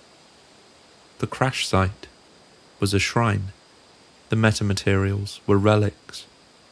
The secrecy was monastic. Technology had become the new sacred. And UFO artifacts, strange alloys, impossible isotopes, debris that behaved more like compressed information than metal, were treated with the reverence once given to fragments of the true cross. While working with Tim, she realized they were building a new religion without calling it one. A religion of engineers, mathematicians, and programmers. One where inspiration arrived as revelation, and invention was indistinguishable from prayer. The Vatican's interest wasn't abstract. In fact, it had its own modern apparition to evaluate. The Chris Bledsoe case. His encounter with a luminous feminine being, the Lady, triggered quiet investigation, not only from NASA personnel, but from Vatican officials who recognized the archetype immediately. They compared it to Fatima. They compared it to Guadalupe. They filed his photograph in the archives between Galileo and Copernicus, not as a novelty, as part of the great chain of anomalous human experience. The Church, Pasulka realized, was watching the same phenomenon as NASA, but through a lens honed by 2,000 years of encounter, interpretation, and redaction. And quietly, it was preparing. They're waiting, she said, for secular people to get up to speed. What I'm trying to show you tonight is not a conspiracy map. It's something stranger, something quieter. A network of roots so deeply intertwined that eventually the pattern begins to speak for itself. Parsons leads to Von Braun. Von Braun leads to NASA. NASA leads to Tim Taylor. Tim Taylor to Pasulka. Pasulka leads to the Vatican. And the Vatican, somehow, leads us straight into the living room of Chris Bledsoe. Different people, different eras, different belief systems, yet all orbiting the same hidden center, drawn in as if by gravity. At a certain point, the weight of these connections starts to feel like a truth in its own right, a self-affirming realization that scientists, theologians, mystics, engineers, astronauts, and experiencers keep finding themselves in the same room, asking the same questions, comparing notes across centuries, as though guided by an unseen hand. It reminds me of planets spiraling toward a black hole. You never see the singularity directly. You infer it from everything it pulls toward itself. The debris, the light, the trajectories of stars. We're told it's impossible to see inside a black hole, but perhaps you can glimpse its nature by examining the things caught in its pull. That's what we're doing here. We're studying the pattern, not the secret, the shape of the gravity, not the object beneath it. And one of the final bodies caught in that orbit, a man whose life has woven together religion, science, intelligence, and inexplicable light, is the figure we turn to next. A man approached by NASA insiders, Vatican scholars, and consciousness researchers. A man whose experiences echo the oldest visions in the archives, and yet feel unmistakably modern. Tonight, let's explore where Chris Bledsoe fits in this tapestry. Not to judge his beliefs, not to dissect his theology, but to understand why so many of the threads we've followed lead directly to him. If we can trace his connections, we might just see the whole pattern, or even identify the single thread that began it all. There are stories that slip into the public consciousness like folklore, drifting between campfire retellings and late-night radio calls. And then, there are stories that refuse to stay small, stories that gravitationally draw in people who absolutely should not be interested. Engineers, intelligence officers, mission controllers, archivists. Stories that behave less like anecdotes and more like fault lines, running under institutions we assume to be separate. NASA, the Vatican, academia, Silicon Valley, the clandestine corners of national security. The story of Chris Bledsoe is one of those. And while his personal encounters deserve their own documentary-length deep dive, one we will absolutely take someday, tonight we focus on one thing, not on what happened to him, but on what showed up because of it, on how one family in North Carolina became a case study, a pilgrimage site, and a bridge between worlds that rarely admit they're speaking to each other. This chapter is about influence, about a man whose experiences created ripples large enough to reach mission control, the apostolic archive, and private rooms where classified PowerPoints glow in the dark. This is the story of how belief, science, and secrecy converge in a single living myth. We begin in 2007 on the banks of the Cape Fear River, the origin point of a multi-witness event whose details we'll touch only lightly here. Missing time, luminous orbs, small beings, an egg-shaped craft hovering over a rural road, a spontaneous medical healing, and a message delivered not with words, but with thought.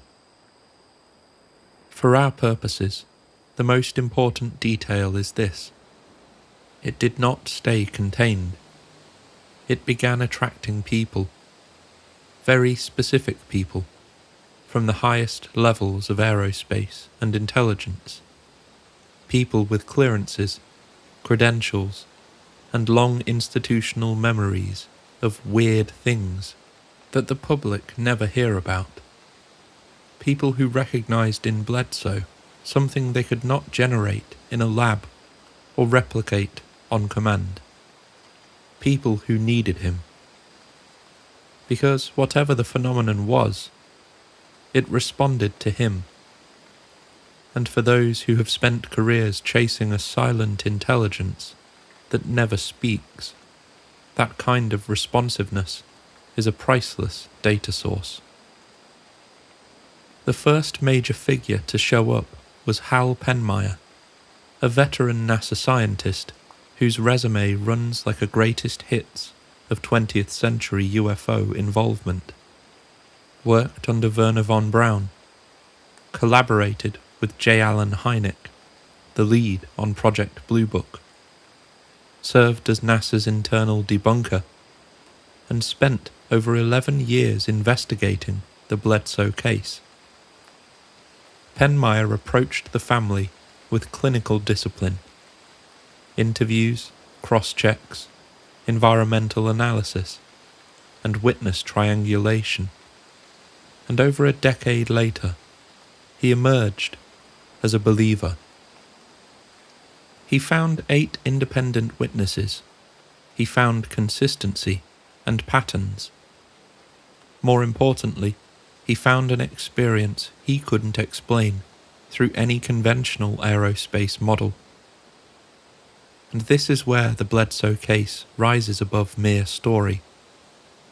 Because when a man trained to dismiss UFO reports for a living quietly admits he can't, other people notice, especially inside NASA, especially the ones working on programs you never hear about. The second visitor was most consequential.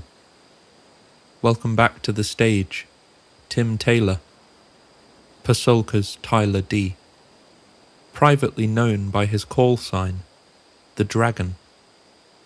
To remind you, he was a senior NASA mission controller with overlapping ties to the Air Force, CIA, and NRO. Taylor occupies the rarefied world of unacknowledged programs, the sort of world where rocket failures, classified aerospace crashes, and anomalous events end up on your desk instead of the news. And he did not come to the Bledsoe home out of curiosity. He came because he believed the phenomenon used Bledsoe as an interface. Taylor's worldview blends the empirical with the esoteric in a way that many at NASA would never publicly admit. He believes consciousness is an operational part of aerospace. He believes certain minds act like antennas. He believes technological breakthroughs can arrive as downloads.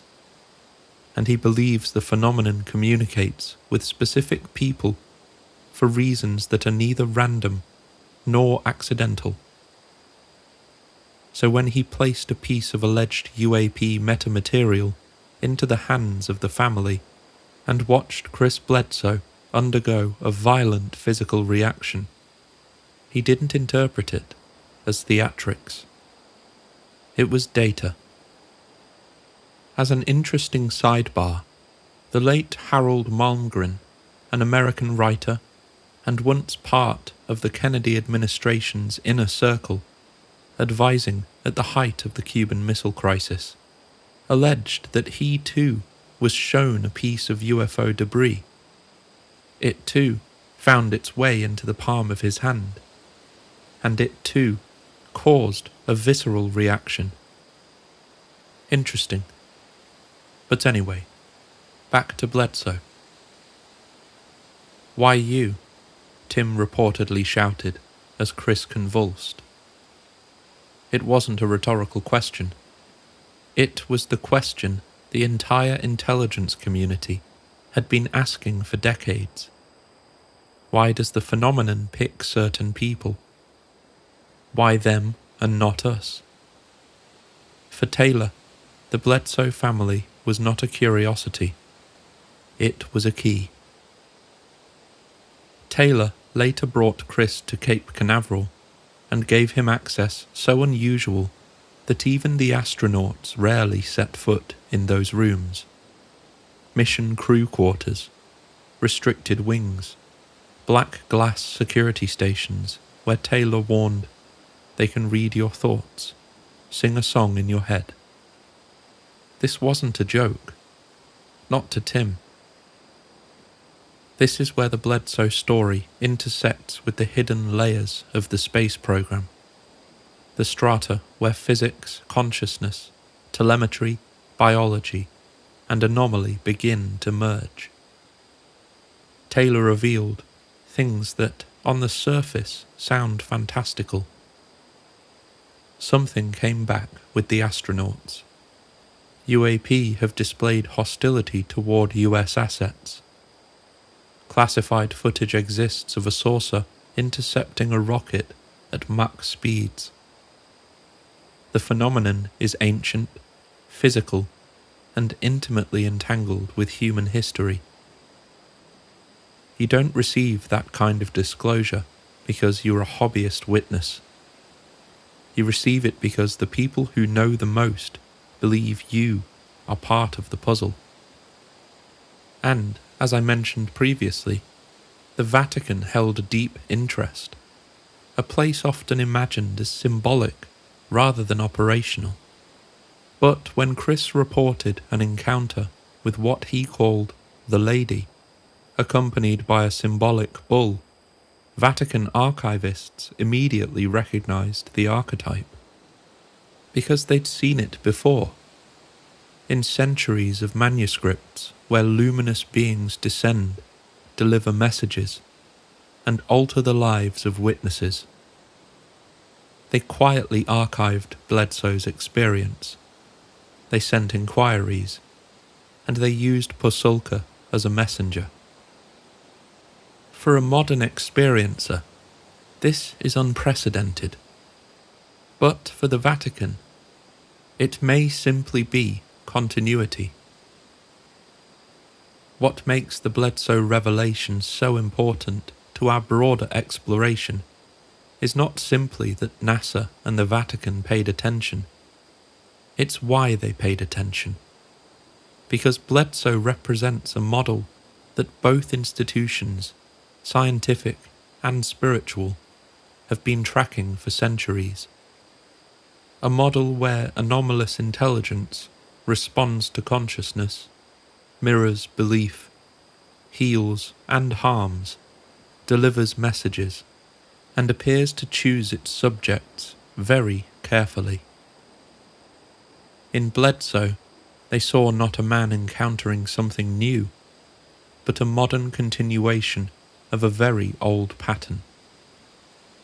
The pattern of prophets. People whose experiences have the ability to reshape the beliefs of entire communities, sometimes entire eras. When you hear Chris Bledsoe speak, there's something unmistakable in his voice. It isn't charisma in the usual sense. It's gentler than that. There's a softness to it, a warmth, a kind of quiet gravity that feels almost like love. And the message he carries is one we've heard echoed across centuries. Unity, peace, curiosity, and a vague but persistent sense of prophecy. And that, perhaps, is precisely why we must tread carefully. Not because Bledsoe is deceptive. I don't believe he is. But because human beings are vulnerable to certainty, especially when life feels directionless and someone speaks with the cadence of meaning. We've followed voices like that before. Some led us toward enlightenment. Others led us toward ruin. This is why discernment matters.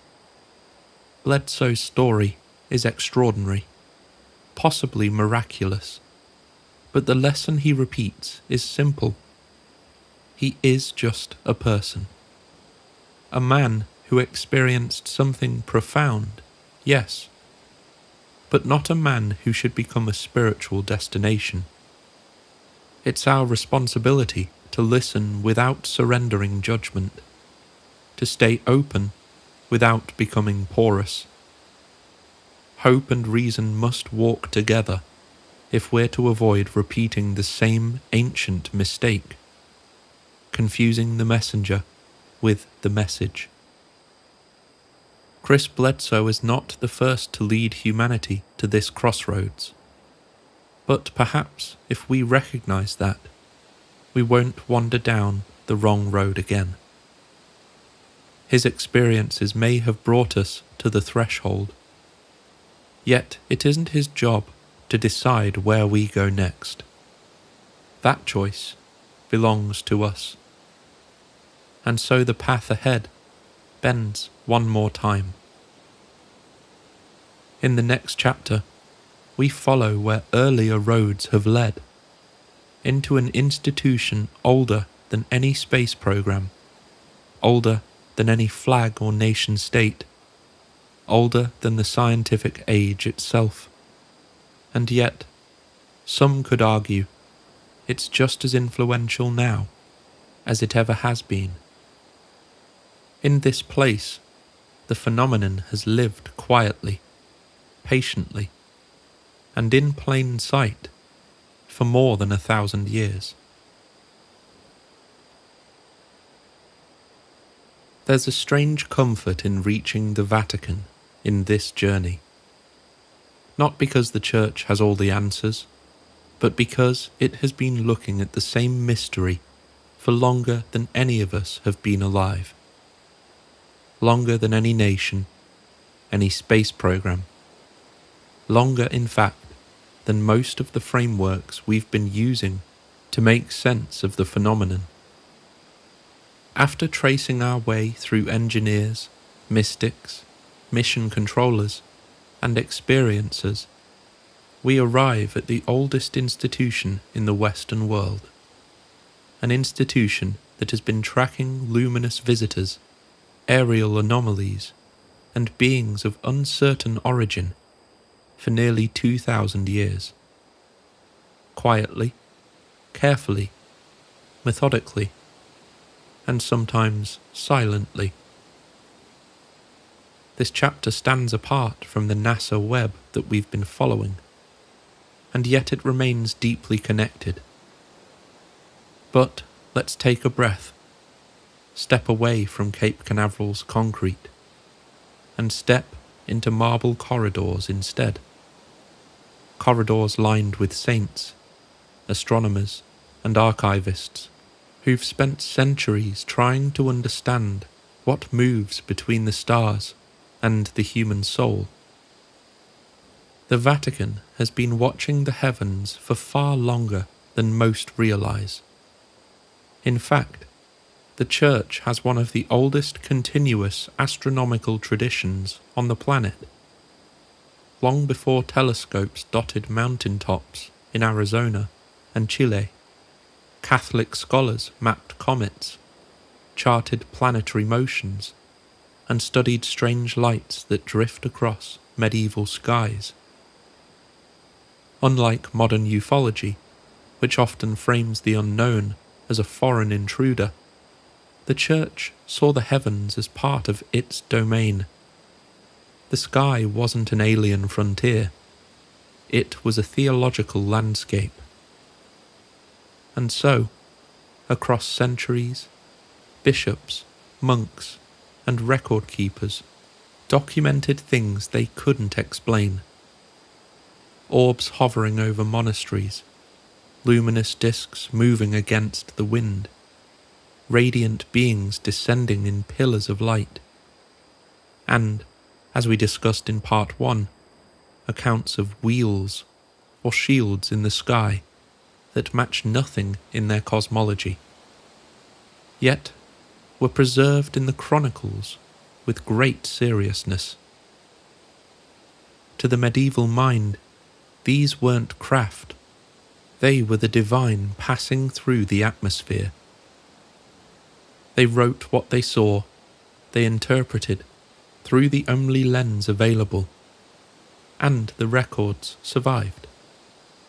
Centuries later, modern researchers reading these same documents recognize unmistakable echoes of contemporary UAP reports.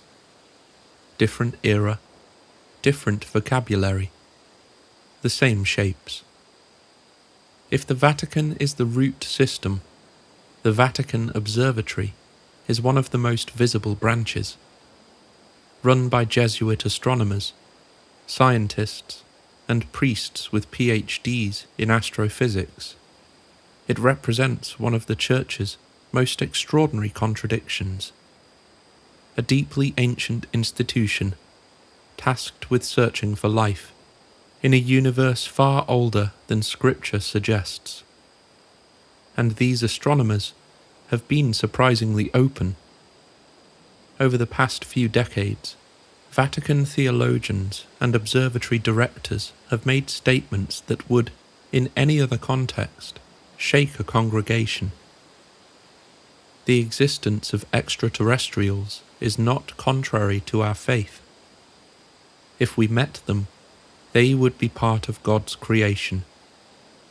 The Church may baptize extraterrestrials if they desire it. This isn't fringe commentary. These are official voices speaking from the heart of the most influential religious organization on earth. Behind their words is a very clear implication. The Church has already prepared for the possibility that angels, visitors, and beings from the sky may not be different categories at all. Could this be a sign of the Church updating its language for the 21st century? Perhaps an admission that the parallels drawn between non-human intelligence and divine entities described in Scripture are many. In a very important way, recognizing the possibility that humanity has been worshipping the same thing that carries many different names would pose no theological crisis. In fact, on the contrary, it may simply expand the family. Further to this, unlike governments that panic at the idea of public revelation, the Church has had 2,000 years to think about non-human intelligence. Angels, demons, watchers, saints, messengers, intelligences. These beings are baked into the architecture of Christian cosmology. So when asked about extraterrestrials, Vatican scholars tend to respond with a serene shrug. Why wouldn't they exist? After all, if the universe is God's creation, it is vast and populated. If humans aren't alone, it changes nothing fundamental about theology. If intelligences visit us, it might be part of a divine ecosystem. If apparitions resemble modern encounters, perhaps the phenomenon is one continuous tapestry. The Vatican has never been frightened by the idea of life beyond Earth. It has been expecting it. Some even accuse the Vatican of being directly involved in encounters it knows involves non-human intelligence. Among the stranger whispers in modern ufology is the tale of a downed object, allegedly recovered not only by military actors, but with Vatican awareness, even oversight. The story, known as the Magenta Crash, is still wrapped in layers of rumour and classified fog. But the core allegation is this: a non-human craft may have been retrieved in Italy in the 1930s, and the Vatican may have been made aware, if not directly involved. Even if the story is speculative, the fact that the Vatican appears in the narrative at all speaks volumes. People instinctively associate the Church with the control of cosmic secrets, and historically, they aren't wrong. Across all these threads, one truth emerges. The Vatican is not interested in UFOs because they threaten its theology. The Vatican is interested because they support it. Visitors from beyond the earth, intelligences moving through dimensions, beings of light with messages of compassion or warning. These are not alien to Catholicism. In a way, they are central to its worldview. Where science sees the possibility of life, the Church sees the continuation of a conversation that began long before telescopes. The Vatican once punished Galileo for suggesting that Earth wasn't the centre of the cosmos. Now it builds telescopes to search for neighbours. It once feared the heavens would dethrone them. Now they look upward, knowing the opposite is true. Finding others would confirm the universe is richer, stranger, and more alive than we ever imagined. If the phenomenon is real, if luminous beings, intelligences, and visitors have been part of the human story from the beginning, then the Vatican has been recording some of the earliest chapters. Yet they do not panic. They do not rush to conclusions. And at least on this subject, they do not cling to dogma. They simply wait, because for 2,000 years they have believed one thing: heaven was never above us. It was all around us, and something has always been watching. And once again, it isn't the message that's dangerous. It's the mind that hears it. Scripture has the luxury of contemplation, centuries of revision, meditation, poetry, debate. It has room to breathe, to settle, to be interpreted and reinterpreted until the sharp edges dull and the meaning finds its rightful place. That's why doing this work matters to me. Writing a script gives me the space to think, to step outside the pressure and noise of the everyday world and consider the phenomenon with clarity rather than fear. But without that time, ideas land like sparks on dry grass. Unexamined, they can ignite. Unfiltered, they distort. And before long, belief calcifies into certainty, the brittle kind. So when the Vatican speaks of heaven and hell, of angels and demons, you're free to take it literally if that serves you. But literalism rarely moves the world forward with honesty or reason. It's that same reflex, this need to reduce mystery into moral absolute, that has crept into the modern discussion of non-human intelligence. There are people in powerful positions who are utterly convinced that what we're dealing with is demonic, not metaphorically and not symbolically, literally. And that certainty, not the phenomenon itself, is what makes disclosure dangerous. Because when a mystery enters the human mind, it doesn't arrive alone. It arrives tangled in scripture, superstition, identity, fear, hope, trauma, and culture. The phenomenon doesn't divide us. our beliefs do. And so as we step into the next chapter, we leave behind the marble halls, the satellites, the observatories, and follow the trail of those beliefs into their most volatile terrain, the place where theology, secrecy, and national power collide, where revelation isn't just a possibility, it's a risk. There is something almost haunted about the way the UAP issue moves through the halls of power, not haunted by the craft themselves, but by the interpretations people project onto them. For the first time in human history, a phenomenon has surfaced that forces generals, priests, scientists, and analysts to confront the same question. And that's where everything begins to fracture. Not along partisan lines, not between believers and skeptics, but along spiritual fault lines that run deeper than any sensor data. Inside secure rooms in Washington, it's alleged that there are men and women who refuse to view classified UAP footage, not out of doubt, but because they fear it confirms their worst theology. Many fear the presence of demons in their command structures.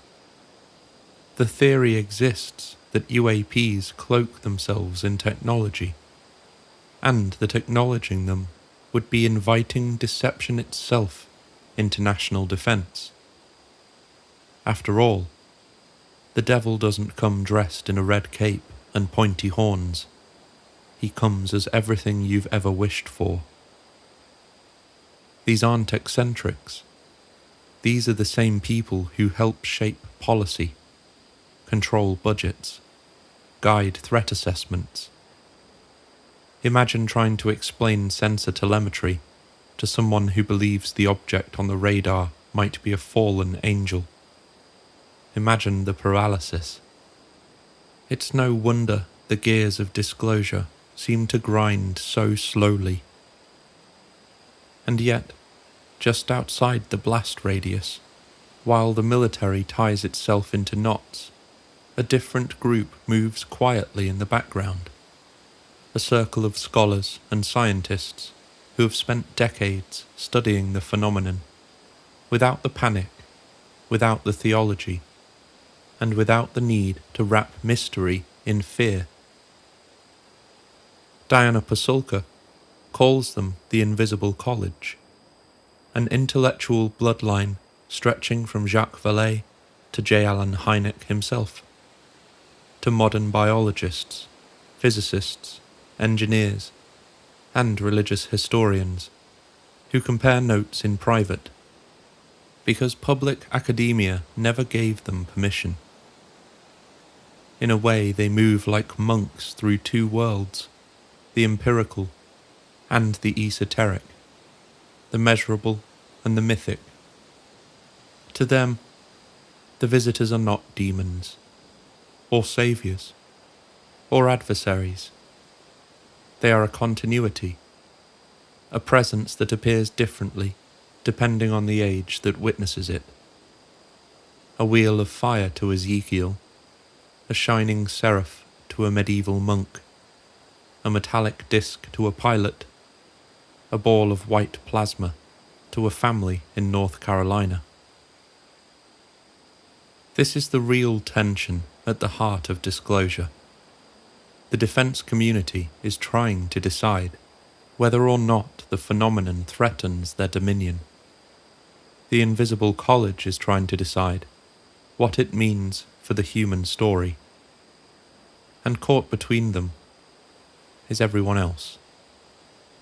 In a classified wing of the Pentagon, a staffer praised the phenomenon is demonic because the alternative feels too destabilizing, while in a quiet library at Stanford, a scientist studies metamaterials and wonders whether ancient accounts of angels were just early attempts to describe the same physics he now measures under an electron microscope.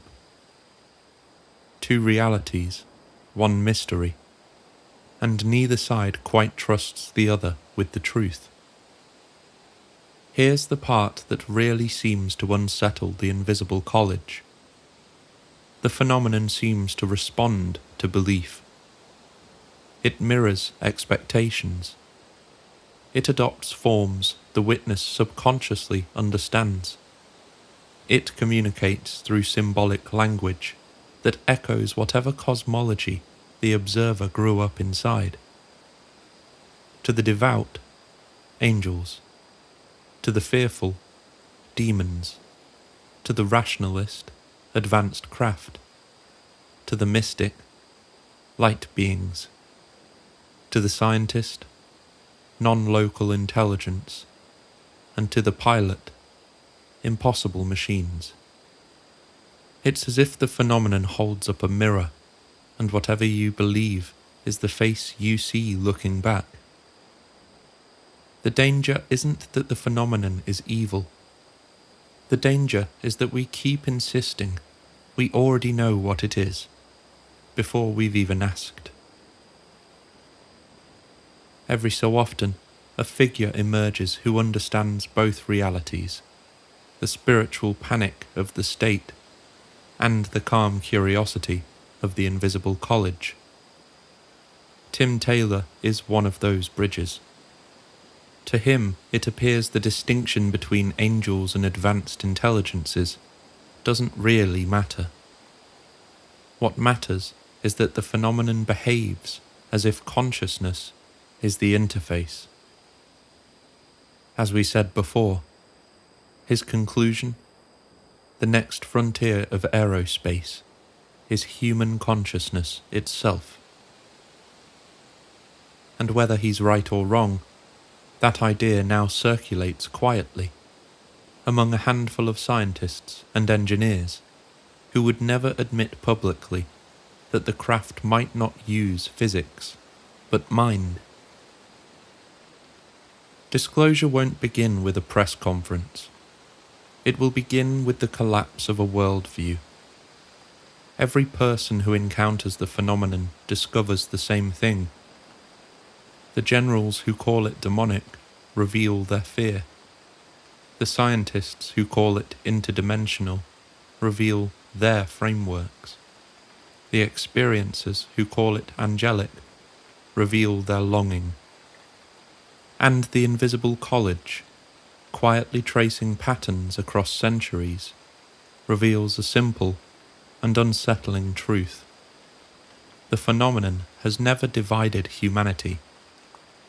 Humanity has divided itself.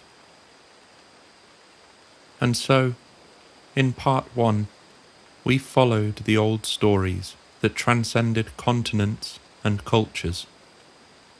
Gods, angels, sky beings, star people. And in part 2, we've discovered that those same stories are now dividing the very institutions responsible for telling the world the truth. If you frequent the Dreamland Motel, you may now be expecting the usual ending, the gentle tug of all the threads into one woven tapestry, a final shape emerging from the fog. I try to do that whenever I can. Even when the subject is impossible, I like offering you a souvenir to take away, a map, or at the very least a compass. But tonight, I won't pretend the picture is clear.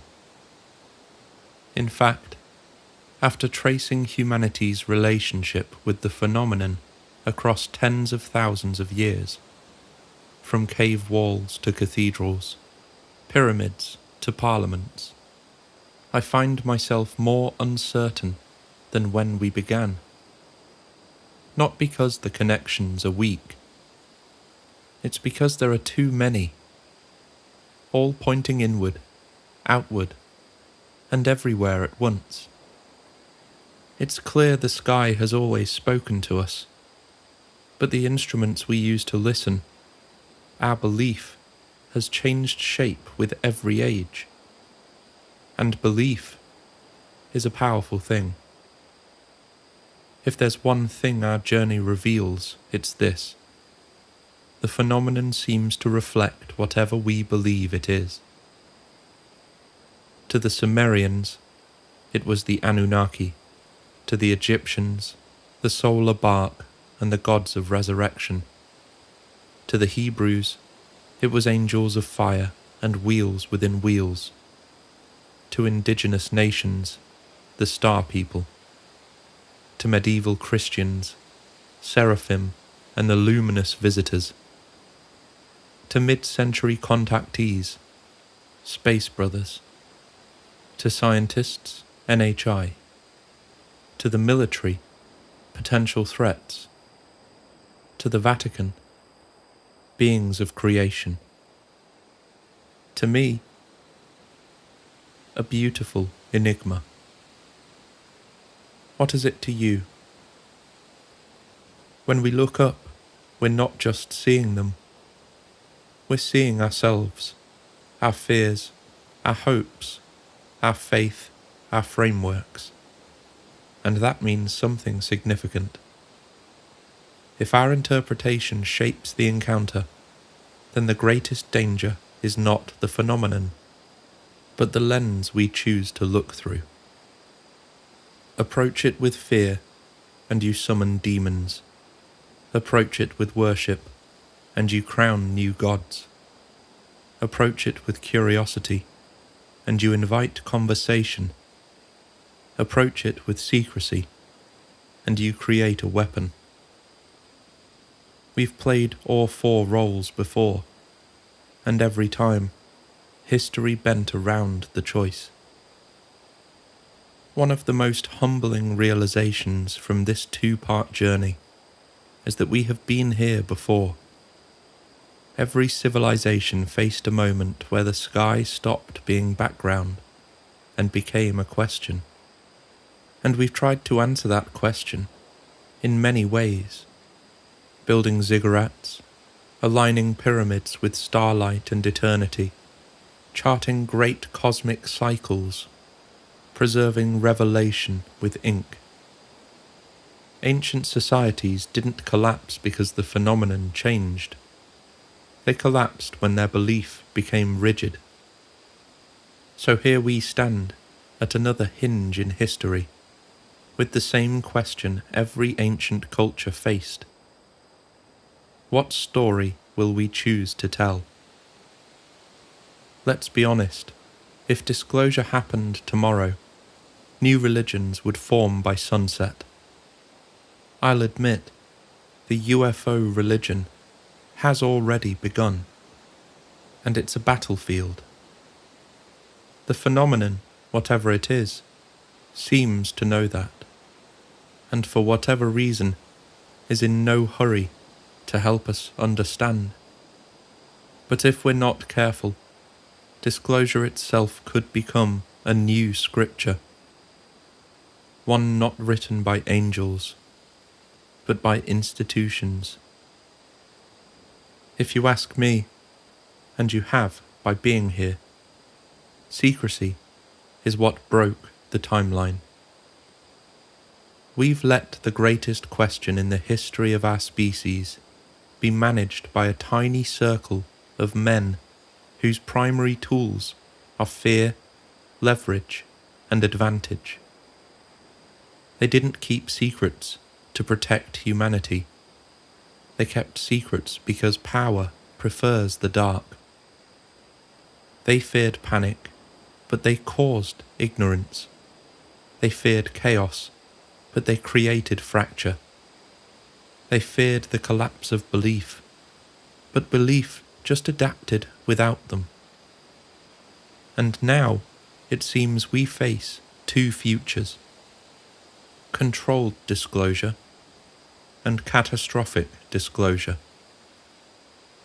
Controlled disclosure is the version orchestrated by the same gatekeepers who built and maintained the secrecy.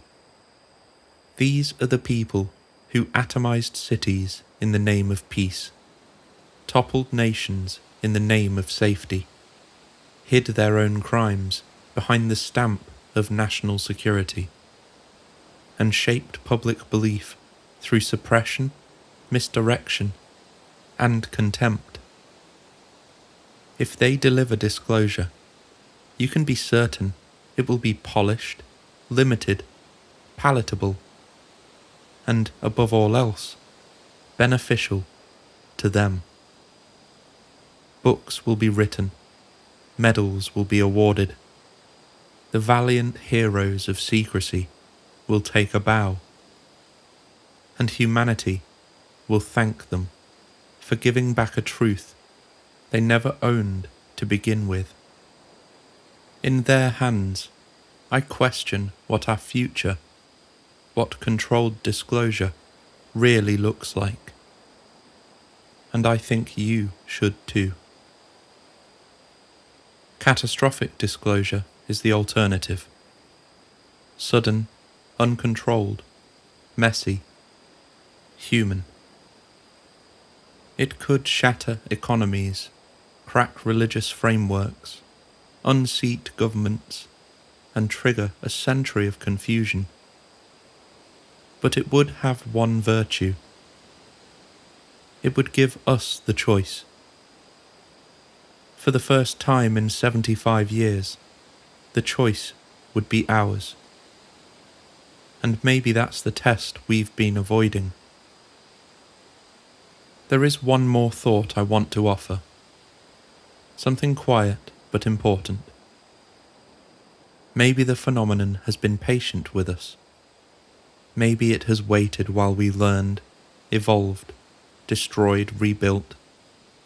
Maybe it whispered in constellations when we were young, spoke in visions when we were uncertain, and now shines in our data, our skies, our testimonies, as we finally reach a level of maturity required to hear it. And maybe the phenomenon is not revealing itself. It's waiting to see who we become first. Because if belief is the interface, if consciousness is the medium, then contact was never about them deciding to reach out to us. It was about us becoming something worth reaching out to. As we close this two-part journey, I'll leave you with what I think is the real heart of all of this. Perhaps if we find out what they are, we may still not find out what we are. Because perhaps what we are is uncertain. Are we the frightened children of a planet we don't understand? Or the custodians of a legacy older than every scripture combined? Are we ready for the truth? Or just ready for comfort? Are we capable of unity? Or doomed to interpret the sky against each other forever? These are the questions that matter. Because if we don't understand who we are, someone else will decide for us. Thank you for checking in at the Dreamland Motel tonight. If this journey meant something to you, please like the episode, subscribe, and share your thoughts in the comments below. I genuinely love reading them. It keeps the lights on in this place. Until next time, I hope we've helped your mind settle. And whatever you do next, leave a little space in your heart for whatever might be watching us back from the dark. Good night.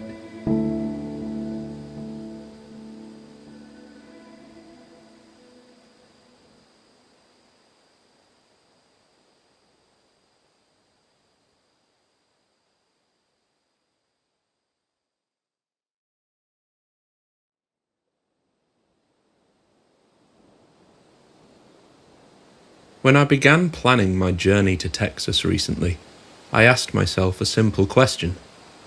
What could possibly connect this place to this channel? Texas has never been short on encounters with the strange. A quiet crash outside Aurora, and the story of something buried beneath its soil. There was the long, unsettling night of the Cash Landrum incident, where light itself seemed to leave scars. And more recently, the slow circling objects over Stephenville, witnessed by so many that dismissal became complicated. Texas remembers these events. But as we continue our journey through the liminal rooms, moving deeper into the more complex corners of the UFO landscape, something else began to surface. Not a sighting, not an object, a person. By a quiet stroke of synchronicity, one of ufology's most unconventional, but at the same time most respected minds spent his formative years at the University of Texas in Austin. I'm speaking, of course, of Jacques Vallée. Long before the controversy, before the books that would dislodge entire frameworks of belief, this is where Vallée was learning how to map worlds, charting a dead planet by day, while privately wondering what might be shaping life here on Earth.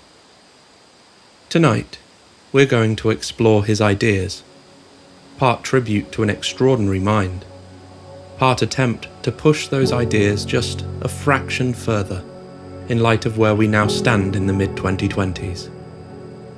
Many of Vallée's questions are decades old, and yet they feel strangely current, because they were never really about spacecraft. They were about perception and symbols, how reality might communicate with human consciousness. So tonight, we won't be searching for answers, we'll be listening, because that's the very least that Jacques Vallée deserves. Welcome to the Dreamland Motel. If you enjoy what we do here, please consider liking, subscribing, and sharing a thought or where you're listening from in the comments below. We read every single one. Now, settle in, and let's dive into the mind of Jacques Vallée. Austin, Texas, 1962. A young astronomer arrives in a city still adjusting to the rhythm of the space age. Highways stretch outward. University buildings hum with early machines. Computation is beginning to feel inevitable. This is where Jacques Vallée comes after leaving France, carrying credentials, formal training, and a set of questions he has learned to keep carefully separated. By day, his role is clearly defined. At the University of Texas, Vallée enters an academic environment shaped by precision, working with an astronomy program influenced by Gérard de Vaucouleurs. He becomes involved in an ambitious effort, constructing one of the first computer-based maps of Mars. At this point in history, Mars remains unresolved. Folklore still orbits it, in realms of science fiction. Telescopic observations disagree. Coordinate systems drift by hundreds of miles. Before spacecraft can approach the planet, its surface must be rendered legible, translated into grids, reference frames, and numerical alignment. This is the Mars Map Project. Decades of observations are transferred to punched cards. Early computers reconcile competing measurements. Ephemerides are refined. Albedo features are smoothed into a consistent areographic net. The objective is steady and technical, to make the unknown navigable. And if a few of those words were new to you, don't worry. Science. To put it simply, Mars becomes something that can be worked on. The process assumes a certain kind of silence from the planet. Mars does not respond to observation. It doesn't shift its behavior when watched.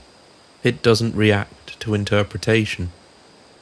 With better instruments and enough patience, it yields. When night falls, Vallée's attention turns elsewhere, away from cartography and toward a different set of files. His journals from this period, later published as Forbidden Science, place him in Austin in late 1962. One entry is dated precisely. It appears under a section header titled Blue Book. By this time, his private inquiry overlaps with official channels. The subject exists within institutions, spoken about carefully and filtered through procedure. So by day, Vallée works toward clarity, and by night, he studies reports that resist it. Witnesses describe lights that appear briefly, objects that change behavior, encounters that leave people feeling unsettled, sometimes isolated. Patterns surface, then fail to settle into anything stable. These reports don't behave like Mars. They seem shaped by context. They seem sensitive to interpretation. Here, two trajectories begin to diverge. Mars mapping moves toward agreement, but UFO reports move in the opposite direction. As instruments improve, the planet grows quieter, but as sensors sharpen and coverage expands, the phenomenon grows more elaborate, generating stories, disagreements, and institutional tension alongside whatever physical traces remain. Mechanical explanations, the nuts and bolts, begin to stretch. The implied scale becomes difficult to picture. The recurrence complicates chance. Symbolic details persist. Contradictions, folklore echoes, moments that feel curiously staged. The events feel arranged. Arrangement does not imply illusion, but it suggests presentation, a relationship between what appears and who is watching. In Vallée's later thinking, this relationship becomes central. The phenomenon appears to have physical presence, while also producing lasting effects on belief, memory, and social response. The questions that Vallée has begin to shift. Why does something capable of repeated appearance rely on ambiguity? Why do encounters arrive briefly, unevenly, and often symbolically, instead of settling into any form of clarity? All the while, the Mars project continues in parallel. Again, Mars does not alter its surface for different observers. It doesn't change its story over time. Its mapping moves toward consensus. But the phenomenon does not. It appears responsive, selective. It appears attentive to the cultural moment that it enters. When spacecraft finally reach Mars, the verdict is subdued. A cratered surface, thin atmosphere, no signs of engineering. A long-imagined world resolves into pure geology. Mars becomes an object, a dead object. The phenomenon remains unresolved, but very much alive. It continues forward alongside humanity, shifting forms, changing language, adapting its appearance to the era, from airships to discs, from contactees to radar operators, from rural sightings to intelligence briefings. The contrast sharpens. A distant planet becomes understandable. and a nearby mystery remains difficult to frame. This chapter is more than a recollection of a man's early career. It marks a moment where two ways of knowing begin to drift apart. On one side, the disciplined language of measurement, coordinates, grids, certainty built slowly through reduction. On the other side, lived experience, ambiguous, symbolic, resistant to containment. Watching Jacques Vallée stand between those worlds feels almost like watching an historical echo. The West once underwent its own great separation.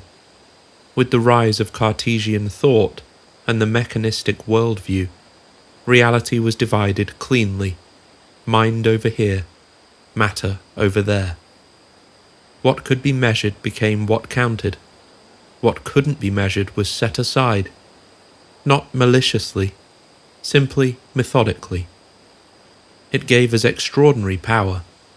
It also narrowed the language available to describe certain experiences. Vallée is an accomplished scientist. His instinct is rigor, his reflex is precision. Yet there comes a point where applying the scientific method to the phenomenon does not reduce ambiguity, it reveals more of it. That requires a particular kind of mind. A mind willing to admit that when the current language struggles or fails entirely, the experience itself does not disappear. A mind capable of holding uncertainty without collapsing into dismissal or belief. Some thinkers see that tension as a threat. Others see it as an opening. Perhaps the phenomenon has been pressing against the limits of our conceptual framework all along, waiting for a language capable of holding both measurement and meaning. And perhaps people like Vallée stand at that threshold, not abandoning science, but stretching it. Sometimes the unknown just needs to be understood differently. And so, between a dead planet reduced to coordinates and a living mystery that refuses to be coordinated, Vallée starts to ask a quieter question. What if the phenomenon isn't arriving from Mars as the movies suggest? What if the phenomenon isn't necessarily arriving from anywhere else? And what if it's engaging us? You know, sometimes in the motel, late at night, the hallway outside the room feels longer. This is usually where the noise drops away, where familiar explanations begin to lose their footing. This is where the liminal rooms are found, the space between the space, the breath between the breath. But if you try, you can notice it. Go ahead. Try to notice that moment, the halfway point between inhaling and exhaling. That moment of equilibrium is where this entire series exists. And as time goes on, I hope you notice it more. Because at least for me, it's those moments that really let you slow down and absorb new ideas. And the idea we're stepping into now is one that made Jacques Vallée difficult to categorize and difficult to absorb, but for me impossible to ignore. It's the idea that the UFO phenomenon may function as a system, but not a machine in the conventional sense, and not a program with an obvious operator. Instead, it's a system whose outputs include belief, confusion, fear, wonder, and cultural change. Vallée would eventually call it a control system. By the time this idea takes shape, Vallée has already learned something important. Large institutions struggle with anomalies. Project Blue Book collects reports, classifies them, files them away. Explanations are provided quickly. Categories are enforced. The process gives the appearance of order. But residue remains. A small percentage of cases resist explanation. Physical traces appear. Radar tracks persist. Witnesses include pilots, engineers, scientists. Energy effects are measured and recorded. The data accumulates faster than it can be digested. But inside this pressure, an informal network begins to form. A loose collaboration of researchers who share passion and information quietly, outside official channels. Vallée later refers to this group as the Invisible College. It isn't secretive by nature, but it's protective by necessity. Among them are astronomers, physicists, psychologists, statisticians, people trained to doubt their own impressions, people accustomed to letting data correct them. What they encounter refuses to stay contained within a single discipline. Patterns emerge across decades and cultures and belief systems, religions, and slowly Vallée's attention shifts away from the craft toward the effect. This, in my opinion, was the decision of a group of individuals far ahead of their time. One feature appears again and again. The phenomenon produces belief, not agreement. Belief. Witnesses change careers. New religious movements form. Fear spreads through communities. Institutions tighten their grip on information. Even when events remain unresolved, their consequences do not. Vallée begins to see this as part of the data. The phenomenon seems to, quote, report an image to humanity. An image shaped by culture, expectation, and historical moment. Medieval encounters wear the clothing of angels and fairies. 20th century encounters adopt the language of spacecraft and technology. The setting changes, but the structure underlying it all persists. This repetition suggests regulation rather than randomness. A thermostat slowly adjusts a room without announcing itself. A system maintains conditions without explanation. The phenomenon appears to operate in a similar way, nudging belief systems, destabilizing certainties, introducing contradictions that resist closure. Absurdity enters here.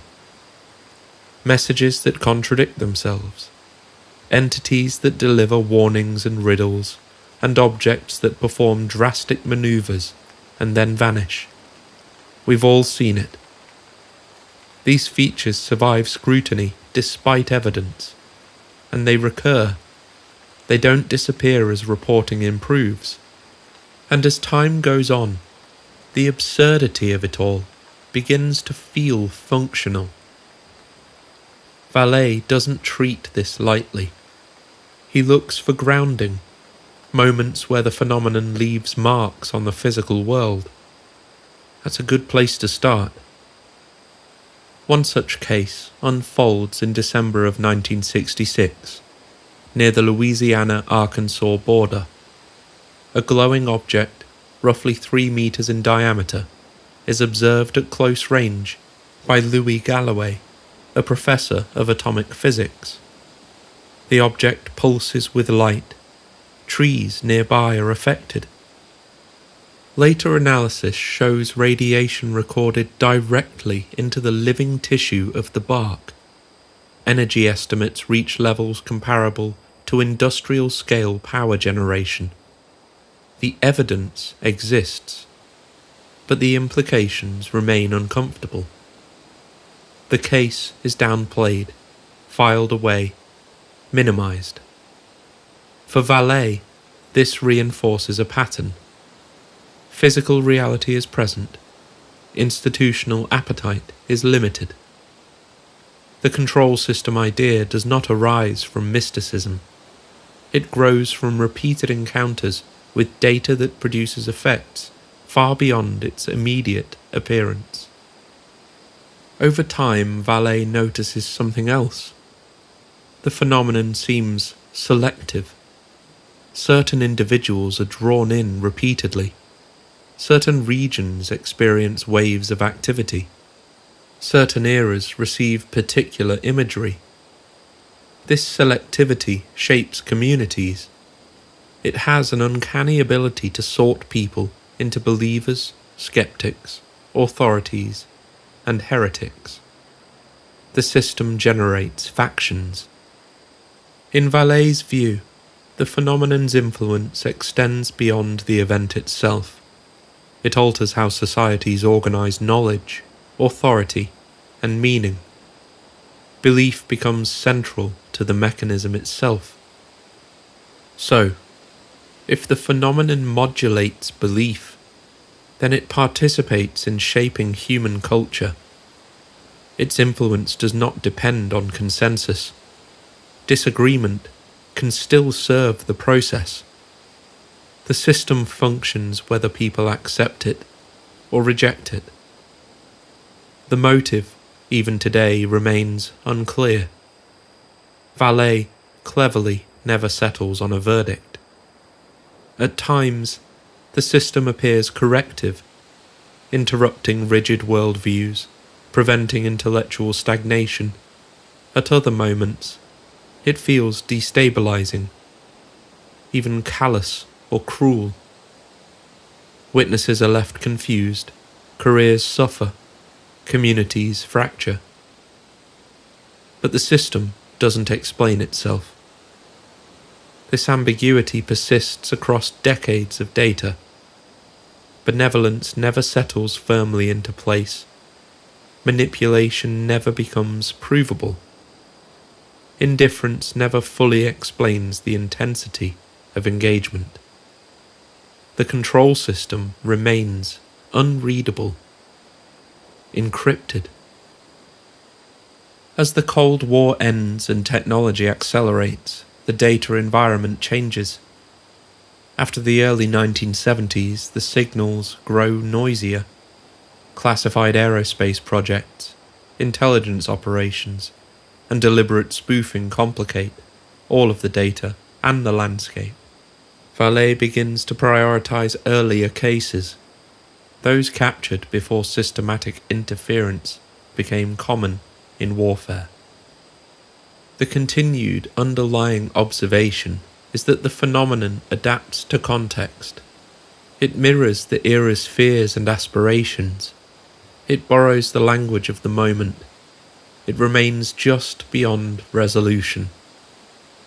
But standing back from the data, Vallée arrives at a restrained conclusion. The phenomenon appears real. Its physical effects can be measured. Its social effects can be traced. But its purpose remains opaque.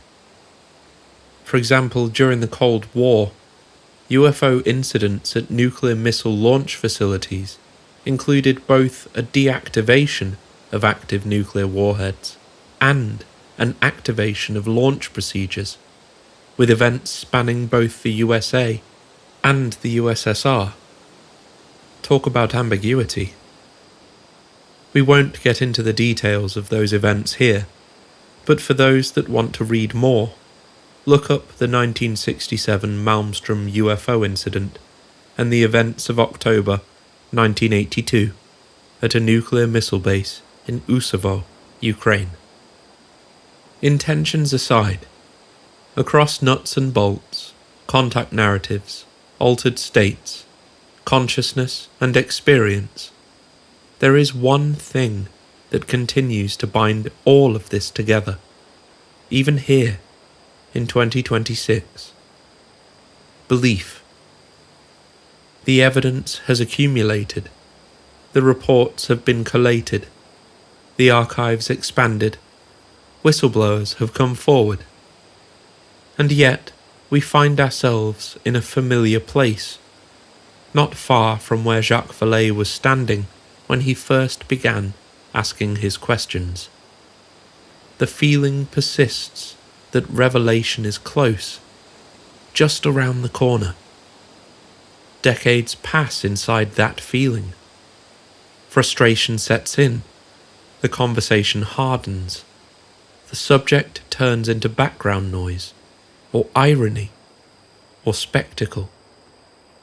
We, me and you, have been in this place for so long, and still the deeper ideas Vallée introduced nearly 50 years ago remain largely unexplored.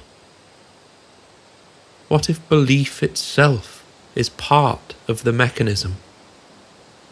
Not simply a reaction to the phenomenon, a component of how it operates, a way influence is exerted, attention guided, expectation shaped. By who, or by whatever this is, remains unanswered. Vallée never rushed to resolve that question, and neither should we. Maybe we should sit with it, in that moment between inhale and exhale, remember? Perhaps now, rather than waiting for another disclosure, another promise of certainty, we frame the discussion from the perspective that belief itself may be fundamental to the conversation, that leaps of faith may be how we finally understand the reality with which we are presented. By the time Jacques Vallée began using the word interdimensional, we already knew how easily it could mislead. It's a word that arrives carrying baggage, science fiction shortcuts, cinematic imagery of doorways tearing open in the sky. But this was never the terrain Vallée was and is pointing toward. He uses the word cautiously, for lack of a better, so to speak, as a placeholder for something that refuses to sit inside familiar geometry. To understand what he means, we have to slow down and take the term apart, not to diminish it, but to clear enough space to let it truly mean something again. Vallée's starting point is observation. Across decades of cases, the phenomenon behaves as though it doesn't fully occupy the physical frame presented to us. Objects appear and disappear without transitional motion. Shapes distort, sizes fluctuate. Interiors seem larger than exteriors. Time behaves unevenly for witnesses. If you even have a passing interest in ufology, you already know these are not rare anomalies. They suggest a relationship with space that isn't complete, as though only a portion of the event is intersecting our perceptual field. And this is where dimension actually enters the conversation. In physics and mathematics, a dimension is not a place, it's a degree of freedom. Length, width, depth, time. Additional dimensions do not need to resemble rooms or corridors, though at the Dreamland Motel, of course, they do for fun. But the reality is that they can exist as variables inaccessible to direct perception, shaping outcomes without ever being seen. I want you to imagine a character living on a single page of a book. They experience events in order, line by line. They can move left and right across the page, but they cannot leave it. Now imagine a reader. The reader can see the pages before and after. They can flip backward, they can pause time by closing the book. From the character's perspective, the reader's actions feel impossible. Extra dimensions may relate to time and structure in the same way, allowing movement through realities we experience only sequentially. Vallée wonders whether the phenomenon occupies similar degrees of freedom adjacent to our own, overlapping enough to produce effects, yet misaligned enough to remain difficult to localize. Interdimensional, in this sense, merely describes a relationship between two very real places. That relationship becomes clearer when perception enters the frame. Vallée approaches the problem as a computer scientist. Input arrives, processing occurs, and output is rendered. What we experience as reality may be closer to an interface than a raw feed. This idea found its resonance decades later in the work of Donald Hoffman, who we briefly mentioned in episode 1 of this series. His research suggests that perception evolved to guide behavior rather than reveal truth. According to his view, our senses present a simplified dashboard, icons and symbols standing in for an underlying complexity we are never meant to see directly. Think of it this way. A file icon on your computer doesn't resemble the code beneath it. It functions well enough to be useful. In fact, for the average user, the underlying code would actually be unusable. Vallée's encounters begin to look similar. The phenomenon appears through symbols shaped by expectation and psychological readiness. Angels appear in one era, airships in another. Craft and entities follow later. The interface changes, updates, and the underlying source remains obscured. Vallée, using this idea, reimagines the essence of contact. Instead of an object arriving in space, the event unfolds at the boundary between an external system and an internal rendering engine. Now don't say I didn't warn you. This Liminal Rooms series attempts to tackle the most difficult aspects of ufology. Don't blame yourself if you need to listen to this chapter again. It's in this in-between space, the place between the physical and the psychological, that the question of consciousness becomes paramount. Vallée repeatedly notices that the most dramatic elements of encounters unfold inside the witness. Time distortion, emotional overwhelm, sudden insight, confusion, fear, a sense of being addressed rather than observed. Don't get me wrong, the physical traces matter, but so much more often, it's the internal effects that truly last. Again, this aligns with the ideas explored by Bernardo Kastrup, a thinker we mentioned earlier in this series, and one we'll undoubtedly return to. His work describes individual consciousness as a localized expression within a larger field of mind. If that sounds abstract, let me offer a different way of approaching it. Do you know what an electron is? You've heard the word your whole life. You can picture it immediately. A tiny particle, circling a nucleus like a planet around a sun. That picture is useful. It helps us do calculations. It helps us build technology. It's also a simplification. In modern physics, electrons don't really exist as little objects flying around in neat orbits. There is no tiny bead tracing a path around an atom. What we call an electron is better understood as an excitation, a ripple in an underlying field, an electron field, a continuous presence that fills space everywhere at once. When conditions are right, that field becomes excited at a particular location, and we point to it and say, "There, found you." The electron isn't a thing in isolation. It's an event, a localized expression of something much larger. The field is fundamental. The particle is what happens when the field is disturbed. Seen this way, the atom isn't a miniature solar system.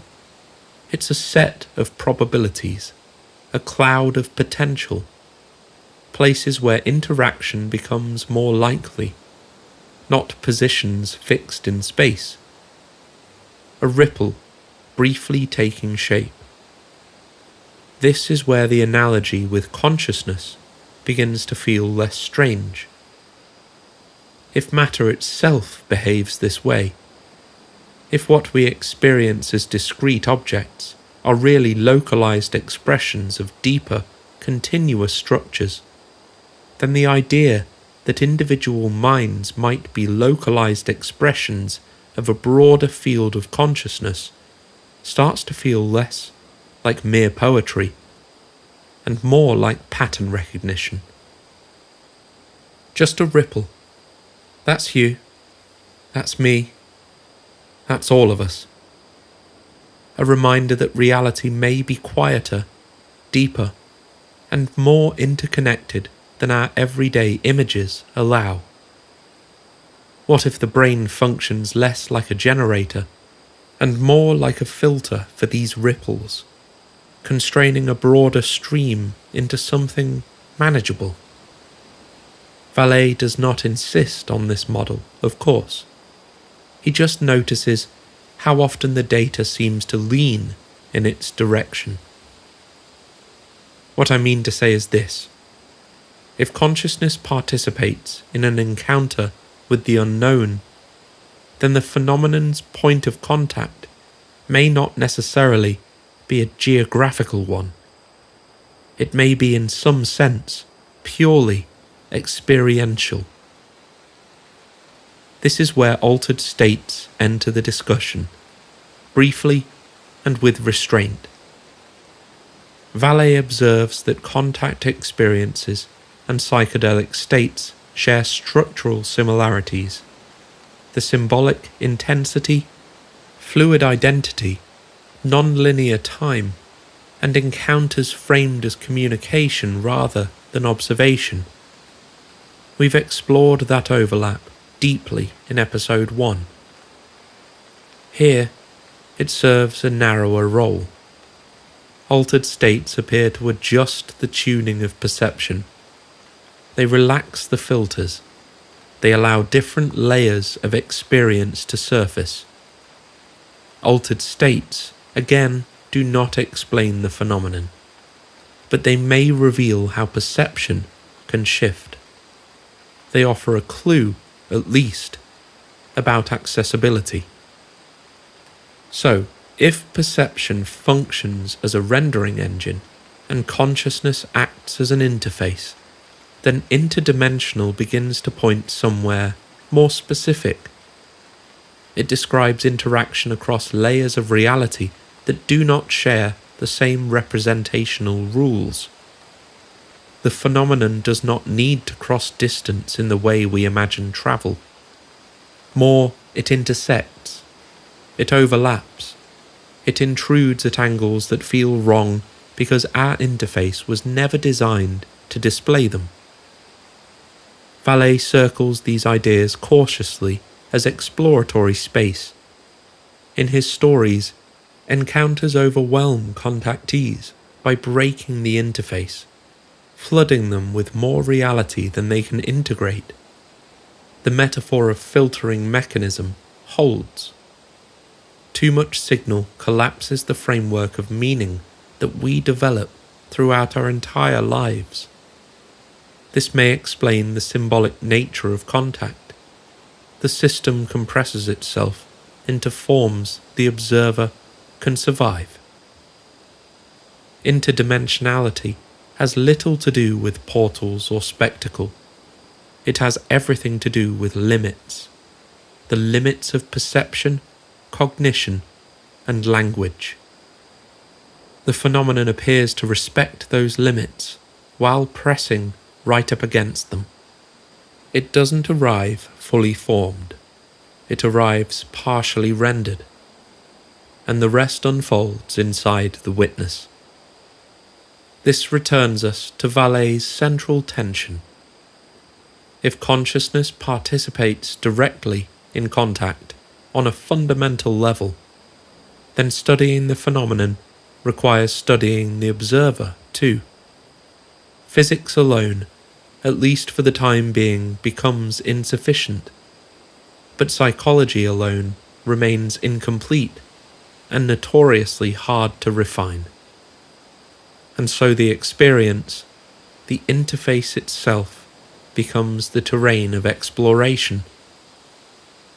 I know this only deepens the mystery, and for that I apologize. But nobody promised you any answers in this series, only questions. The question itself shifts away from where the phenomenon comes from and toward how it appears at all. In the quiet of this room we find ourselves in, that shift might linger longer than you want. If some levels of intelligence can operate across layers of reality, then contact may be part of the human experience, as natural as watering plants that have no idea of your existence, and yet are alive, all the same. There is a moment in this story where time begins to loosen its grip. The phenomenon refuses to stay anchored in the 20th century. It slips backward, past radar screens and Air Force reports, into older rooms of human memory. This is where Jacques Vallée turns toward history. In Passport to Magonia, he does something unusual. He doesn't ask whether folklore is true or false. He only asks how closely its structure resembles modern encounters, and the resemblance is difficult to ignore. Accounts separated by centuries describe lights in the sky, small beings, missing time, journeys to other realms, warnings delivered in riddles, objects that vanish abruptly, and witnesses left unsure how much of what they experienced belongs to the world they returned to. In medieval Europe, the phenomenon appears as angels, tricksters, and spirits. Encounters take place at thresholds, forests, hilltops, lonely roads. Time passes strangely. Memory becomes unreliable. Meaning outweighs mechanics. Centuries later, the setting updates. Airships drift over American towns. Metallic craft start to land in fields. Entities wear uniforms, helmets. They hold medical instruments. Messages arrive framed in technological language. The environment adapts, but the encounter pattern persists. Vallée begins to see mythology as an interface layer, a symbolic skin shaped by culture and expectation. It allows the experience to register without overwhelming the witness. The phenomenon doesn't introduce itself in a neutral form. It seems to arrive dressed for the era. Now you'd be forgiven for explaining away this changing persona as an artifact of human imagination, interpretations of natural phenomenon, stories constructed with the intention of passing down knowledge. That's certainly the materialistic view of things, and it's rational. But to Vallée, and to me, this adaptive quality raises a deeper question. If the phenomenon presents itself differently across history, then perhaps its origin may not be recent. Of course, the record stretches back far beyond aviation, beyond electricity, beyond science itself. Ancient prodigies describe wheels in the sky. Medieval chronicles describe aerial battles. Early modern Europe records luminous objects behaving with some sort of intent. Vallée doesn't compress these accounts into a single explanation. He places them side by side. The shapes repeat, but the masks change. This continuity brings us back to Texas. In 1897, in the small town of Aurora, an object reportedly crashes. The local paper describes an airship, an occupant, and a burial. The story settles into regional folklore, suspended between journalism and legend. Decades later, the language of visitation shifts again. Discs replace the airships, engines replace sails, and undreamt-of technology becomes the dominant metaphor. Aurora sits quietly in the background, a reminder that the phenomenon has been wearing American clothing for quite some time. Vallée notices another recurring feature. Encounters rarely scale upward. As we have seen in just the last couple of decades, the data we gather on the topic doesn't appear to accumulate towards clarity. Instead, each generation inherits uncertainty, but retold in new vocabulary. Again, this points to two possibilities. And to be clear, it's understandable if you call yourself a skeptic. From a strictly scientific standpoint, Occam's razor suggests that if the data we gather doesn't provide the reductive results we've come to expect from scientific progress, then the data must be wrong, or at least incomplete, right? But Jacques' alternative theory suggests this behaviour also aligns with the control system he began to think about all those decades ago. A system that regulates belief doesn't resolve itself. It maintains the tension as a feature of the function. Myth becomes one of its tools. Stories travel farther than data. Symbolism outlives explanation. The phenomenon appears to understand this on a deep level. Folklore scholars have long categorized entities by behavior rather than appearance. Vallée applies the same logic. He tracks how entities interact with witnesses, what they demand, what they withhold, and how they depart. Gifts are offered, then revoked. Warnings are delivered, then contradicted. Knowledge is implied, rarely transferred cleanly. The encounter leaves an imprint rather than a lesson. The phenomenon participates in culture by shaping the narrative space.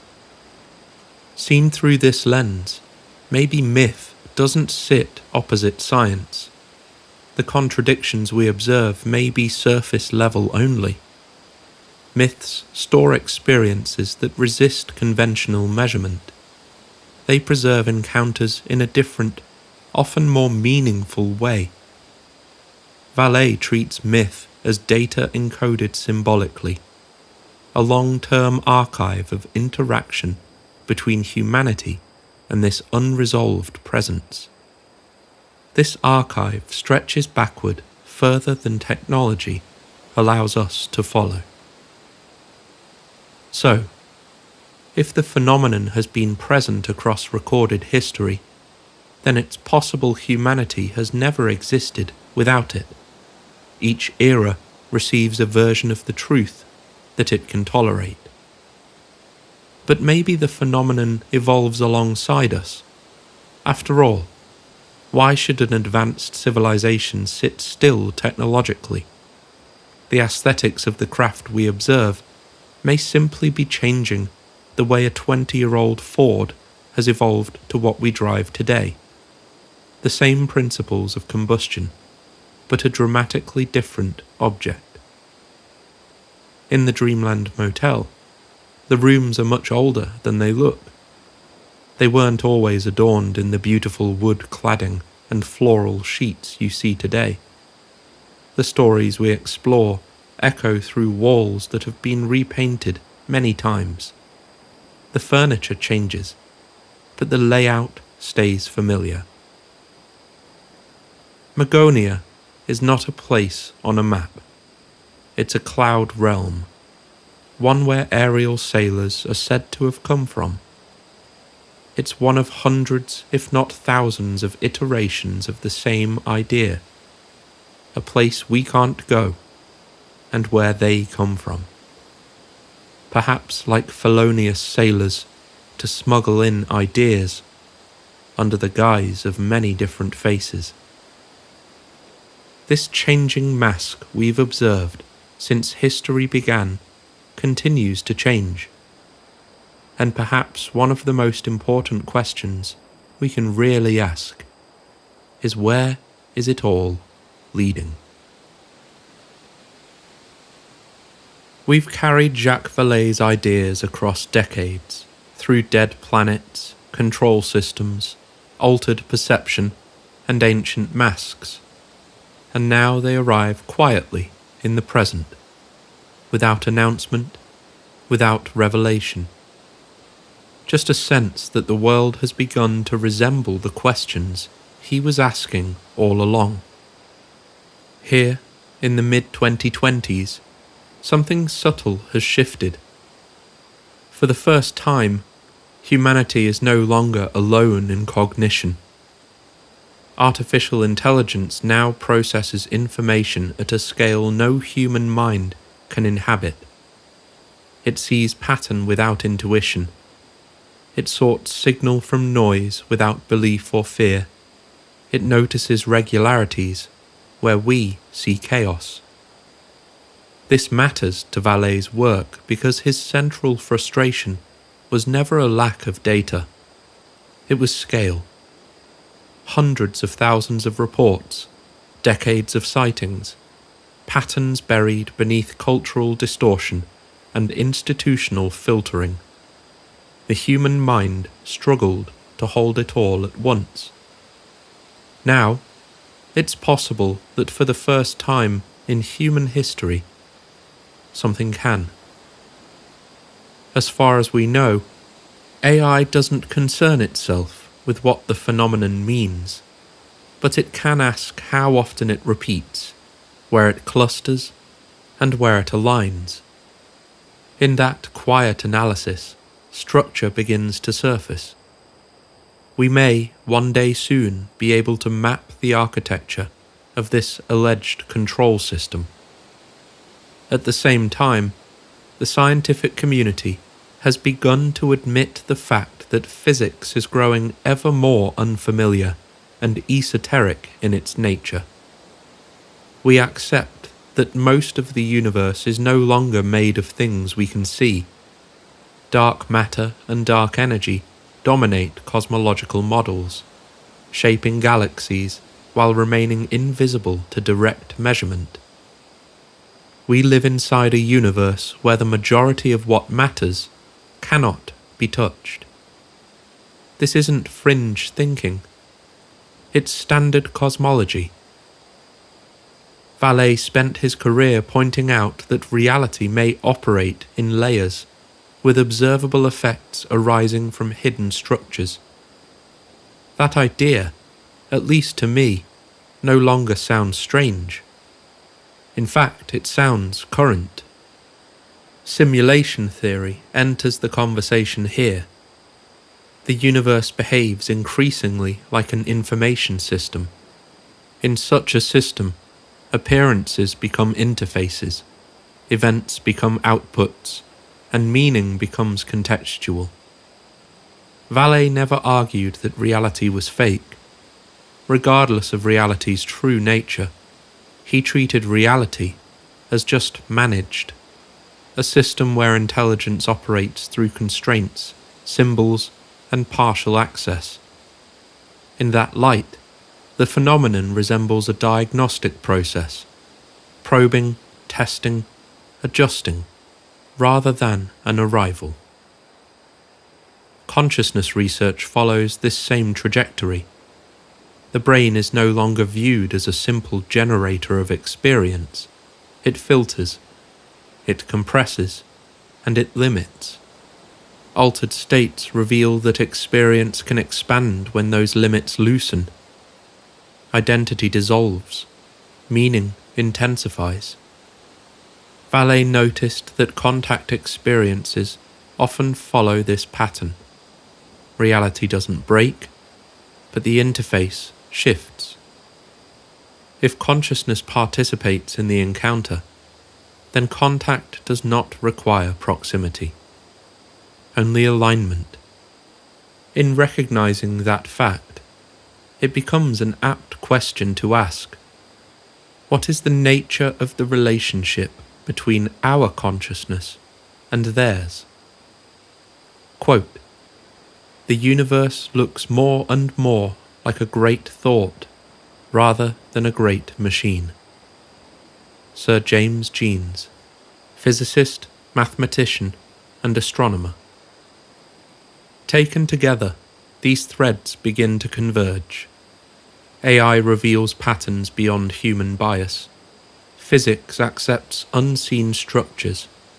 Consciousness research questions perception itself, with increasing indications that experience is far more fundamental than classic materialism would have you believe.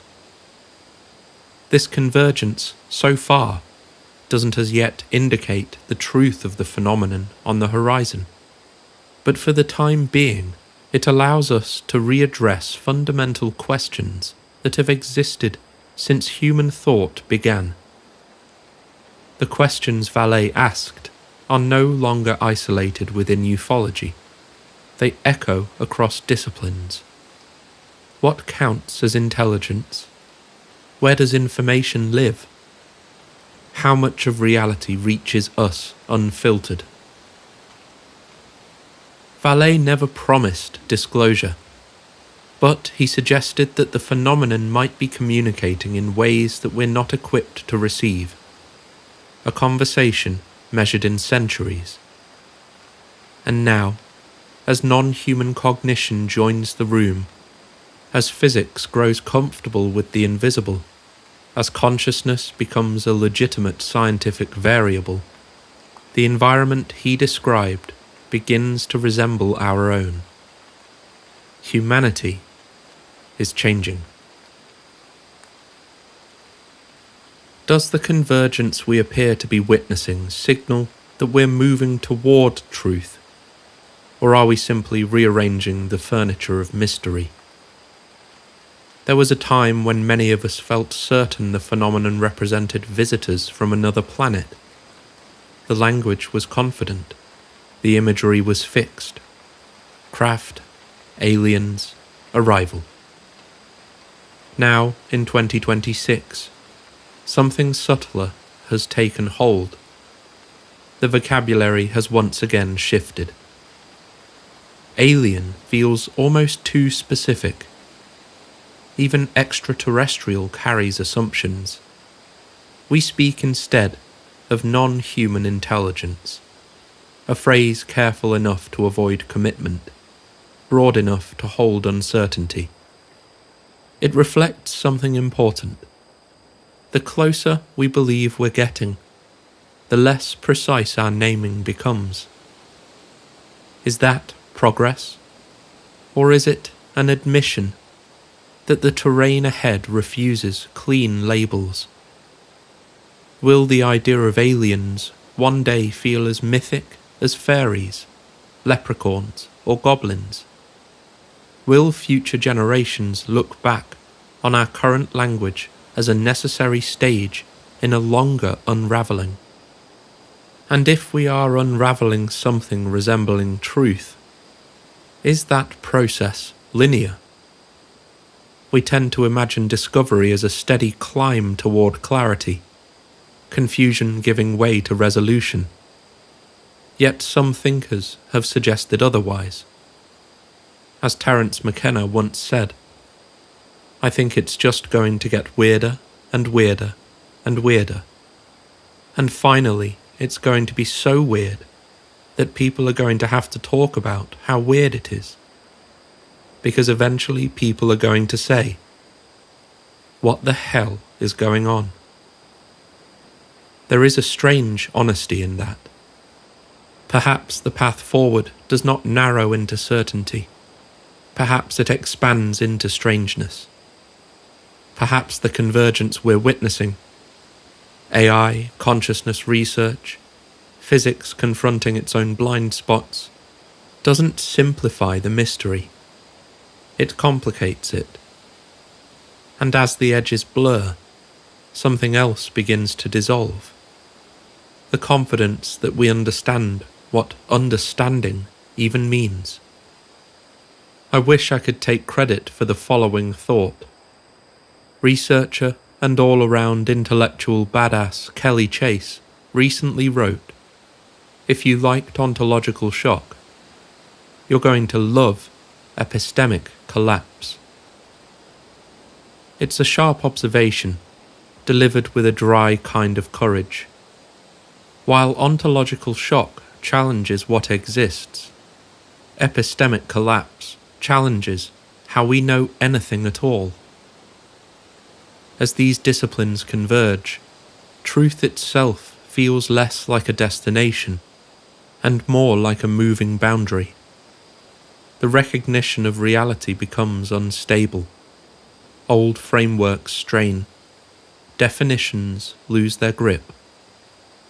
And I wonder whether that instability is part of the process. To step into a new frontier of understanding may require something far more demanding than new data. It may require surrender. The possibility that much of what we assume about reality, about other intelligences, about the structure of existence, about the limits of mind and matter, is incomplete in ways we have yet to comprehend. To accept that possibility, we would need something close to a blank slate, a willingness to loosen our preconceptions, a readiness to admit that what has been present all along may have gone unseen because we were asking all the wrong questions, or asking them in the wrong language. If Vallée was right, the phenomenon has been interacting with us across centuries, adapting, reframing, inviting reinterpretation. The convergence we sense now may not be the end of that process. It may be the moment we finally recognize how deep the rabbit hole goes. And so we arrive back at the quiet question that has followed us closely through every room of this series so far. If the truth is stranger than our categories, if intelligence wears masks shaped by our expectations, if reality itself is layered beyond our current vocabulary, then what exactly are we? Jacques Vallée's career is reminiscent of a great thought process, one that is still being processed, even now, decades later. He is one of the greatest minds, not just in ufology, but in the broader conversation about reality itself. And right now, as the boundaries of truth begin to buckle under the weight of epistemic collapse, it's Vallée's thinking, and more importantly, his questions, that seem to be coming back into focus, sharper than ever. We hope you enjoyed your stay at the Dreamland Motel. As always, if you like the content, please consider liking, subscribing, and letting me know your thoughts down below. And if you'd like to support the work more directly, you'll find a link to Patreon in the description. I trust we'll see you again soon. Good night.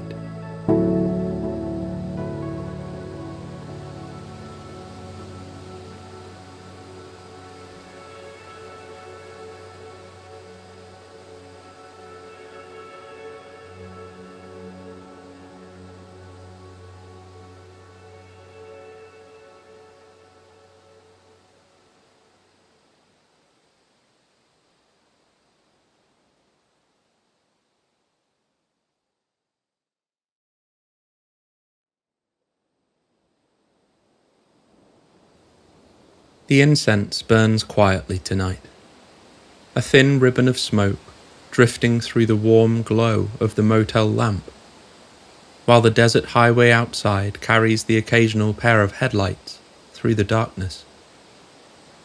Welcome back to the Dreamland Motel. If you're new here, you've arrived in the middle of our Liminal Rooms series, a slow exploration of the stranger questions that sit just beneath the surface of the UFO phenomenon. Before we begin, a quiet thank you to our residential guests and to the Patreon members whose kindness and continued generosity help keep the neon glowing softly out here on the long desert road. If you'd ever like to support the motel a little further, you can find the links waiting for you in the description below. So far, this series has taken us through ideas that bend the mind in unusual ways. Tonight, we're stepping into something slightly different. Tonight, it's time bending. Because whether we realize it or not, the question of time travel appears surprisingly often when people begin trying to make sense of UFOs. It hides inside discussions about advanced propulsion, inside encounters where witnesses report missing time, and inside the strange possibility that a civilization capable of manipulating space-time might eventually discover that movement through time emerges naturally from the technology itself. And if that possibility exists, the implications become difficult to ignore. Because if time travel is a consequence of sufficiently advanced technology, then the phenomenon we observe in the skies may not only involve travelers from distant worlds, it may involve travelers from distant centuries, which raises a profound possibility that what we are doing today, the civilization we are building, the decisions we are making, may already exist as history to whatever intelligence we are interacting with.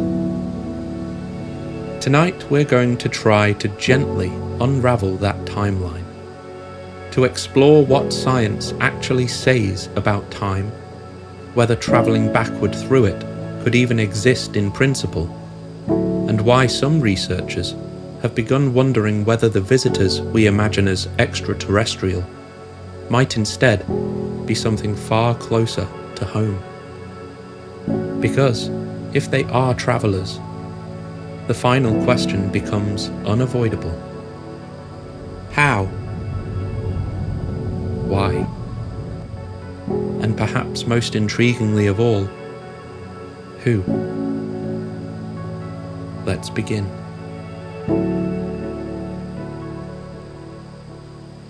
Now, before we get too far into tonight's exploration, it's worth setting expectations for this first chapter. This isn't going to be a detailed science lesson, and it certainly isn't an attempt to compete with the many brilliant educators who dedicate entire careers to explaining the mathematics of modern physics. There are researchers, lecturers, and science communicators who can walk you through relativity, cosmology, and space-time geometry with a level of clarity and precision that goes far beyond anything we need for our purposes here. What we're going to do instead is something much simpler, and in many ways more important for the journey ahead. We're going to take a gentle walk through the basic landscape of how modern physics understands time, not so that we can master the equations, but so that we can begin to adjust the way we think about the concept of time itself.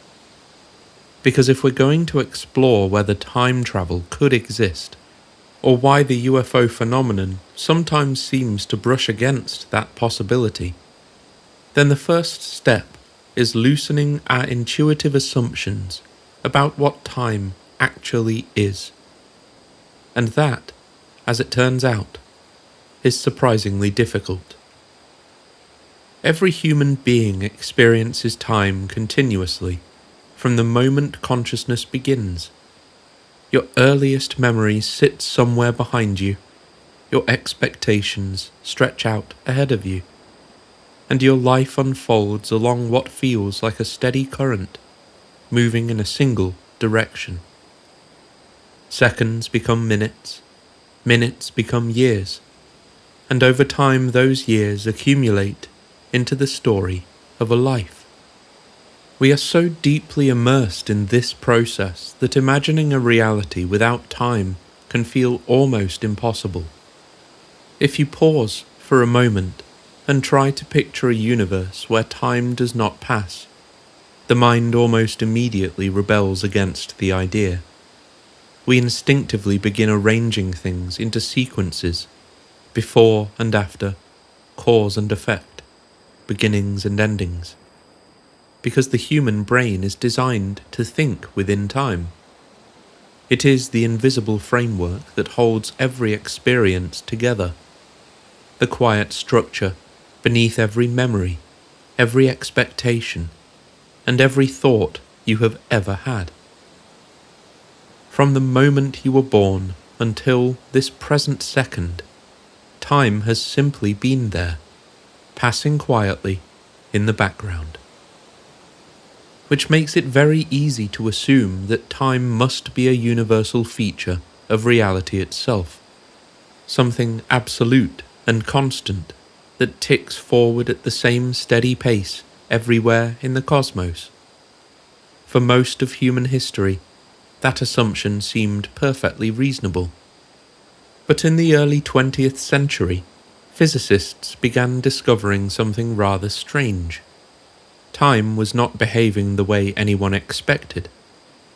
And at the centre of that discovery was a young theoretical physicist we all know, named Albert Einstein, whose work would eventually reshape humanity's understanding of space, gravity, and the structure of the universe itself.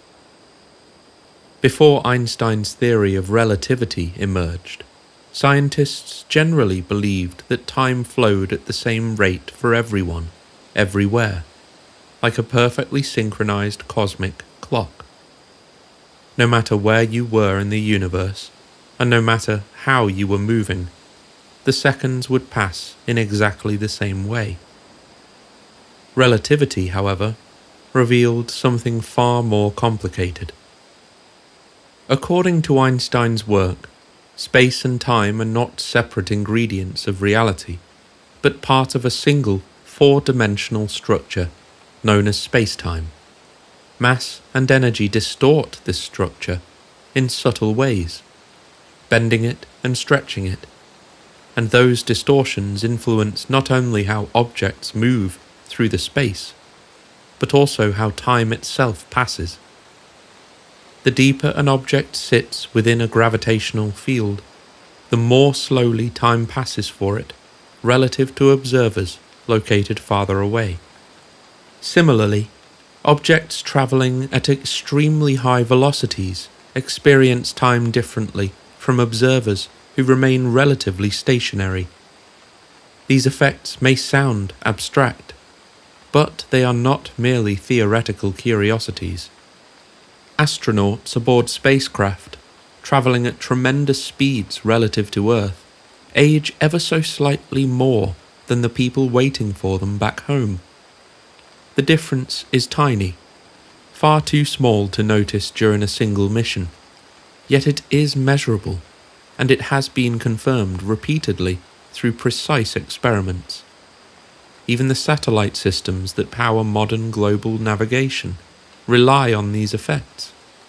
The clocks aboard GPS satellites experience time differently from clocks on the surface of the Earth, because they are moving rapidly and sitting in a weaker gravitational field.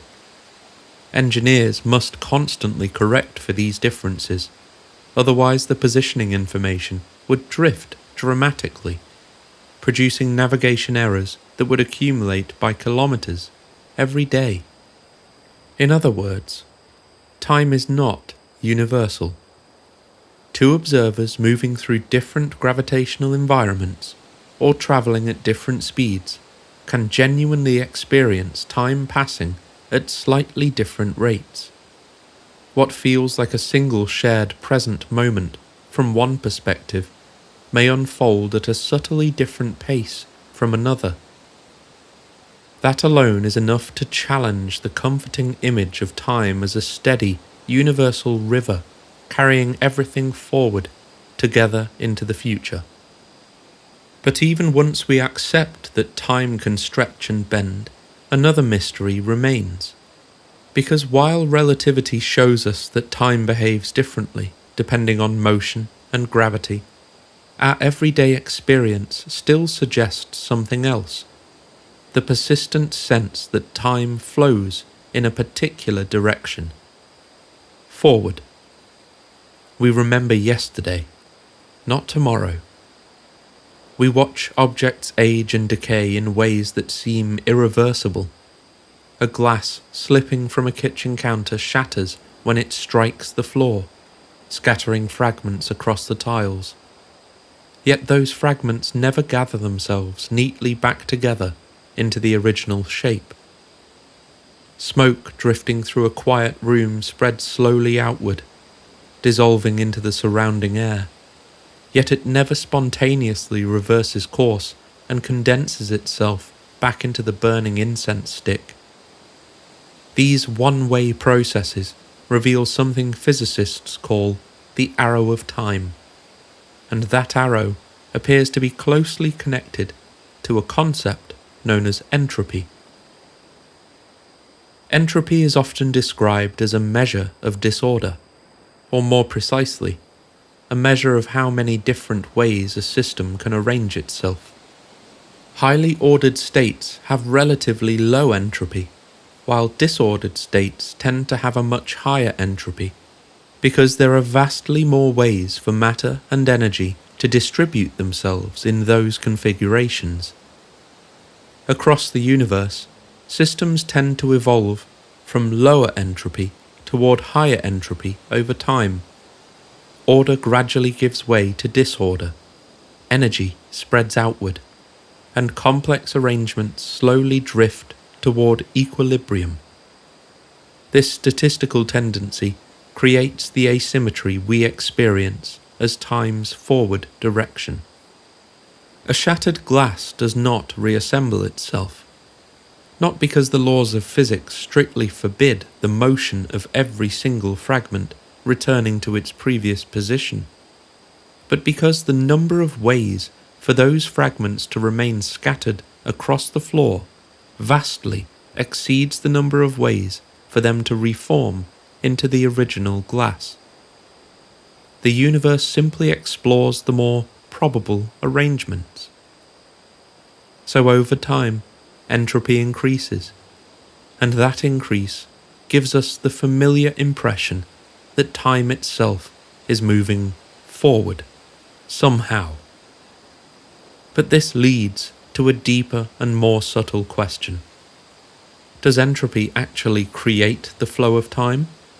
Or does it merely give our experience a sense of direction? To explore the question properly, we have to step back much further, all the way to the beginning of the universe itself. Try to imagine the time before you were born. That might seem easy. History books exist. So let's go back further. The earliest instant of cosmic history. Before galaxies formed, before stars ignited, before planets condensed from swirling clouds of gas and dust, before the Earth existed, before the Milky Way began assembling its spiral arms, before even the first atoms emerged from the expanding newborn universe. Continue travelling backward in your mind, past the formation of light itself, past the earliest moments when space began stretching outward, until you arrive at what cosmologists describe as the Big Bang, the earliest point in the history of our universe that modern physics can meaningfully describe. And here we encounter something deeply counterintuitive. Because according to our best current understanding, time itself begins at this moment. Space and time appear to emerge together at the birth of the universe, which means that asking what happened before the Big Bang may be similar to asking what lies north of the North Pole. The question seems meaningful at first glance, and theologians notoriously love this question: what happened before the Big Bang? Yet the framework required to answer it simply doesn't exist. There was no earlier moment waiting beyond it, no cosmic clock already ticking. Even the phrase, "there was nothing before the universe," gives the idea more shape than it deserves, because the concept of before depends on time already existing. A more accurate way to describe it might be that there simply was not anything yet. No space, no time, no events unfolding. Once we allow that idea to settle in for a moment, something rather interesting begins to happen. If time itself had a beginning, and if the direction we experience, past to future, emerges from the behaviour of entropy within the universe, then the arrow of time may not be a fundamental rule written into reality itself. It may simply be a feature of how this particular universe happens to behave from our perspective. Physics may not actually tell us that time flows. It may only tell us that change tends to move in one direction, but crucially, it's not impossible for it to move in the other. If space-time can bend, and it can, and if the direction of time depends on conditions rather than absolute laws, which they appear to do, then perhaps our familiar experience of time moving steadily forward is not the entire story. So what might happen if someone tried to move the other way? Once the possibility of travelling through time enters the discussion, even cautiously and in purely theoretical terms, a peculiar difficulty appears instantly. The challenge does not initially arise from engines, propulsion systems, or exotic technologies capable of bending space-time. Instead, the first obstacle is something far more fundamental: logic. Moving forward through time presents no difficulty at all, because every living creature is already doing it continuously. Each passing second quietly carries us toward the future, whether we wish it or not. Travelling backward, however, introduces an entirely different situation, one in which the normal sequence of cause and effect can begin to twist around itself in unexpected ways. The moment someone becomes capable of revisiting the past, the timeline must somehow accommodate the possibility that its own history could be altered. This is where paradox appears.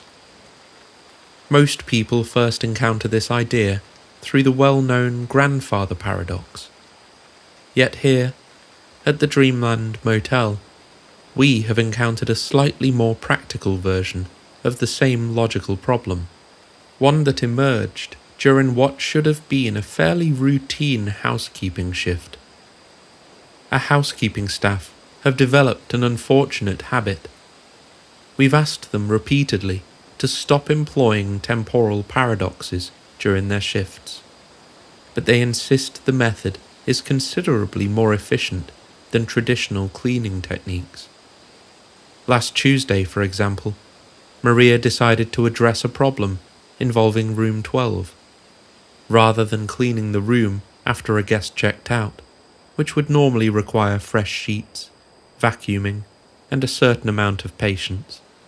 Maria reasoned that the entire situation could be solved more efficiently by travelling the short distance into the past and preventing the guest from entering the room in the first place. If the guest never occupied the room, then naturally the room would never become messy.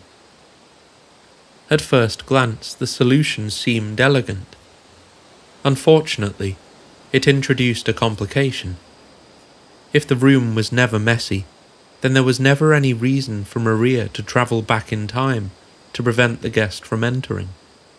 And if she never made the journey, the guest would have checked in normally, leaving the mess that motivated the trip in the first place. When we eventually located Maria, she was standing quietly in the hallway outside room 12, looking somewhat puzzled and trying to determine whether she had already prevented the guest from entering or whether she was about to. For the moment, we're considering returning to traditional mops. They may not be quite as efficient, but they have the advantage of leaving the timeline relatively intact. Behind the humour, though, this little story illustrates a genuine conceptual difficulty that appears the moment backward time travel is taken seriously. If someone changes the past, the chain of events that led them to travel there may disappear. But if that chain disappears, the journey itself should never have occurred, which would mean the past remains unchanged after all. And so the timeline begins to contradict itself.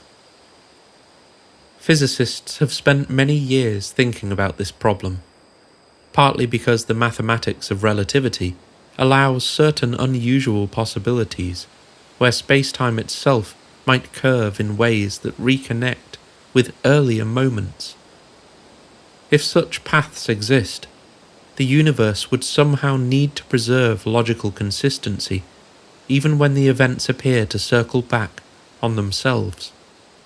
One proposed solution emerges from the concept known as closed time-like curves, a possibility that appears in certain solutions to Einstein's equations describing space-time. In simple terms, these curves represent paths through space-time that eventually loop back toward their own starting point. Theoretically, allowing an object travelling along them to encounter an earlier moment in its own history. However, this possibility comes with a significant constraint. Events along such a path must remain self-consistent. And what does that mean for the notion of free will? In a universe governed by closed time-like curves, the past cannot actually be changed, because any action taken by the traveller must already be part of the sequence of events that produced the journey. So rather than altering history, the traveller becomes one of the causes that shaped it in the first place. In that kind of universe, the timeline forms a loop that always closes neatly. Maria does not change the past. She becomes the reason it unfolds the way it did. Another way physicists have approached this puzzle is through what's often called the block universe model of time. In this interpretation, past, present, and future are not separate stages that unfold one after another. but different regions within larger four-dimensional structure known as space-time. All moments exist within this structure simultaneously, much like every location exists within ordinary space. Our experience of time moving forward may simply reflect the path our consciousness follows through that structure, rather than the literal flow occurring within the universe itself.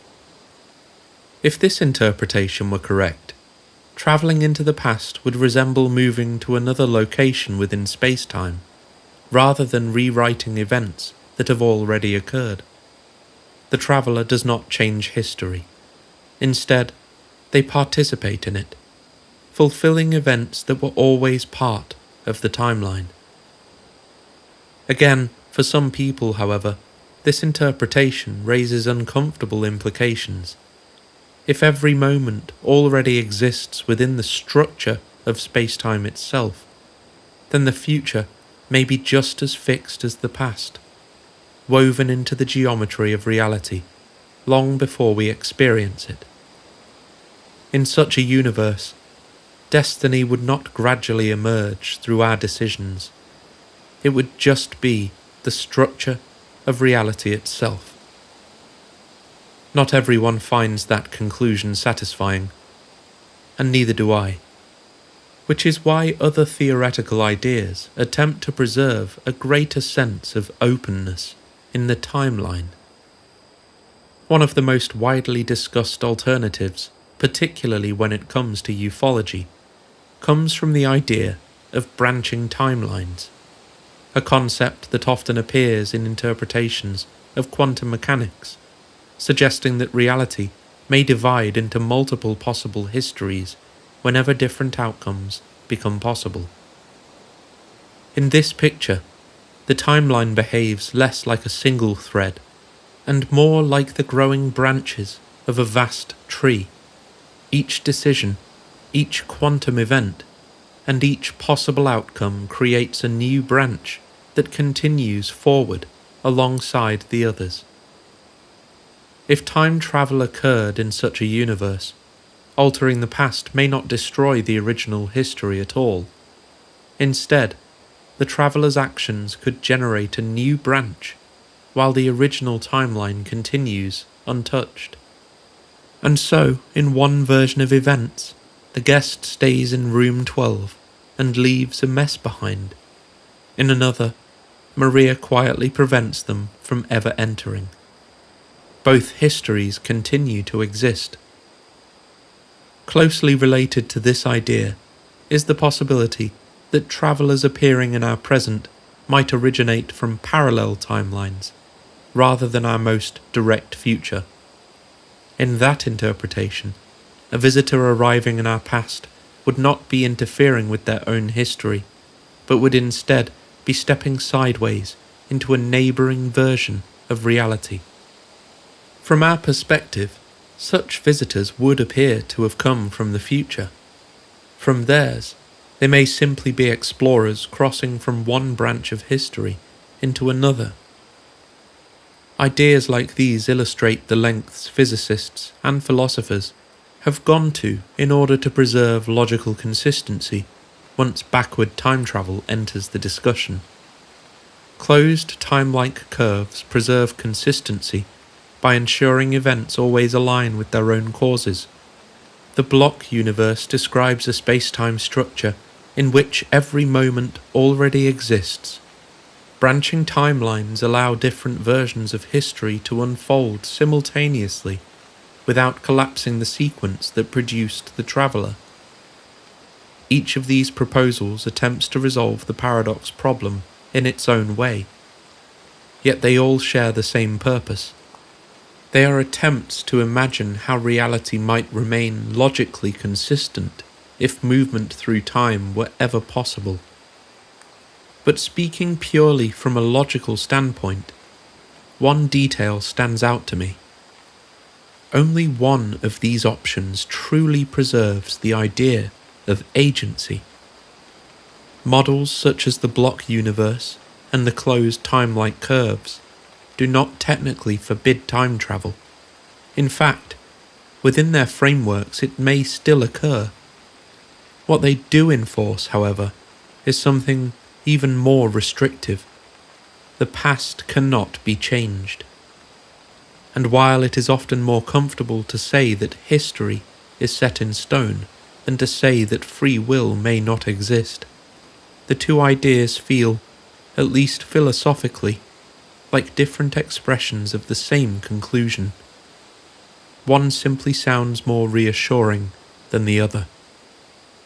If every event that will ever occur already exists within the structure of space-time, or if every journey into the past must always resolve itself into a perfectly self-consistent loop, then the entire story of the universe may already be written.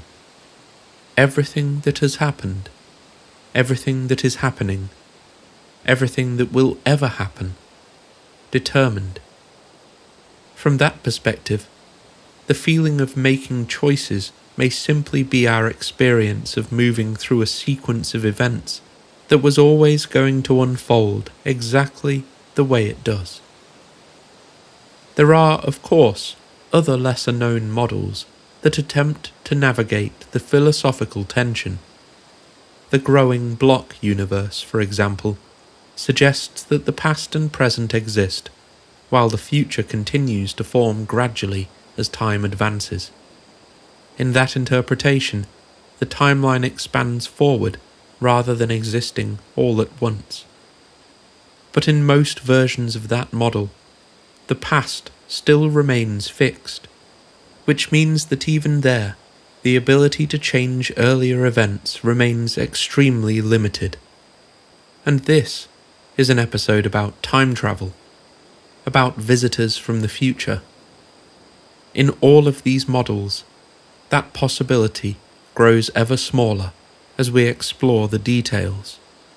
At least in my own research, the only framework that seems to preserve the idea of backward time travel and a meaningful sense of agency is the idea that the future is not yet written at all.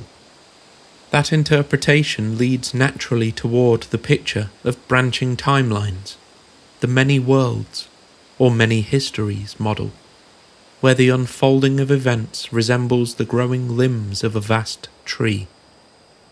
Every choice, every outcome, every possibility creating new branches of reality, a landscape of futures rather than a single predetermined path. And it is precisely those possibilities, those branching opportunities, that an advanced intelligence might choose to act upon. Before we close this chapter, though, there is one final point worth remembering. We already know, as a matter of experimental fact, that space-time itself is flexible, even at the smallest scales. At this very moment, you and I are technically travelling through time at slightly different rates. The difference is of course incredibly small, far too small to notice in everyday life. But the mathematics of relativity tells us that it is real.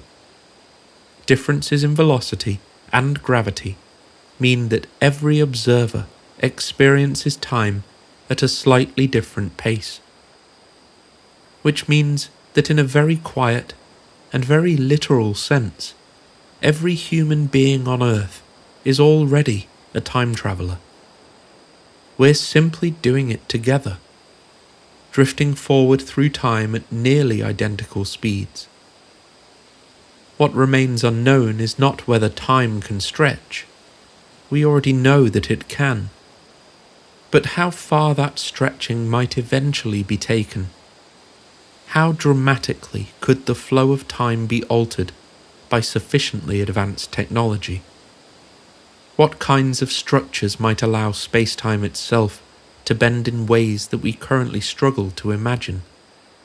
And what kinds of exotic geometries might exist within Einstein's equations that could, under the right circumstances, curve back toward earlier moments?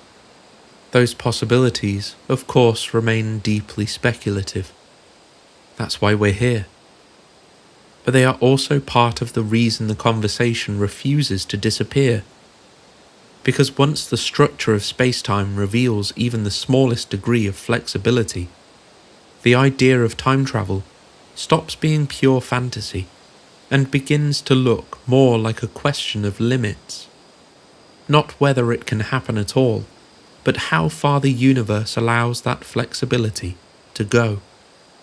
And once that possibility is entertained, even cautiously, the discussion begins to move beyond physics alone.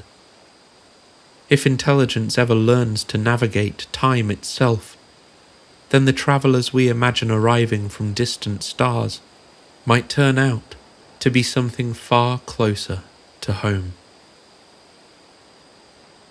Now that we've laid some of the basic groundwork for how physicists think about time, we can begin to move into a slightly stranger part of the conversation.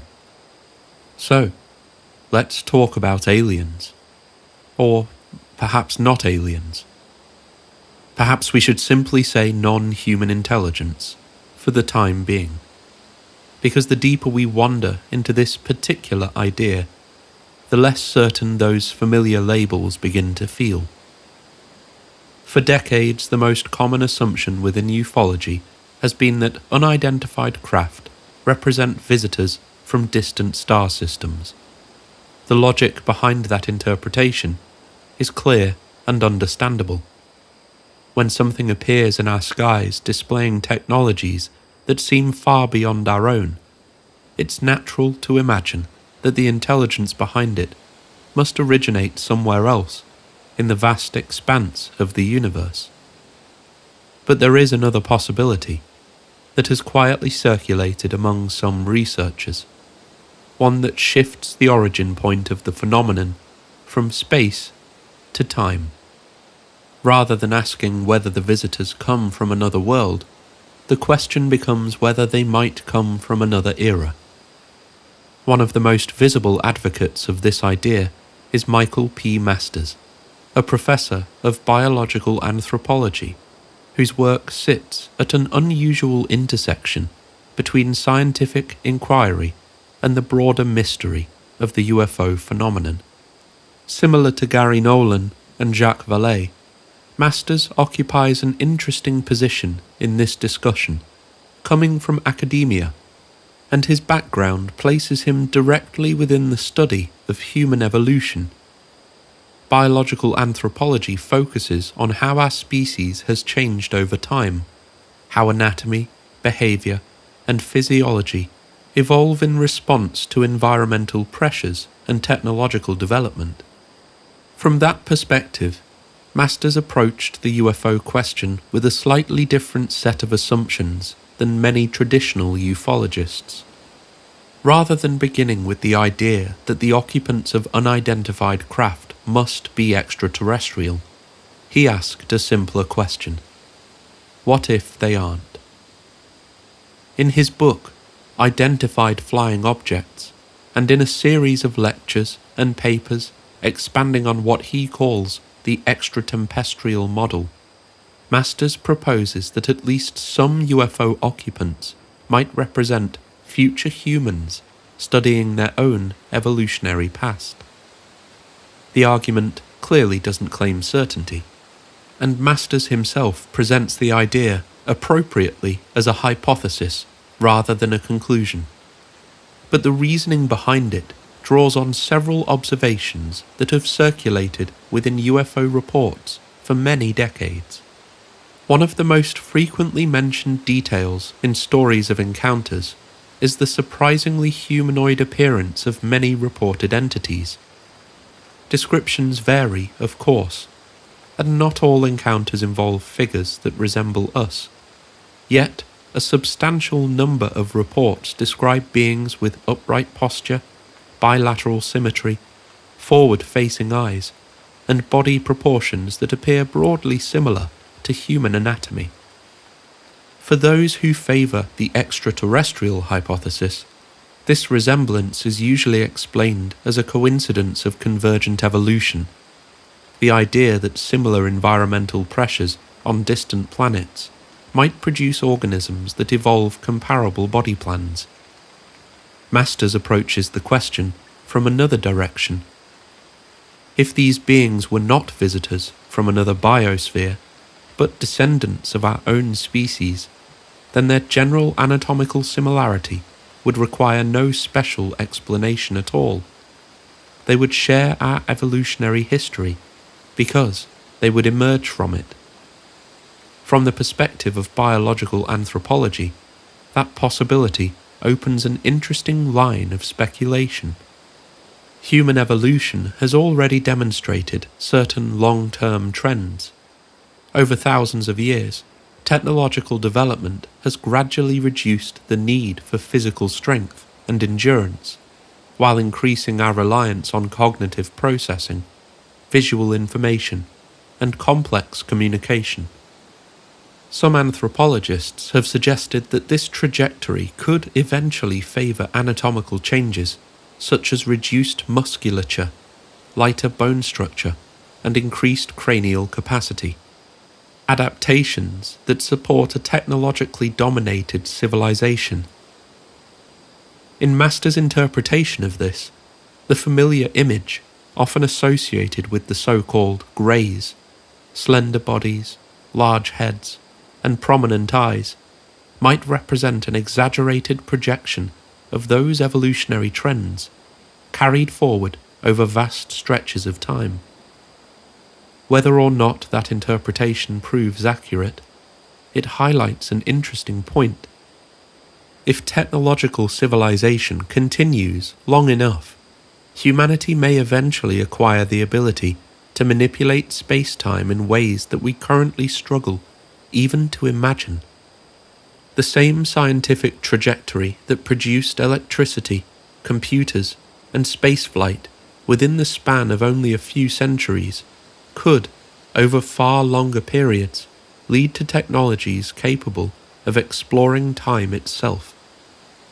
In that sense, the extraterrestrial hypothesis does not necessarily require unknown species from distant galaxies. It only requires the continued survival and advancement of our own. Unidentified craft might represent something like intertemporal field researchers, returning to earlier stages of human history in the same way archaeologists study ancient civilizations. But if that possibility were ever true, it naturally raises a deeper question. Why would they come back? Observation is one possibility.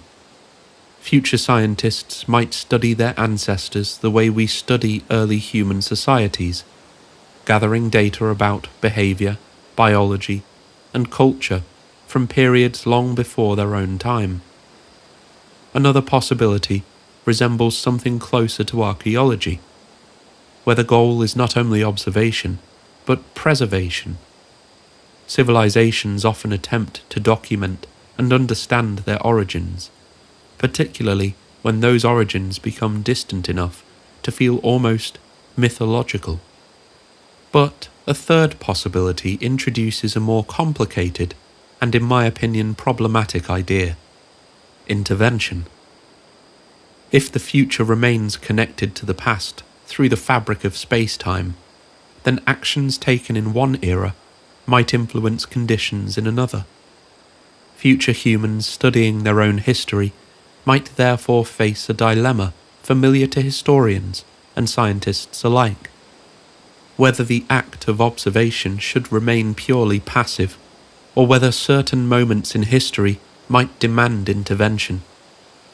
That question carries obvious philosophical weight, because if future descendants were capable of observing our present moment, they would be witnessing a period of enormous transformation in the human story, a time when technologies capable of reshaping the planet, the biosphere, and perhaps even the structure of intelligence itself, are emerging for the first time. The present day might look less like ordinary history and more like a crossroads.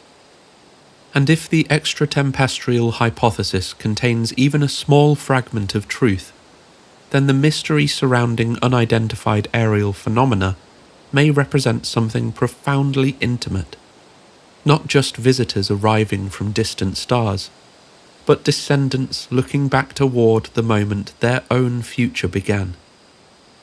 One of the things that makes Master's work particularly interesting is that he tries, as much as possible, not to commit himself to a single rigid model of time. Instead, he frames his hypothesis within several of the theoretical frameworks we discussed earlier. The extratempestrial idea can exist within the block universe model, within closed time-like loops, or within branching timelines. Masters makes an effort to explore how the hypothesis might operate under each of these possibilities. He even entertains the idea that the true structure of time may lie beyond the limits of our own biological perception. Our brains evolved under very specific environmental pressures, and it's entirely possible that our experience of time as a linear sequence, past, present, future, is simply the version of reality that proved most useful for survival and reproduction.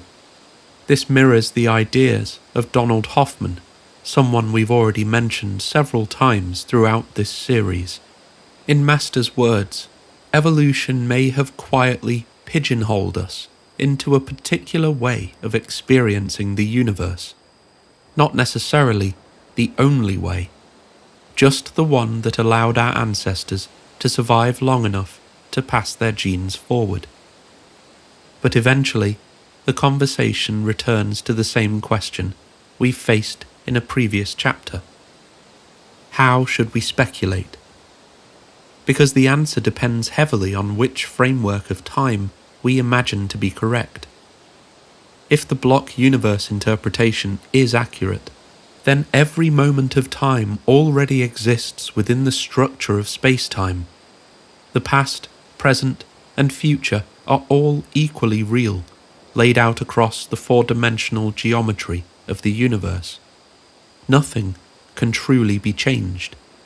No matter how advanced a future civilization might become, and no matter how sophisticated their technology, the events of the past would already be embedded within the structure of reality itself. Intervention would still be possible, in a sense, but it would not function the way we usually imagine it. Any attempt to influence history would already be part of the history it influences. The intervention would not alter the future, because that future already contains the intervention. And in a sense, all interventions must fail, because if it succeeded, that would not only change the future, but also remove the need to intervene in the first place, giving birth to a paradox. So the block universe raises an interesting question related to motivation. If a technologically advanced civilization capable of travelling through time understood that the timeline could not actually be changed, would they attempt to intervene at all? And so, observation begins to look like the more logical motive. Scientific study, historical research, perhaps even temporal tourism. Visitors from the future, witnessing the past the way we might visit ancient ruins or historical landmarks.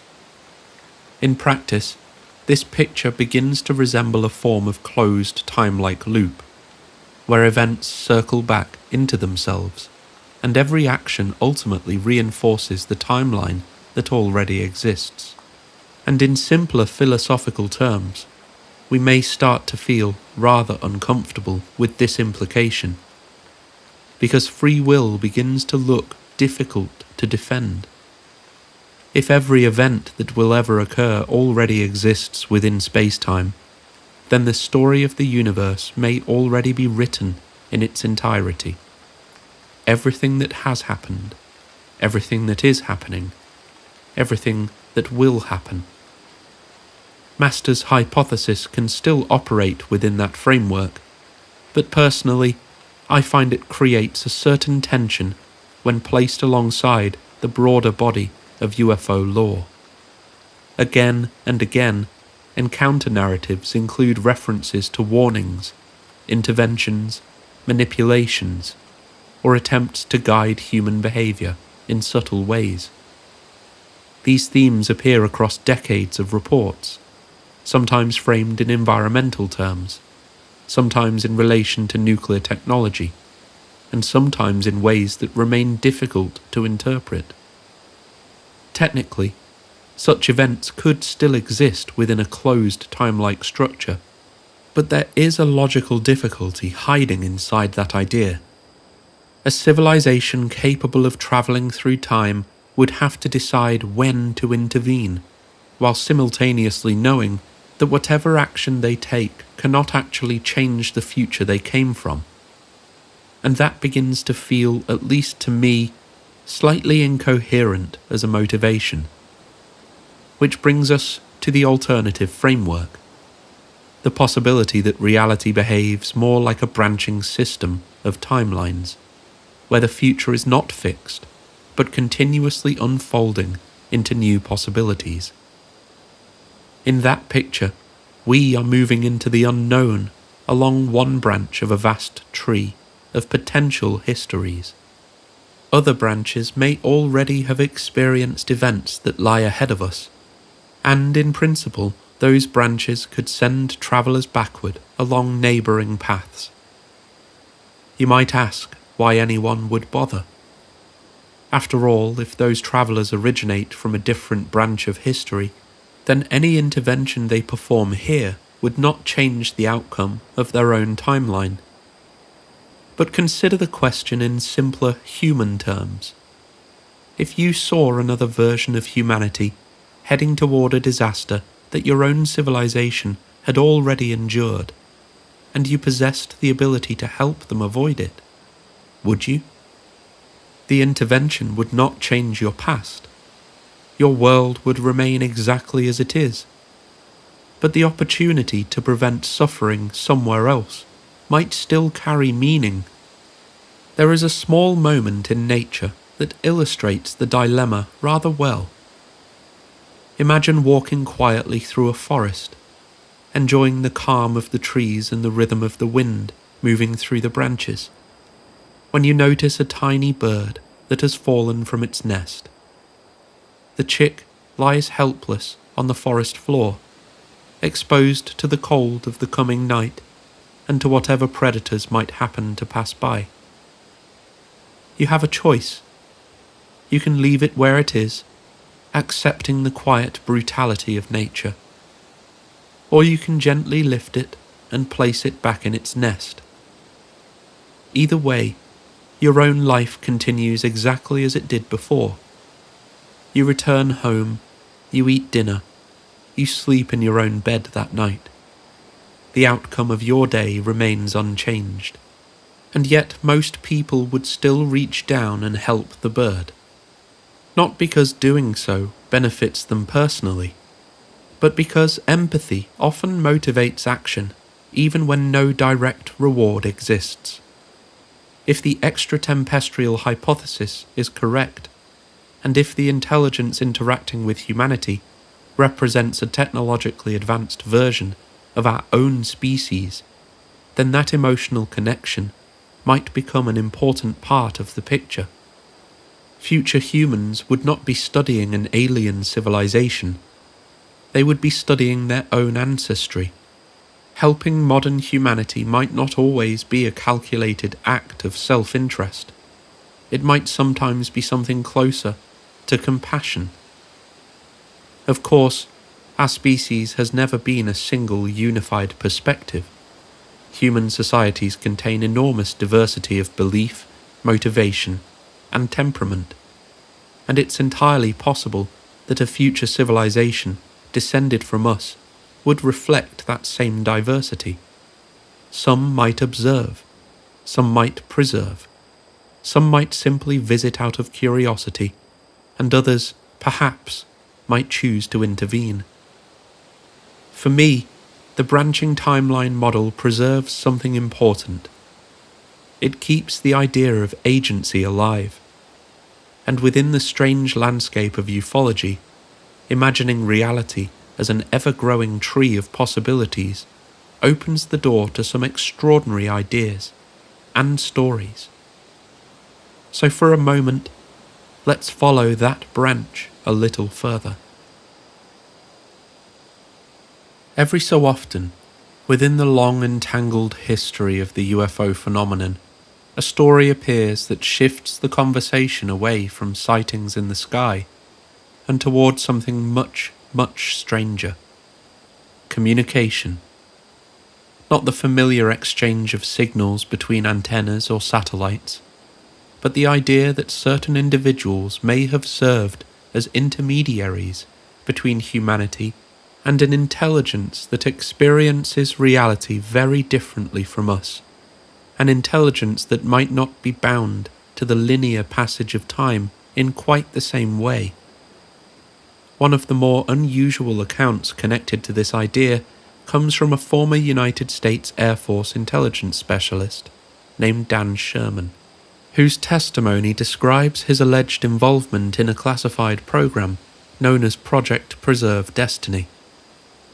Sherman's story is complex, controversial, and difficult to verify in many respects, and the details deserve a careful exploration in their own dedicated episode. But for the moment, what matters most is not the operational structure of the program itself, but the strange implication that sits quietly beneath it. According to Sherman, his role within the project was that of what the program called an intuitive communicator, a person trained to receive information telepathically from a non-human intelligence in the event that traditional communication networks were ever disabled by a large-scale electromagnetic catastrophe. The training process reportedly involved neurological conditioning and feedback systems designed to measure subtle mental responses, gradually teaching Sherman how to focus his attention in ways that allowed him to perceive incoming information that didn't arrive through ordinary sensory channels. Rather than hearing voices or seeing images in the conventional sense, the communication appeared to arrive as layered impressions, fragments of numbers, sensory textures, emotional tones, and conceptual ideas all woven together within a single mental moment. Sherman described this process as interacting with what he called a sensory fabric, a kind of multi-dimensional transmission in which the message existed as a field of information rather than a linear sequence of words. And within that fabric, the intelligence communicating with him occasionally offered descriptions of their own relationship with time. According to Sherman's account, the entities he informally nicknamed Spock and Bones explained that they did not think of time in terms of travelling backward or forward at all. Those directions, they suggested, require a fixed frame of reference that may not actually exist within the deeper structure of space-time. Instead, they described their movement as travelling around time, a phrase Sherman interpreted as a reference to manipulating space-time itself through gravitational or electromagnetic distortions that allowed them to step sideways across the timeline rather than retrace it in reverse. Whether one interprets that statement literally or metaphorically, the idea is interesting, because it aligns closely with certain theoretical descriptions of space-time geometry we discussed earlier. If space-time can curve and bend, then the notion of moving around time rather than through it may not be as nonsensical as it first appears. The communications Sherman reported receiving ranged widely in subject matter. At times, the messages appeared to contain mundane logistical information, numerical sequences associated with military movements, or even rocket launches, while other transmissions included geographical coordinates and technical data that Sherman believed corresponded to alleged abduction events. In those cases, the information was delivered in structured categories that appeared almost clinical in tone, including metrics, describing neurological responses, physiological stress, and sometimes referred to as potentiality for recall. He also reported receiving more philosophical fragments of information about the nature of humanity itself. The entities reportedly referred to humans as water vessels, a description Sherman interpreted as a biological observation rather than an insult, noting that the human body is composed largely of water, and that the beings communicating with him seemed to possess a different physiological balance of oxygen and fluid. Another concept that emerged in the transmissions involved what Sherman called two creations, one intelligent and one non-intelligent, a distinction he interpreted as referring to the difference between conscious organisms capable of agency and the broader biological environment that sustains them. In isolation, these fragments are difficult to evaluate, yet the broader implication that some researchers have drawn from Sherman's testimony is quite provocative, because within his account there are repeated suggestions that the intelligence communicating with him may not have originated from distant star systems at all. Instead, they may have existed somewhere along humanity's own timeline. That possibility becomes even more intriguing when the story is placed alongside the extraterrestrial hypothesis. A civilization capable of interacting with earlier periods of its own history might require ways of sending information backward across the timeline without relying solely on physical travel.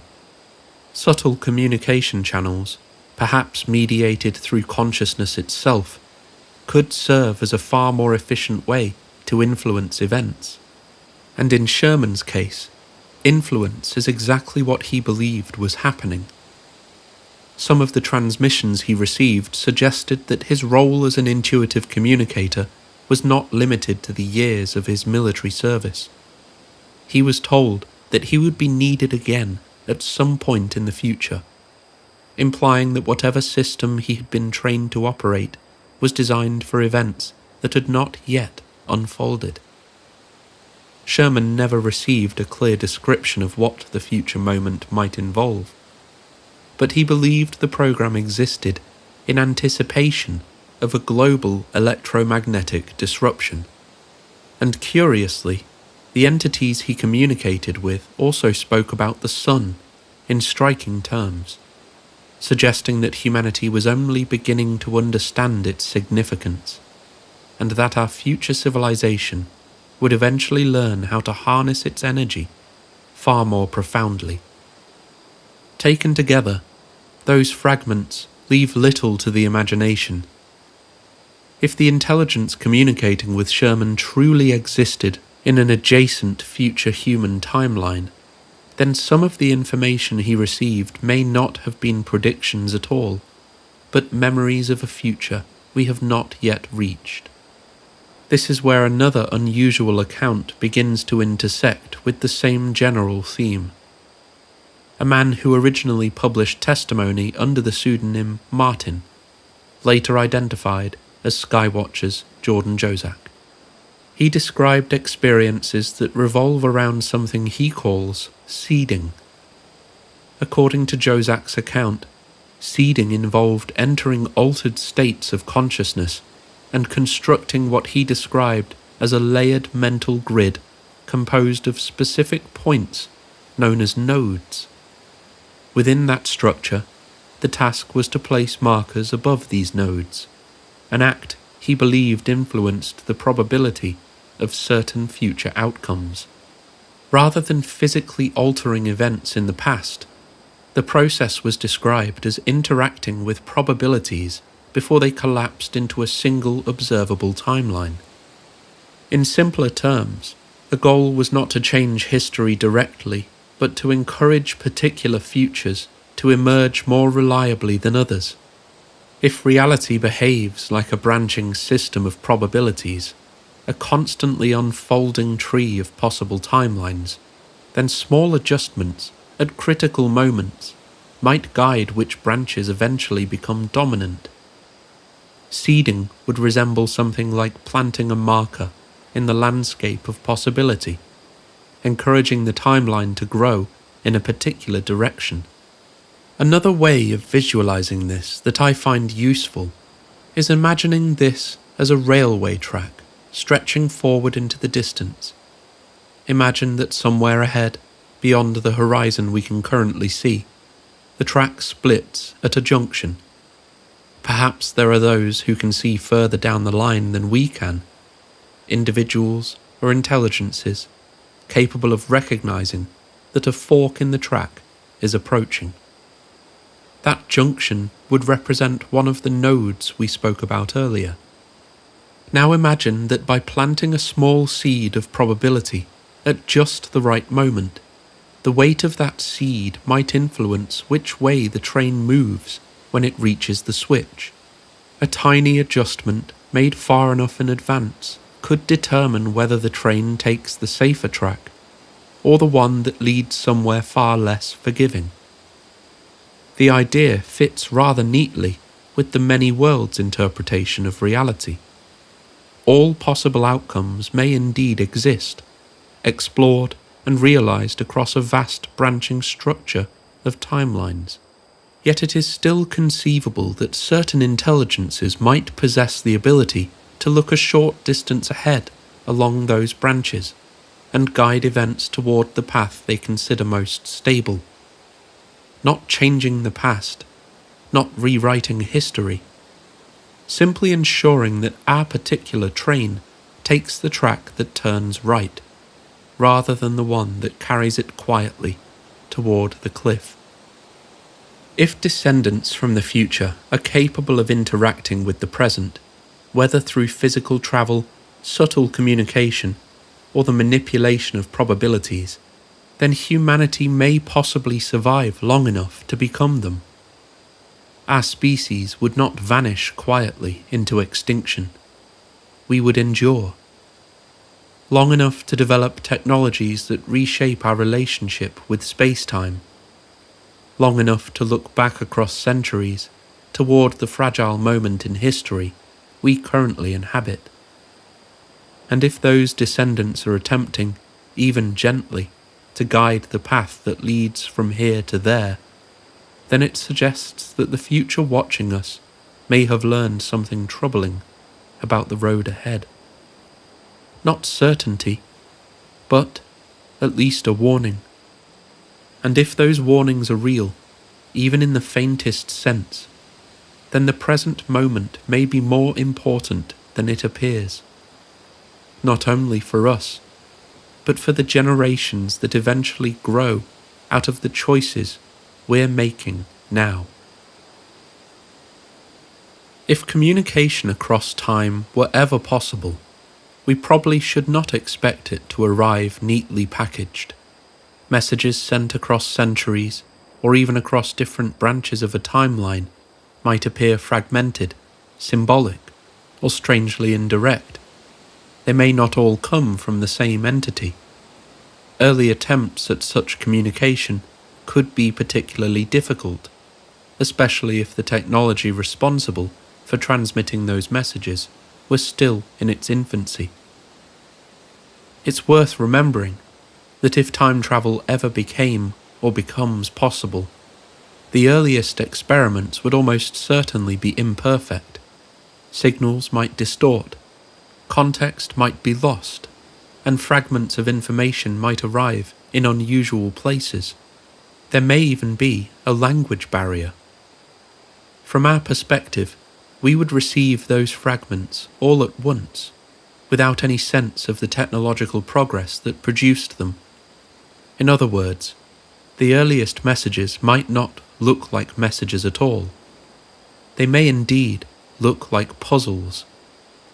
Within ufology, there are several cases where people believe such puzzles may have appeared, moments where encounters with unidentified craft seem to leave behind strange pieces of information that require interpretation rather than simple observation.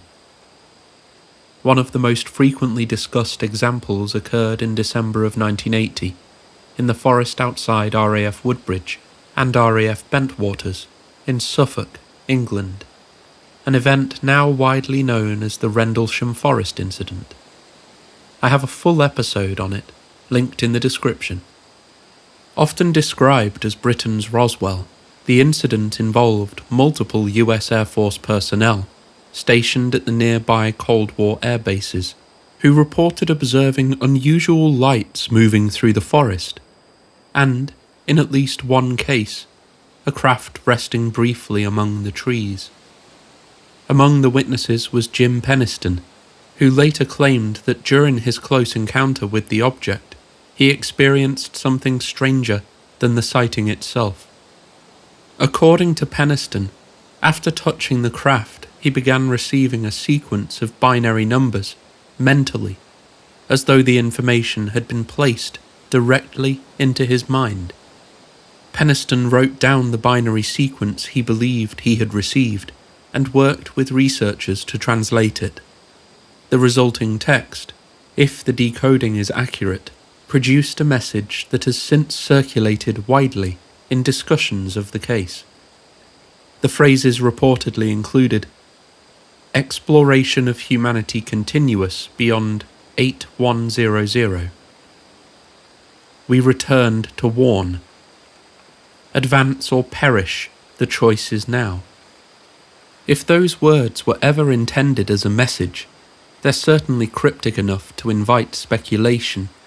The reference to humanity continuing beyond 8100 has led some researchers to wonder whether the number points to a distant future date, while the phrase, "we return to warn," naturally raises the possibility that whoever sent the message may have been describing a journey not only across space, but across time. If such messages are possible, they don't necessarily arrive through conventional channels. Another curious example appeared in the fields surrounding the Chilbolton Observatory during the summer of 2001, and again in 2002, where a pair of highly intricate crop formations appeared that seemed to respond directly to an earlier message transmitted from Earth toward the globular cluster M13 in 1974. The formation that appeared in 2002 contained a block of binary-like encoding, which, when translated, was said to produce the following statement: "Beware the bearers of false gifts and their broken promises. Much pain, but still time. Believe, there is good out there. We oppose deception. Conduit closing." As with Rendlesham, the authenticity of the message is widely disputed. Many researchers consider the formations elaborate human hoaxes. If someone wished to send a message across time or between intelligences that might not share a common language, where would they leave it? Crop circles are visible from above. They're temporary enough that they don't permanently alter the landscape. They avoid damaging infrastructure or drawing immediate attention from authorities. And perhaps most intriguingly, they force human observers to participate in the act of decoding. The message must be interpreted. Within the broader landscape of ufology, other stories occasionally touch on similar themes of warning or prophecy. A man whose name has echoed through the corridors of the Dreamland Motel on several occasions is Chris Bledsoe, who has described encounters with a luminous female presence he refers to simply as the Lady. According to Bledsoe, this figure delivered a statement that has since circulated widely in the UFO community. When the red star of Regulus aligns just before dawn in the gaze of the Sphinx, a new knowledge shall come into the world. Astronomers who have examined this claim have pointed out that the alignment between the bright star Regulus and the Great Sphinx can be calculated in several ways, depending on how the observation is defined, producing multiple possible dates, starting from Easter 2026. So naturally, all eyes are on Bledsoe. Interestingly, Bledsoe also prophesied multiple conflicts that have since taken place and continue to rage on to this day. Though such conflicts could have been considered inevitable given the geopolitical landscape, it's curious that such conflicts should erupt in such close proximity to Bledsoe's predictions of new knowledge. Needless to say, I'll be watching this closely, as I'm sure he is too. Whether the lady's words represent prophecy, symbolism, or something else remains entirely open to interpretation, of course. Another figure sometimes mentioned in discussions of timelines and prophecy is Dan Burrish, who has spoken about a concept he calls the doctrine of the convergent timeline paradox, an idea suggesting that multiple possible futures may gradually collapse toward a single shared outcome. Burrish's story is extraordinarily complex and deserves careful treatment in its own dedicated episode, the link to which you can find in the description. For now, it's enough to note that within his account the future appears to behave less like a single, predetermined path, and more like a landscape of possible trajectories gradually moving toward convergence, a single event. What all of these stories share is not necessarily proof of communication across time, but they do suggest that if such communication were ever attempted, it might not arrive as clear as an instruction manual. Instead, it might appear as fragments, symbols, warnings that only make sense once the context surrounding them begins to unfold. And if early attempts at time travel truly existed somewhere in humanity's future, it's not difficult to imagine that the first messages sent backwards, across the centuries, might have been imperfect, incomplete, perhaps even confusing. Like any new technology, the earliest experiments would likely have been messy. Signals distorted. Ideas might arrive without explanation. Meaning might only become clear years later, when the moment the message was intended for finally arrives. So do we live in special times? It's difficult to say for certain. Although given everything we've explored so far tonight, we might be forgiven for feeling slightly unique in our experience. When modern prophecies are placed alongside the state of the world and the extraordinary technological transformations that seem to be approaching just over the horizon, it can sometimes feel as though we are standing at a moment where the future presses unusually close to the present. But before we allow that feeling to carry us too far, it may be helpful to zoom out for just a moment. Because prophecy is hardly a modern phenomenon. In fact, it is something that has appeared repeatedly throughout recorded history, emerging across cultures that had no contact with one another, often describing visions of upheaval, warnings of catastrophe, or promises of transformation waiting somewhere ahead of the present moment. Ancient religious traditions are filled with accounts of individuals who claimed to receive messages from beyond the ordinary boundaries of human perception. In many cases, those experiences were framed as divine encounters, moments in which a messenger appeared, a voice spoke, or a vision unfolded that revealed events yet to come. One of the most well-known examples appears in the book of Daniel in the Bible, where the prophet described a sequence of symbolic visions delivered by a celestial messenger. In one passage, Daniel recounts seeing 4 beasts rising from the sea, each representing future kingdoms that would rise and fall across history. Later, the text describes a figure who explains that the visions concern events that will unfold long after Daniel's own lifetime. To the people of the ancient world, such experiences were understood as divine revelation, a message from heaven. Yet from another perspective, the description is intriguing. A human witness receives symbolic imagery representing future historical events, delivered by an entity who claims knowledge of things yet to occur. Sounds familiar. Another striking example appears in the book of Revelation, where the author, traditionally identified as John, describes an encounter with a luminous figure who delivers a series of visions about the future of humanity. The imagery is dramatic, often surreal.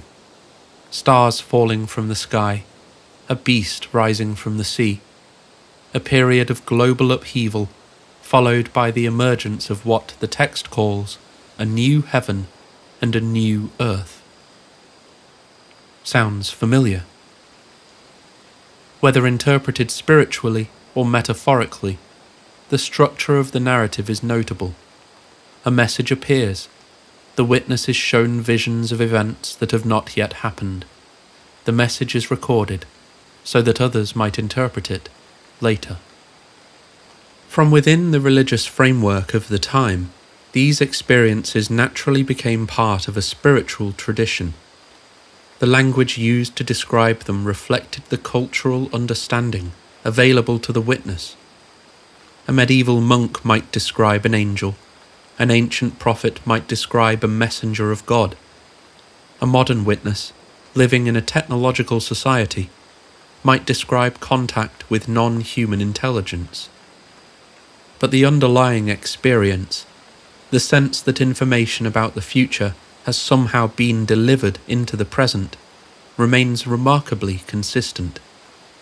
So now, let's ask the question I know you want me to ask. Does that mean people like Jim Penniston should be treated as a messenger of God? Does it mean Chris Bledsoe ought to be considered a modern prophet? Should we interpret contemporary encounters and strange communications through the same spiritual framework that shaped ancient religious texts? Should these experiences be granted the same reverence that billions of people give to the Bible? In my view, the answer is no, absolutely not. What we should be doing instead is something both simpler and more responsible. We should be re-examining our history through a modern lens, while remaining respectful of the people and traditions that preserved those stories in the first place. Humanity has always tried to explain the unknown using the language available at the time. There was once an age when lightning was understood as the literal wrath of God, a divine force thrown from the heavens. People weren't foolish for believing that. They simply lacked the scientific understanding we now possess. Today we know that lightning is an electrical discharge created by atmospheric conditions. Yet that new understanding does not erase the awe our ancestors felt when they witnessed it. The mystery simply moved from theology into physics. So when we encounter modern individuals who report receiving strange messages or visions connected to unidentified phenomena, it's worth asking whether those experiences might resemble the encounters described by prophets of the past. It's entirely possible that similar types of experiences have occurred throughout human history, interpreted through very different cultural frameworks, depending on the era. But recognizing that possibility does not require us to elevate modern experiences to a position of spiritual authority, nor does it mean dismissing them outright. The healthiest approach, in my opinion, may simply be to handle these accounts with care. Listen carefully, remain curious, but avoiding the temptation to slip into blind belief. Even when viewed through an agnostic lens, unquestioned faith can quickly turn into something resembling religious dogma. And if there is one lesson history teaches us, again and again, it's that dogma rarely helps us understand the unknown. Curiosity does. The overlap between prophecy and the idea of communication across time is difficult to ignore, and perhaps we shouldn't. At least, not simply because those experiences were framed in religious language. For much of human history, using religious language was the only way to write anything down. It was often the only framework through which unusual experiences could be expressed, preserved, and passed forward through generations. Even someone who didn't personally interpret their experience as spiritual would have found it difficult to describe it in any other way. And we should also remember the social realities of the time. What happened to people who claimed mystical visions or unexplained encounters outside the accepted religious narrative is often uncomfortable to reflect on. Many such individuals were silenced, or worse, depending on the era and the culture in which they lived. So when ancient texts describe angels, messengers, visions and voices speaking from beyond the ordinary world, it may be wise to read those accounts with a little humility. The witnesses were doing the best they could with the language and understanding available to them. And as for modern revelation, prophecy may not simply belong to the realm of religion. It might also belong to the mysterious conversation humanity appears to be having with the future. Well, we've travelled some epochs tonight, don't you think? And as we begin our slow walk back to the lobby of the Dreamland Motel, I want to leave you with a few final reflections. The question that has followed us throughout this entire episode is a deceptively simple one. Is time travel possible? My instinct is to begin that answer with a confident yes.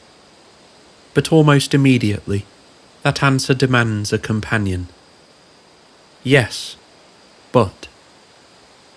Because by now we've seen the implications and complexities involved in travelling backward through time.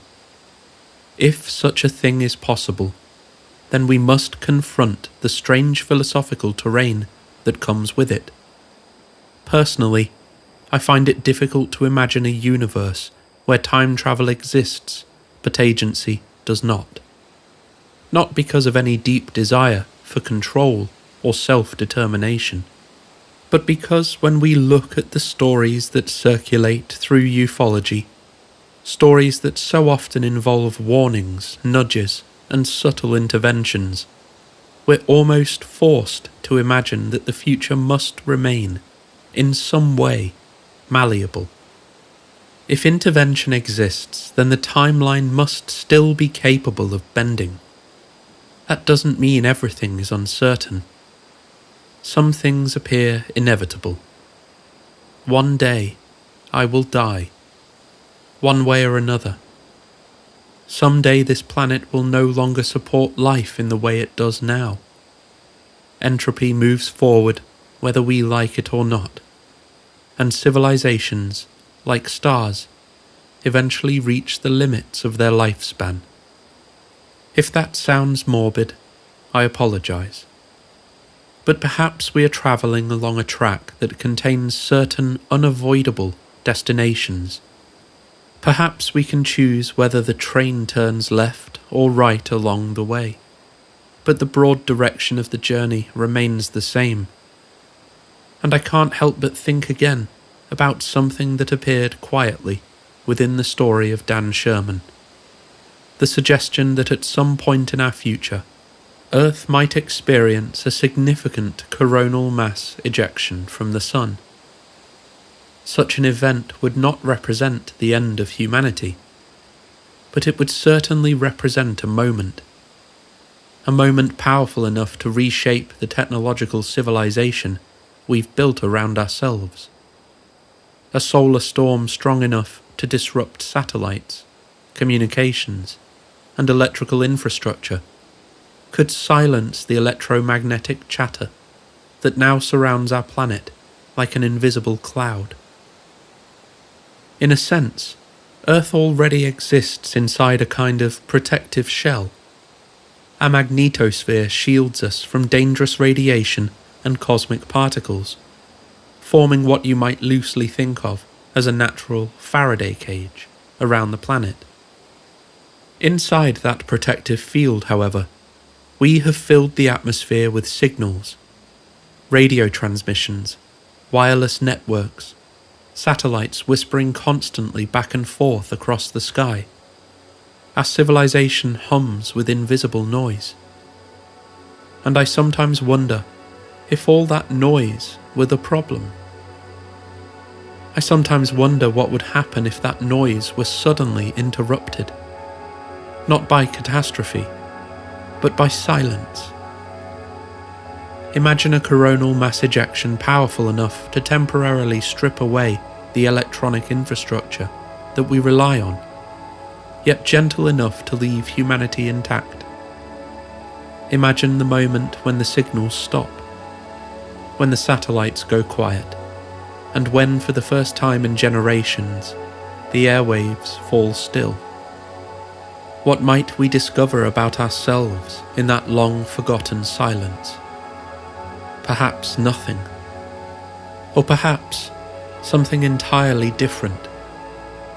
Perhaps a new knowledge. Let's return to the central mystery. Do I truly believe we're being visited by time travelers? Honestly, I believe we're being visited. But whether the visitors themselves would consider what they're doing time travel is another question entirely. It may simply be a byproduct of the way advanced civilizations move through space-time. If an intelligence learns to travel faster than light, or to bend space-time itself in ways we barely understand, then unusual relationships with time might appear naturally as a consequence. After all, we already know that time is flexible. After 6 months in orbit, astronauts aboard the International Space Station returned to Earth having aged about 0.005 seconds less than the people who remained on the ground. It's a tiny difference, almost meaningless in everyday life, but it's real. So is an astronaut a time traveller? Or are they simply an astronaut who happened to travel through time? Now there's a question to take with you. Thank you for spending this strange evening with me here at the Dreamland Motel. If you enjoyed tonight's episode, feel free to like, comment or subscribe. It helps more than you might imagine. Until next time, travel safely.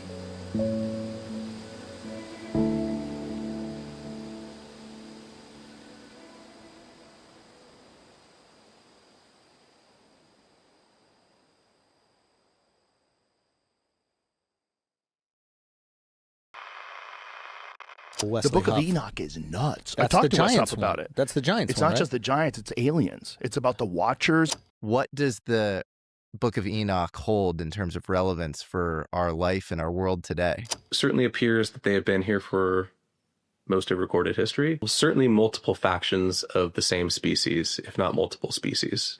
Do they have an agenda? There's different types. You know, what are your philosophies on this? Like, who are the others? Why are they here? And What I have learned is that we live in a dream, a carefully constructed reality. We are blocked from learning what we need to know. I think we are left behind. And Enoch is apparently supposed to predate even the time of Genesis and talk. The nuttiest one is Ezekiel. I'm telling you, Enoch is even crazier than Ezekiel. You are not free. And this reality has far more to it than you have been allowed to believe. and God is real.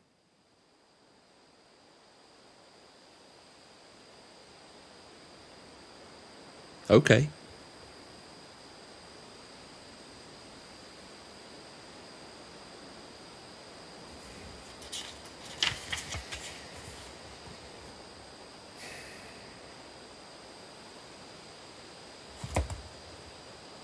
Come with me.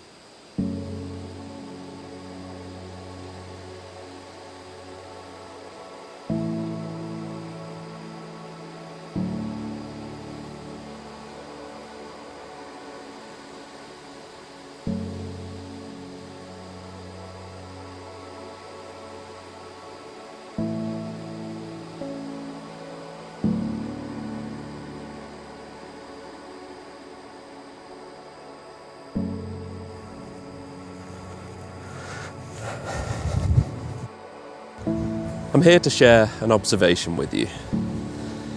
Drive anywhere north of London for more than an hour, and the chances are you'll drive past one of these without even realizing. Stone circles. And most of them are older than the written word.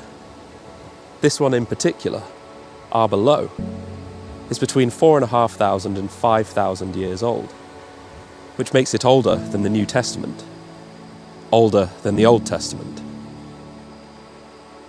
Now, we don't actually know who built it or why, but some of these stones weigh up to 10 tons, so it's safe to say it mattered. Be it ritual, burial, mapping the sky, or a UFO landing zone. We don't know, but we know it mattered. So why am I here? Well, if you stretch a line from the moment these stones were first placed into the ground to present day, the Book of Enoch lands exactly in the middle. So why does that matter? Well, we'll get there. But for now, just sit with that perspective of time. Let's head back.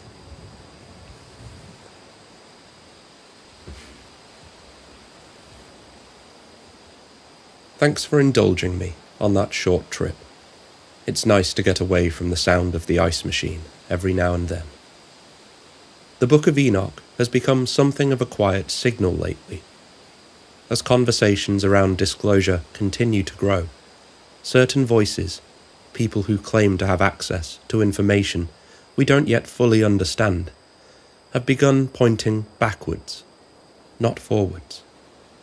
Back to this text, suggesting that it may contain something real, some fragments of memory about our past. If you don't know what it is, don't worry. We're going to take our time with it. What it is, where it came from, why it was left out, and why it might sound strangely familiar to what we're hearing today. Non-human intelligence, angels, demons, gods. Let's find out together. Welcome back to the Dreamland Motel. If you enjoy the content, please consider liking, subscribing, hyping, and letting me know where you're listening from and what time it is for you in the comments below. As always, thank you to our residential guests here on YouTube and our Patreon supporters for their continued generosity. If you'd like to contribute, you can find details in the description. Tonight, you'll be staying in room 108, and you'll find fresh towels at the end of the hall. Now, let's step inside the Book of Enoch.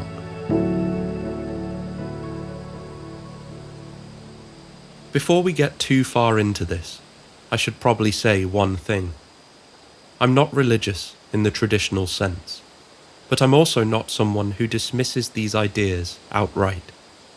I'd say I'm open to theories, to philosophies, and yes, even to the more unconventional corners of thought that sit somewhere between history and speculation.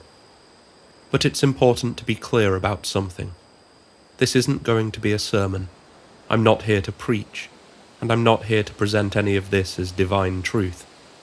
I'm here because I'm curious. And for this episode, curiosity is where we're going to stay. Firmly, with both feet on the ground. So, what actually is the Book of Enoch? At its core, it's an ancient Jewish text, one that predates the final structure of what we now recognize as the Bible. It emerged during a period when religious ideas were still taking shape, when different writings, interpretations, and traditions were circulating, side by side, not yet organized into a single, unified canon. The Book of Enoch belongs to that earlier world, a time when belief was still being written in multiple directions at once. It's often described as apocalyptic literature, though that word can be a little misleading today. In its original sense, it refers less to destruction and more to revelation, the unveiling of hidden structures, unseen realms, and the deeper mechanics of existence. Texts like this weren't simply stories. They were attempts to describe encounters with something beyond ordinary human perception, often through visions, journeys, and symbolic language. The Book of Enoch itself isn't a single continuous work, but a collection of writings assembled over time, most likely between 300 BCE and 100 BCE, though many of the ideas it contains are almost certainly older. These were traditions that had been carried, reshaped, and expanded across generations, which means that what we're reading now is not one voice, but many, an accumulation of perspectives, layered together into something that feels cohesive, but carries the fingerprints of multiple authors and eras. For a long time, the complete version of this text was thought to be lost. What survived instead were fragments and references, scattered across other writings, hints that something larger once existed. But the full text did exist, but in a much more specific context, preserved in Ge'ez, an ancient Ethiopian language, and maintained by the Ethiopian Orthodox Church, where it continues to be regarded as scripture to this day. But as for its introduction into Western culture, it wasn't until the 18th century that the wider world encountered it again, when Scottish explorer James Bruce, travelling to Africa in search of the source of the Nile River, returned from Ethiopia with manuscripts that included the Book of Enoch in its entirety. And from that point on, what had once been only a partially remembered text became something that could be read, studied, and debated more directly. Later discoveries added another and vital layer of confirmation. Among the Dead Sea Scrolls discovery in 1947, fragments of Enochic writings were found in Aramaic, an ancient Jewish language closely related to Hebrew. This pushed its origins further back, placing it firmly within the religious landscape of the Second Temple period. If you're unfamiliar with this time, essentially it was an era in Jewish history defined by the existence of the Second Temple in Jerusalem, which was built to replace King Solomon's temple after it was destroyed by the Babylonians. This era lasted from its construction in 516 BCE and lasted for approximately 600 years, until the temple's destruction by Rome.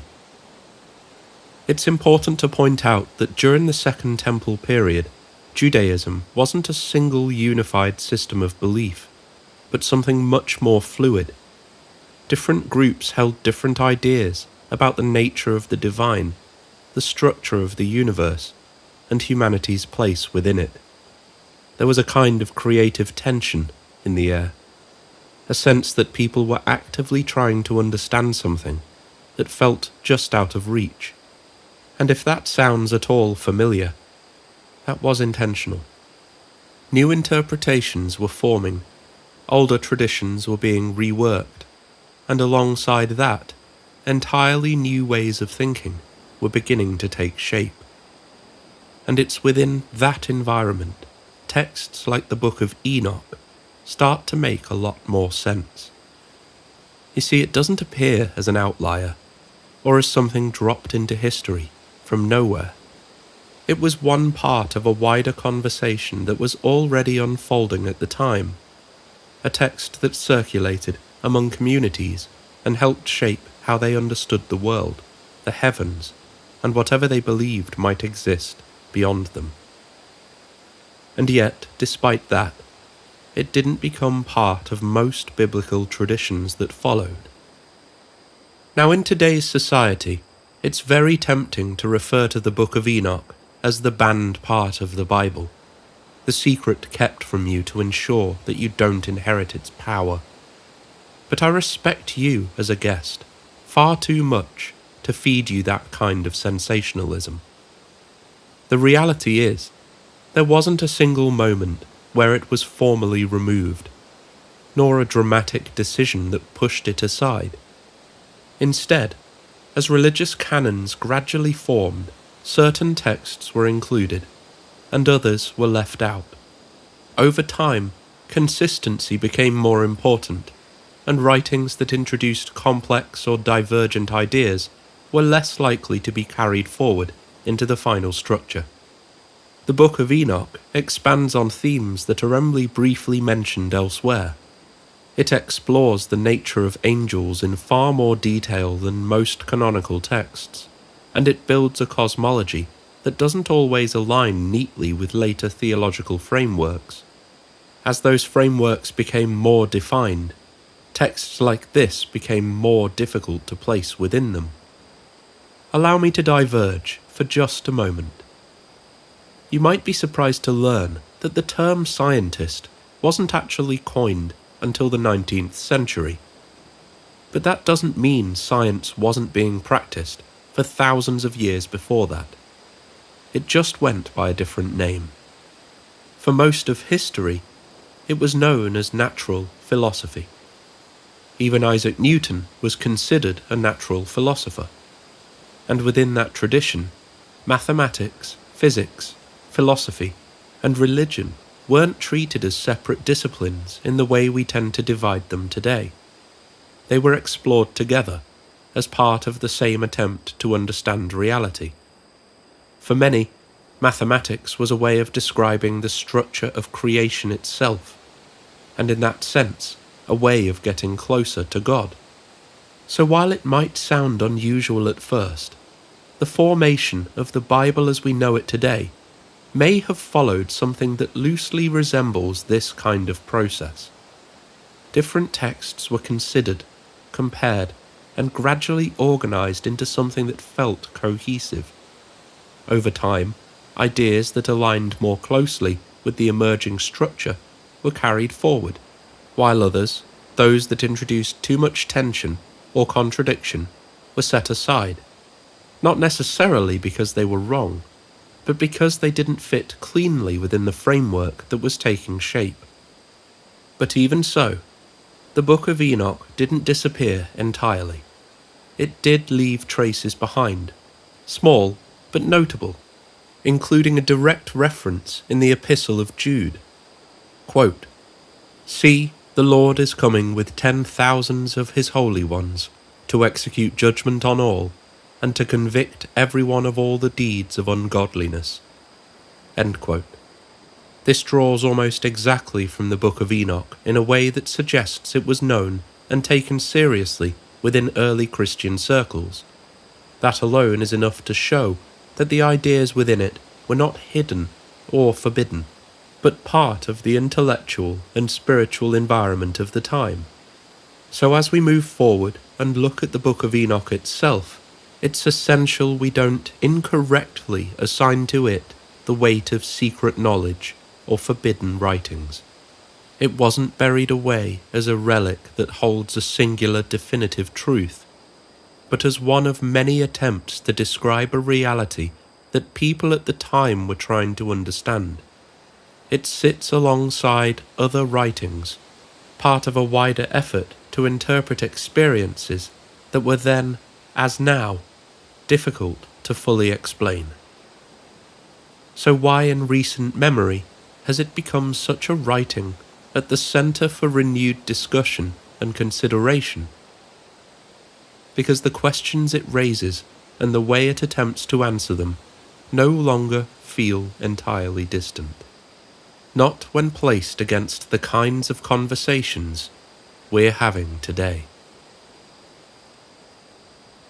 So, what's all the fuss about? Why is the Book of Enoch suddenly on everyone's lips? For the record, I'm not going to sit here and recite scripture to you, especially the forbidden kind. That's a joke. There are audiobooks of the Book of Enoch readily available, along with plenty of modern translations and breakdowns if you want to explore it in full. Most of them don't approach it from the angle we're taking tonight, but that's why we're here. So instead, let me guide you through a version of the story, not line by line or word for word, but enough to get a sense of its shape. We'll stop at the moments that tend to stay with people, the parts that echo a little louder than the rest. And maybe if we take our time with it, we'll start to understand why this text, of all texts, has found its way back into the conversation. Think of this less like reading a book, and more like taking a short walk through it, stopping at a few lookout points along the way, taking in the view, and if we end up in the gift shop at the end, well, we'll deal with that when we get there. In the Bible, Enoch, the man, is easy to miss. He appears briefly in the book of Genesis, placed within a lineage as the great-grandfather of Noah, a name in a list, one among many, until a single line shifts the tone just slightly. It says that Enoch, quote, walked with God, and was not. There's no explanation attached to that, no detail about what it means or how it happened, just a suggestion that something about his life and his end didn't follow the usual pattern. The Book of Enoch takes that small, almost passing reference and builds something much larger around it.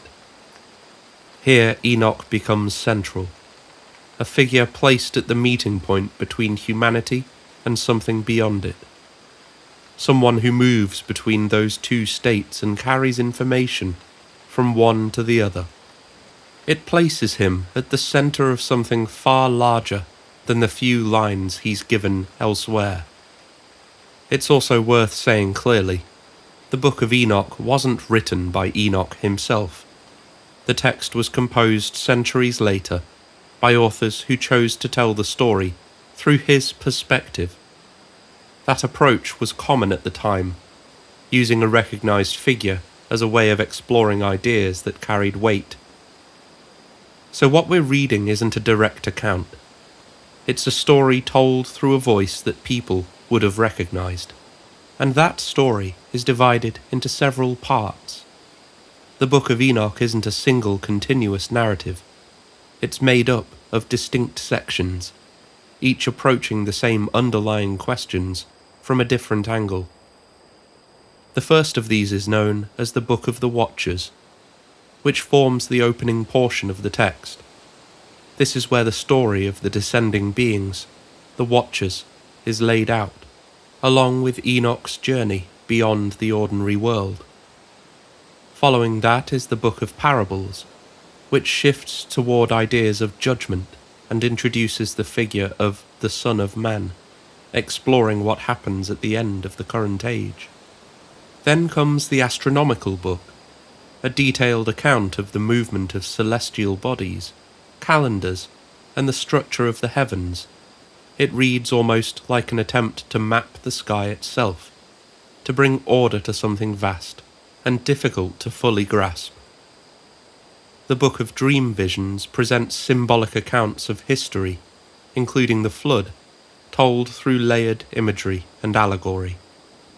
And finally, the Epistle of Enoch offers a series of reflections, warnings, and observations about the direction of humanity. The book offers different perspectives, but all circling around the same set of fundamental questions.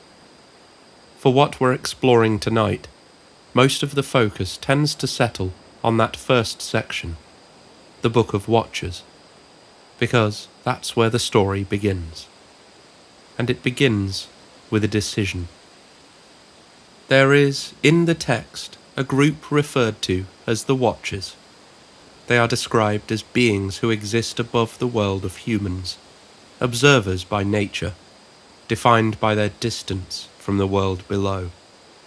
The name itself suggests a role that involves watching without interfering, maintaining a separation that allows them to see without becoming part of what they observe. For a time, that separation holds. But at some point, a group within the Watchers begins to consider the idea of descending to Earth. This isn't described as something sudden or chaotic, but rather a gradual submission to temptation, and a sense that they are aware of what they're doing as they move toward it. They gather, they speak, and eventually they make an agreement among themselves, binding each other to the same course of action, so that none of them turn back once it begins. There is an awareness in that moment that what they're about to do does carry consequences, and still, they choose to go through with it. They descend. The location given is Mount Hermon, a real place grounded in the geography of the ancient world.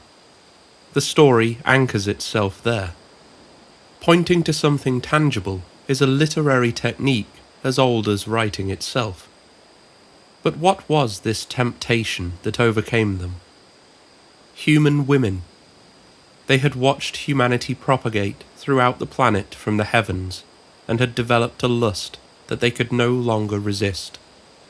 And so, once they arrive, in direct defiance of God, they take human partners, forming relationships that blur the boundary between what they were and what they've entered into. The line between observer and subject disappears. From that crossing, something new emerges. The offspring of these unions are known as the Nephilim. They are described as giants. The reality of exactly how giant isn't clear. A symbolic description is often exaggerative for effect. But regardless, their presence shifts the balance of the world around them. They exist in a way that seems to place strain on the environment they inhabit, consuming more, demanding more, altering the natural order simply by existing. And alongside the arrival of these half-angel, half-human monstrosities comes knowledge. The Watchers begin to teach. They share skills and insights that redefine human capability. Metalworking, the crafting of tools and weapons, the shaping of materials into something with more purpose. They introduce ornamentation, ways of altering appearance, methods of presenting oneself differently to the world. They reveal patterns in the sky, the movement of celestial bodies, the structure of cycles that govern time and seasons. It's all presented without a clear moral direction. The knowledge is given, and once it's given, it remains, and it corrupts. Over time, the world transforms. The change isn't immediate, it builds slowly, as though something has been introduced before its time, or at a scale that can't be fully understood. The text describes an increase in violence, a breakdown in order, a sense that the balance which once held things together is becoming harder to maintain. The effects ripple outward. What began as a decision begins to reshape everything around it, and eventually, something has to be done. There is a recognition within the story that a boundary has been crossed, that the separation between the Watchers and humanity has broken down in a way that wasn't intended. Judgment is declared, and the Watchers are found guilty. Their actions are set out in detail, each one tied to a specific figure, each one understood as a deliberate act that altered the course of human development. Azazel is named first. He was the one who taught the crafting of the weapons of war. He introduced metallurgy and the shaping of the world around them. Semyaza, the leader of the group, taught enchantments and spells.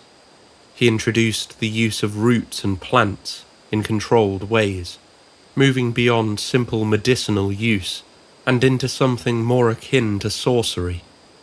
Amaros taught the breaking of enchantments. Barakil taught the knowledge of the stars. Kokobil the structure of the constellations. Ezekiel taught the patterns of the clouds. Araquil taught the signs of the earth. Shamsiel taught the workings of the sun. Sariel taught the course of the moon. Penemue taught the power of writing. And lastly, Kazdea taught methods of harm, knowledge of spirits, and the interruption of life before it begins. Each one of these unauthorized teachings is presented as a breach. In God's eyes, each capability was introduced before the world was ready to absorb it. And for these crimes against the natural order, a response is set in motion. Specific figures are named, archangels, each assigned a role. Gabriel is sent to confront the Nephilim, to bring about their destruction. Michael is sent to bind the Watchers, to remove them from the world they entered. Raphael is sent to deal with Azazel, casting him into the wilderness and confining him within the earth, covered in darkness. Uriel is associated with warnings of what follows, the events that lead toward the flood, a further correction, now already set in motion. And so the Watchers are bound. They're cast into the earth, confined beneath the surface, held in darkness until a later judgment. They're removed from the system they poisoned. The Nephilim are destroyed. Their physical presence is eliminated through violence and collapse, brought to an end in a world that they reshaped. But the text doesn't leave it there. The Nephilim's spirits remain, disembodied, restless, still present within the world they once occupied. And in the middle of all this is where Enoch steps forward. After the judgment had been declared, after they had been bound beneath the earth, something changes in them. The text introduces a sense of recognition, an understanding of the mistakes they had made and what they'd led to. They could no longer approach God directly. So they turned to Enoch. He was already titled the Scribe of Righteousness before the Watchers ever approach him. This suggests he had already established a prophetic and priestly role among humanity, acting as a bridge between the physical and spiritual worlds, albeit symbolically up to that point. They ask him to act on their behalf, to take their words, their request for forgiveness, and deliver it for them. The text describes them writing out a petition, a formal appeal, asking for peace, for release, for some form of reconciliation with what they have broken, and they place it in his hands. Enoch accepts the role. He goes to a place described as the waters of Dan, and there, as he begins to read their petition aloud, he falls asleep. And within that sleep, he's taken. He describes being lifted, carried upward by clouds, by mist, by the movement of wind itself. The world he knows begins to fall away beneath him as he is drawn into a different domain, one that operates by a different structure. He's not searching for it, but he's brought to it. There, he presents the petition to God, the request from the watchers, their plea for forgiveness. And the response comes back without hesitation, and it's final. They will have no peace, no forgiveness, no restoration. They're told they will remain bound, held in the earth where they have been placed. They won't return to the heavens. They won't escape the consequences of what they have set in motion. And more than that, they will have to witness what happens next. The destruction of their children, the Nephilim. This is the message Enoch is given. He returns and delivers it, without negotiation, or adjustment, or reversal. And it's with that event that his role changes. What began as a simple act of carrying a message becomes something else entirely. Enoch is no longer only a messenger between two sides. He has now stood in the presence of divine authority, carried its response, and now, literally, has walked with God, something that few others in the ancient texts are said to have done. He's taken again. This time he's guided by the angels Uriel, Raphael, and Michael, each associated with different parts of what he is eventually shown, each moving him from one place to another with clear intent. This is not a wandering experience. It's very much a cosmic journey through the universe. He's taken to what he describes as the ends of the earth, places where the world appears to meet its boundaries. But these are not symbolic descriptions. They are presented as locations, places that can be reached, observed, moved through. From there he's shown something described as a prison, a place where the stars themselves are bound. Not the stars as distant lights, but as entities that have transgressed, held within fire, confined for failing to follow the order set for them. He's then taken to a place of the dead, described as a great mountain, within which there are hollow spaces carved out, separate from one another. Distinct compartments, each holding a different kind of soul. The text describes divisions between the righteous and the unrighteous, between those who await judgment peacefully and those who are held in a state of unrest. Then he's shown a garden, referred to a place of righteousness. Within it he sees a tree, described in terms that connect it to knowledge, to life, to something that holds significance beyond its physical form. And then he's taken to observe the gates of the heavens, points of entry and exit. He sees where the sun emerges, where the moon follows its course, where the stars move along fixed paths. At every stage of this journey, the pattern becomes more reinforced. He's being shown behind the curtain. He's being shown the system, one that governs movement, life, death, and time itself. And throughout all of this, he remains what he has always been, human. He reacts to what he sees, tries to interpret it, tries to describe it in terms that can be understood, even as the scale of it continues to stretch beyond normal words.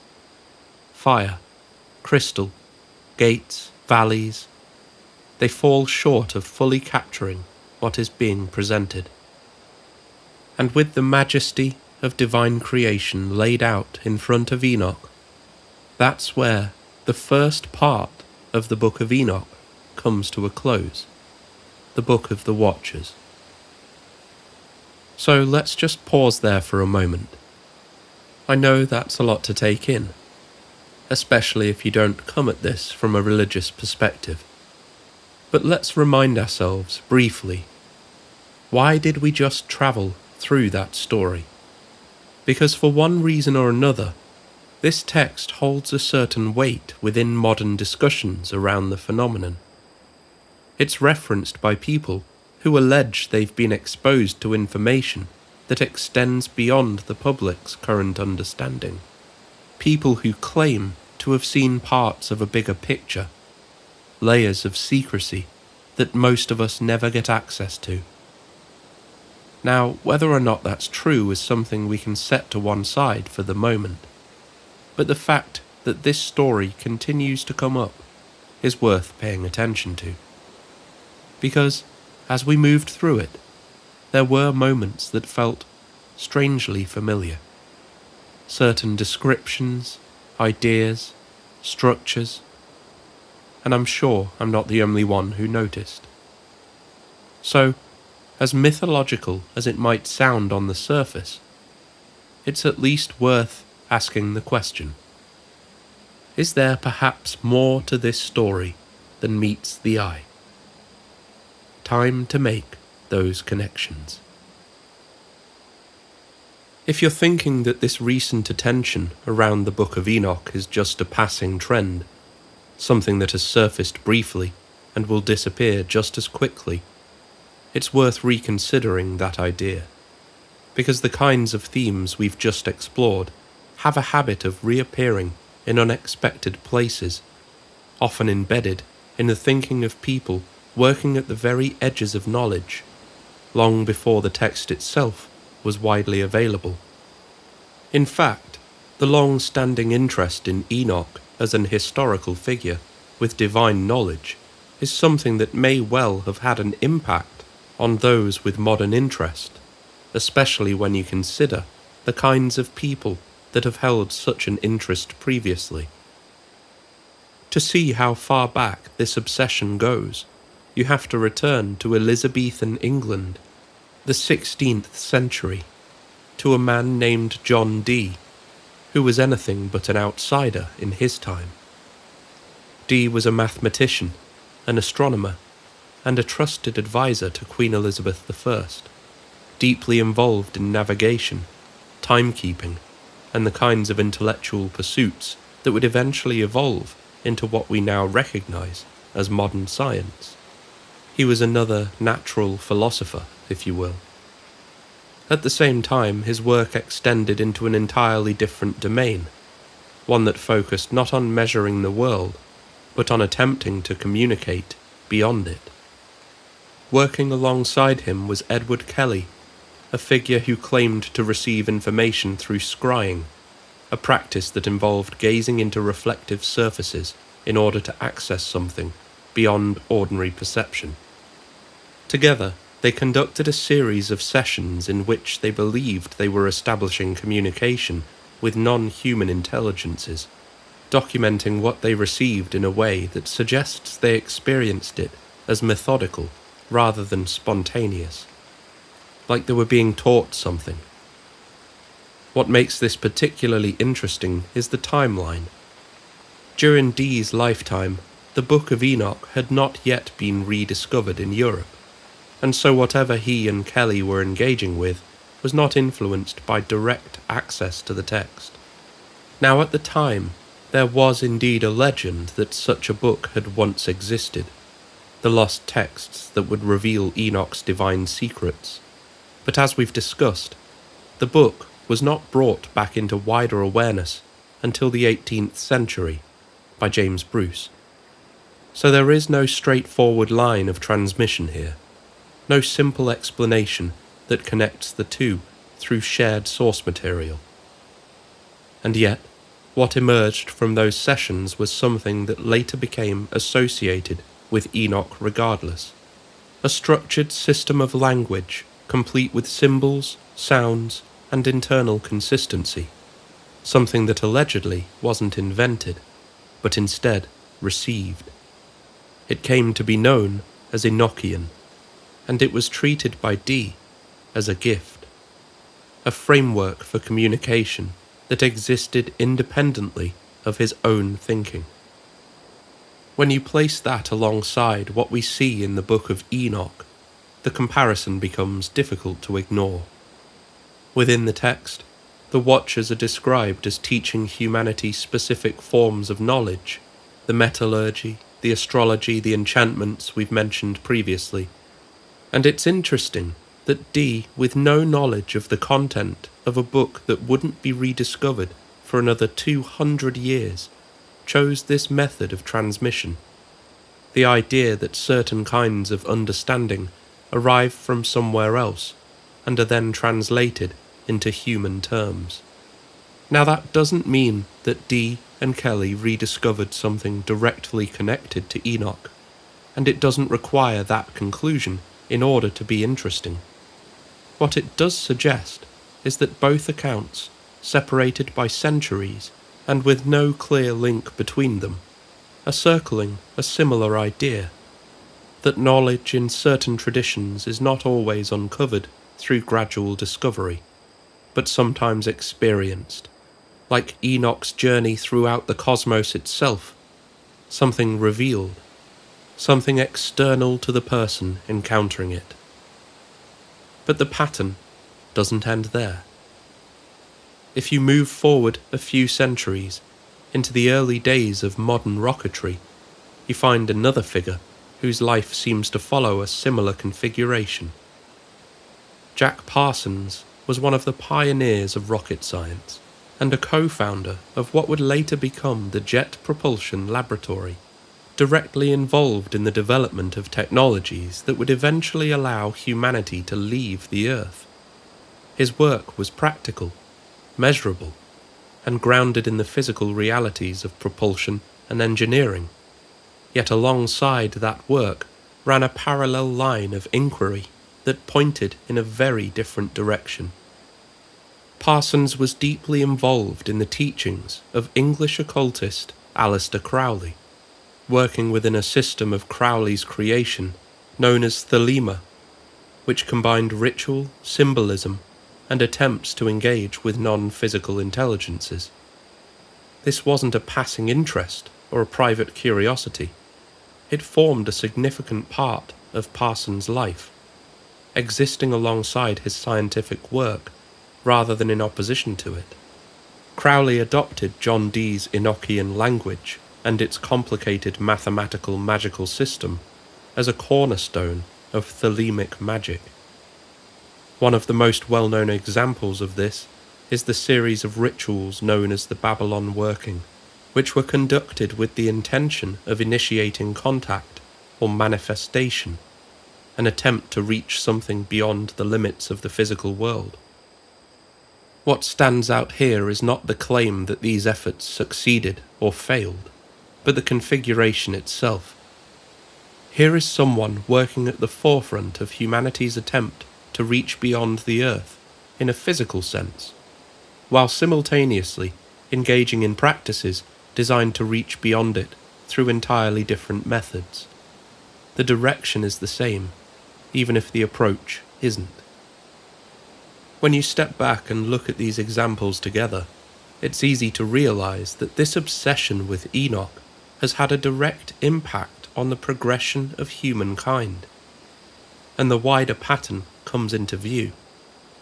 Across different periods of history, individuals operating at the edges of understanding, whether in science, mathematics, or exploration, are also engaging with systems that attempt to extend perception, people seeking the cheat codes to truth.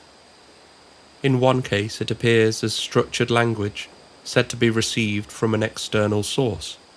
In another, as ritual intended to initiate contact. And much further back, it appears as a narrative describing a human figure being taken beyond the world and shown how it's organized. So between these three figures, Dee, Parsons, and Enoch himself, could they all have, in their own way, connected to something beyond them, something they interpreted as a higher source of knowledge, and then used what they gained from that experience to push their understanding forward? It's a compelling idea, and in some sense there is a connection there, because their curiosity, their willingness to explore beyond what was known or accepted at the time, has undeniably influenced the path humanity has taken. At the same time, though, looking at it this way starts to reveal something else, something much broader, something that doesn't belong to any one of them individually, but instead points toward one of the most enduring patterns in human storytelling. Because when you widen the lens even further, this structure didn't begin with Enoch, and it certainly doesn't end with Jack Parsons. In ancient Mesopotamia, at least 1500 years before the earliest dated writings in the Book of Enoch, there are stories of the god Enki, not only the creator of humanity, but a bringer of knowledge, a guide to humanity, shaping civilization, much in opposition to the wishes of the other gods, and in some stories warning of a coming flood that would reshape the world. In the Book of Enoch, both Enoch and his great-grandson, Noah, are warned of a flood as part of the final judgment set forth against the Watchers, and as a means of ridding the world of the sins of mankind. In Mesoamerican traditions, figures like Quetzalcoatl or Kukulkan in later interpretations are not only the creators of man, but remembered as teachers, as beings who arrive, pass on knowledge, influence the course of society, and then depart, leaving behind both understanding and unanswered questions. What emerges from this is not a single story, but a recurring pattern, one in which something arrives from beyond the ordinary human world. Knowledge is transferred, civilization shifted, and then, in many cases, that presence withdraws, sometimes followed by a disruption, a reset, or a break in continuity that echoes through the culture that records it. In my opinion, this is a clear demonstration of an archetype, a story we write over and over.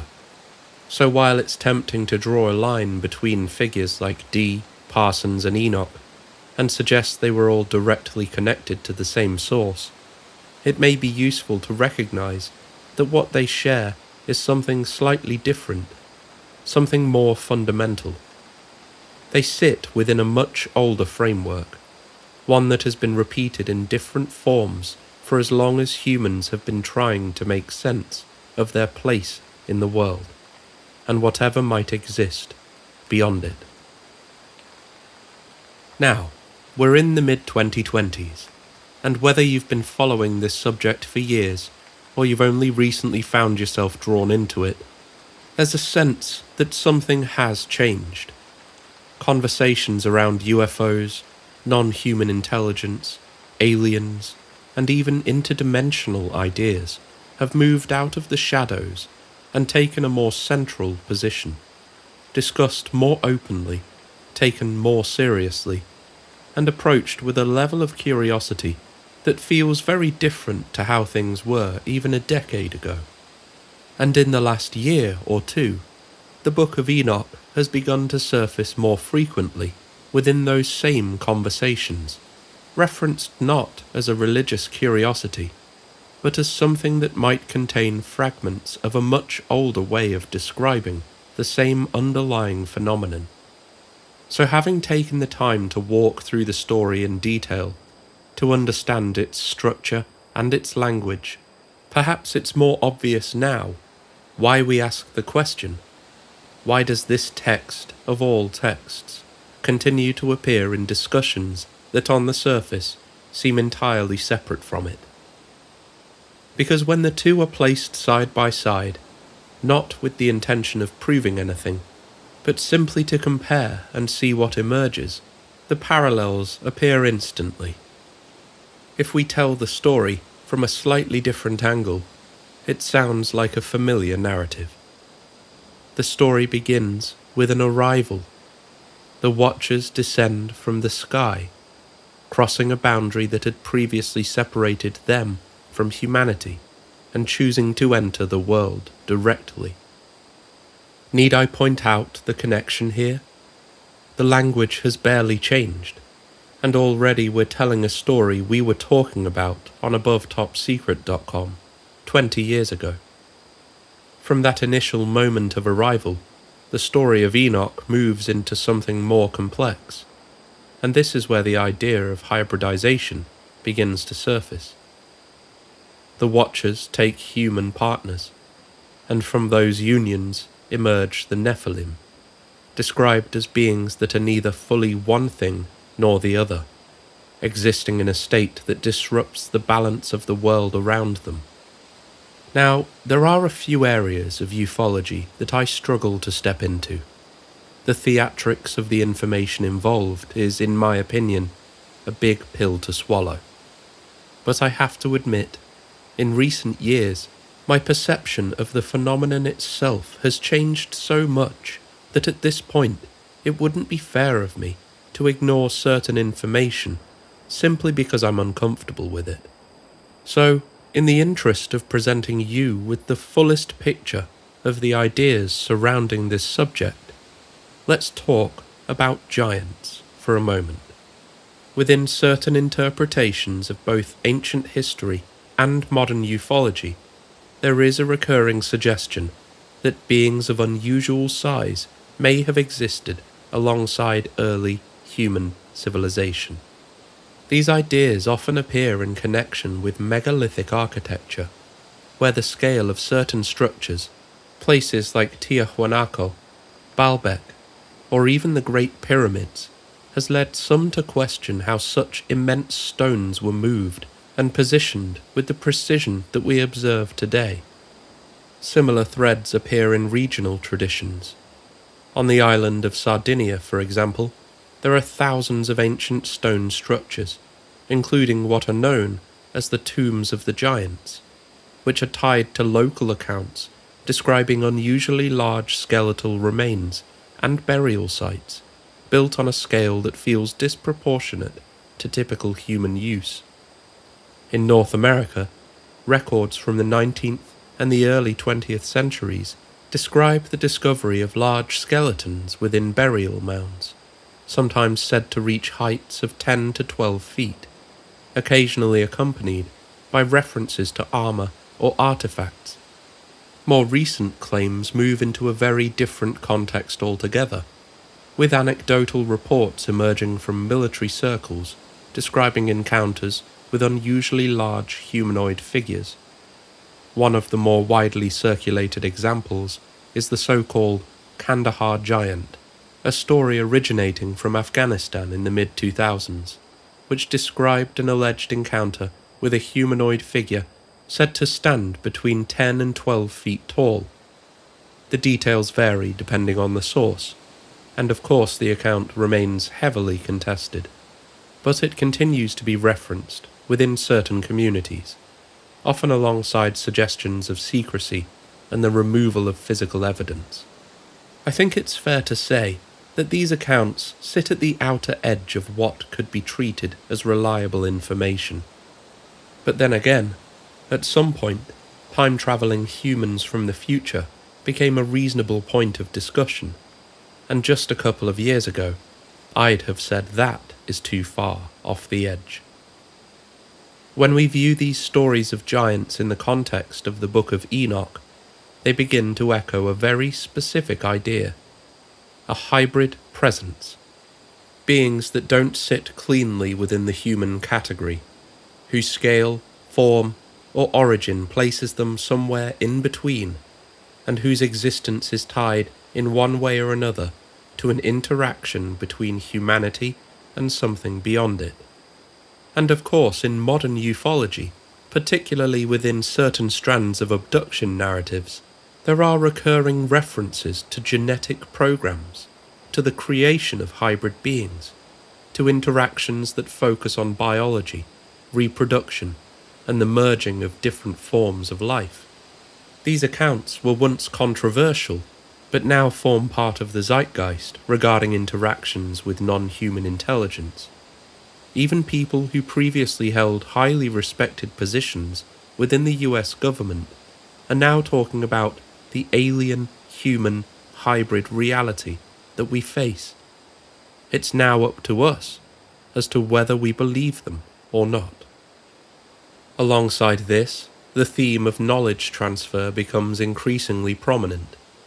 In the Book of Enoch, the Watchers are said to teach humanity specific skills, gifts of knowledge and systems.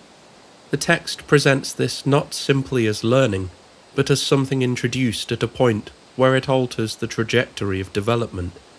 When placed against the backdrop of human history, there are moments that have often been described as sudden leaps forward, periods where technological or cultural advancement appears to accelerate rapidly.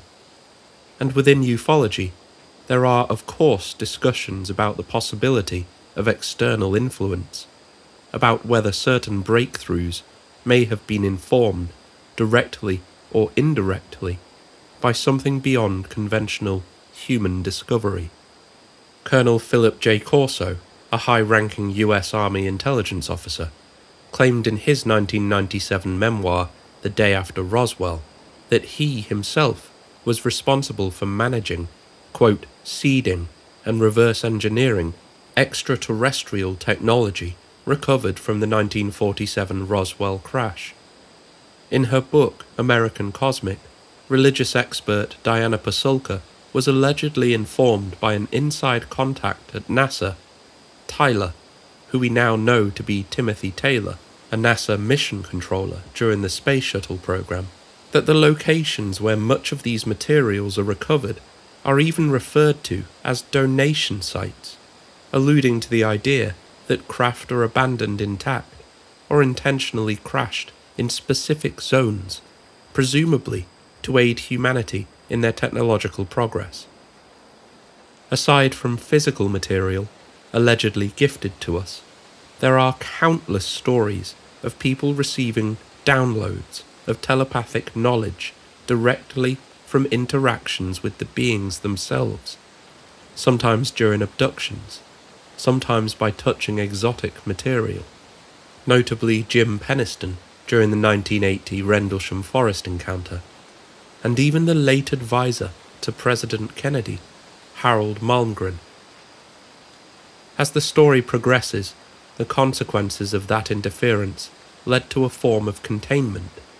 In Enoch, the Watchers are judged and bound, confined beneath the earth, restricted and removed from direct interaction with the world they entered, as though a boundary had been re-established after being broken.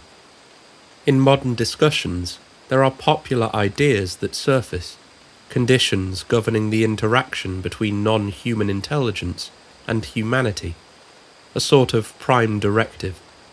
The idea that we're being quarantined for both our safety and the safety of life elsewhere, until such time that humanity matures to a level where it's able to interact peacefully with the rest of the cosmos. These ideas are of course speculative, but there is plenty of support for this particular notion, especially given the fact that the phenomenon continues to be so elusive, yet as far as we can tell, non-hostile. The role of the human witness also begins to align. In the Book of Enoch, Enoch himself is taken, not as a passive observer, as someone who is shown, guided through environments, presented with systems, and returned with that experience intact. He has no control of what he sees, but he's allowed to witness it. This is a modern-day experience and narrative. There are repeated accounts of individuals describing encounters in which they are taken, shown information, exposed to new environments, and then returned, often struggling to fully articulate what they experienced. Could Enoch have been one of the first alien abductees? Finally, there's the question of what remains. In the Book of Enoch, the destruction of the Nephilim does not mark the complete end, because their spirits are described as continuing to exist without physical form, and yet still influencing the world in ways that are not directly visible. If we lean a little further into what is often perhaps unfairly labelled the more woo-woo side of ufology, there are theories that move away from the idea of purely physical craft and beings and toward something less tangible. Interdimensional hypotheses, non-corporeal intelligences. forms of presence that don't exist entirely within our physical reality, or indeed our time, but still appear capable of interacting with us in meaningful ways. And then, more recently, you have the growing conversation around consciousness itself. With the rapid development of artificial intelligence, questions that once sat comfortably within philosophy are now being revisited with a certain kind of urgency. What does it actually mean to be human? What is consciousness and where does it come from? A product of the brain, or something the brain is receiving? And if you follow that line naturally just a little further, you arrive at an idea that until recently might have felt too abstract to take seriously. The possibility that consciousness is not individual, but shared at a fundamental level. That there may be something like a universal field, something that connects all life rather than separates us. Is there a universal consciousness that sets us apart from the machines, and yet makes us one and the same with our celestial space brothers? And no, I'm not intentionally being hyperbolic here. At some point, letting the language be comfortable in itself is the most appropriate way to move the conversation forward. Because if intelligence, if awareness itself, is not limited to the physical body, then the distinction between us and them starts to blur in a profound way. And perhaps the temporary discomfort that results is part of the point. None of these parallels we've observed explicitly establish a direct connection, but they don't need to in order to be meaningful.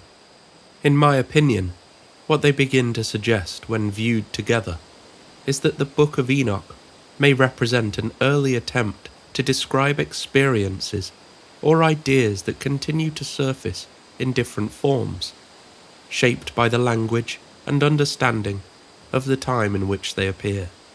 It begins to resemble a kind of translation, a way of expressing something unfamiliar using the symbols and structures that were available and acceptable at the time. And when you look at it through that lens, a new question appears.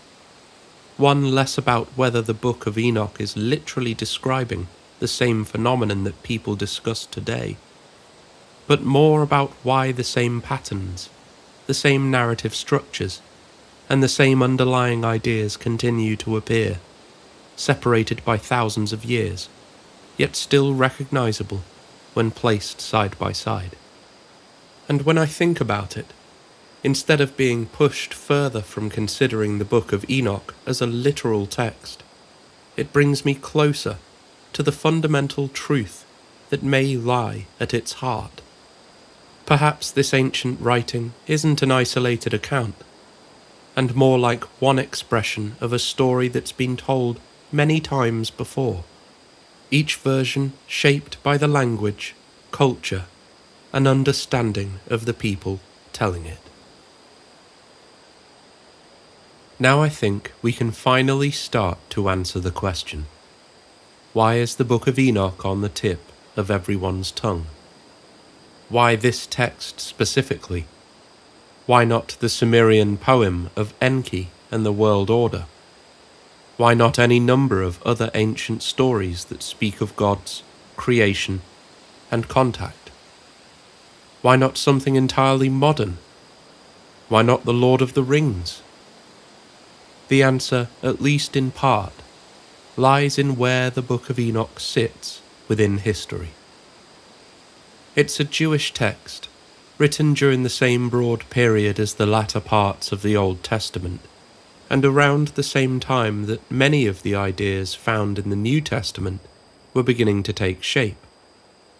As we've already said, it's even quoted in the Epistle of Jude, which tells us that its contents were known, circulated, and taken very seriously by early scholars and religious thinkers of the time.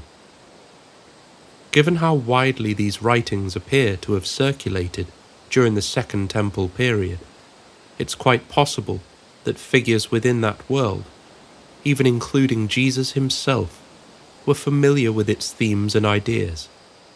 That alone gives it a kind of proximity to the foundations of Christianity that many other texts simply don't have. And while it was ultimately left out of the canonical Bible, it didn't disappear. Instead, it developed something else, an aura. The writings may have been lost, but over time it became a symbol of lost knowledge, representative of ideas that sat just outside of what was formally accepted, and that reputation followed it through the centuries. And so, after 1,000 years of obscurity, John Dee, a devout Christian, already working within a worldview that included angels, divine communication, and hidden knowledge, began his own attempts to establish contact with something beyond the human domain. And that association with Enoch was all but inevitable. 200 years later, the texts were finally reintroduced into Western society, complete with talk of enchantments, spirits and ritual, ideas that had existed in fragments, but were now once again anchored to a single source. And roughly 150 years after that, Jack Parsons, influenced by Crowley, kept that Enochian magic alive, so to speak, attempting to make contact with the heavens, while at the same time laying the foundations for the machines that would carve our own path through the Kármán line.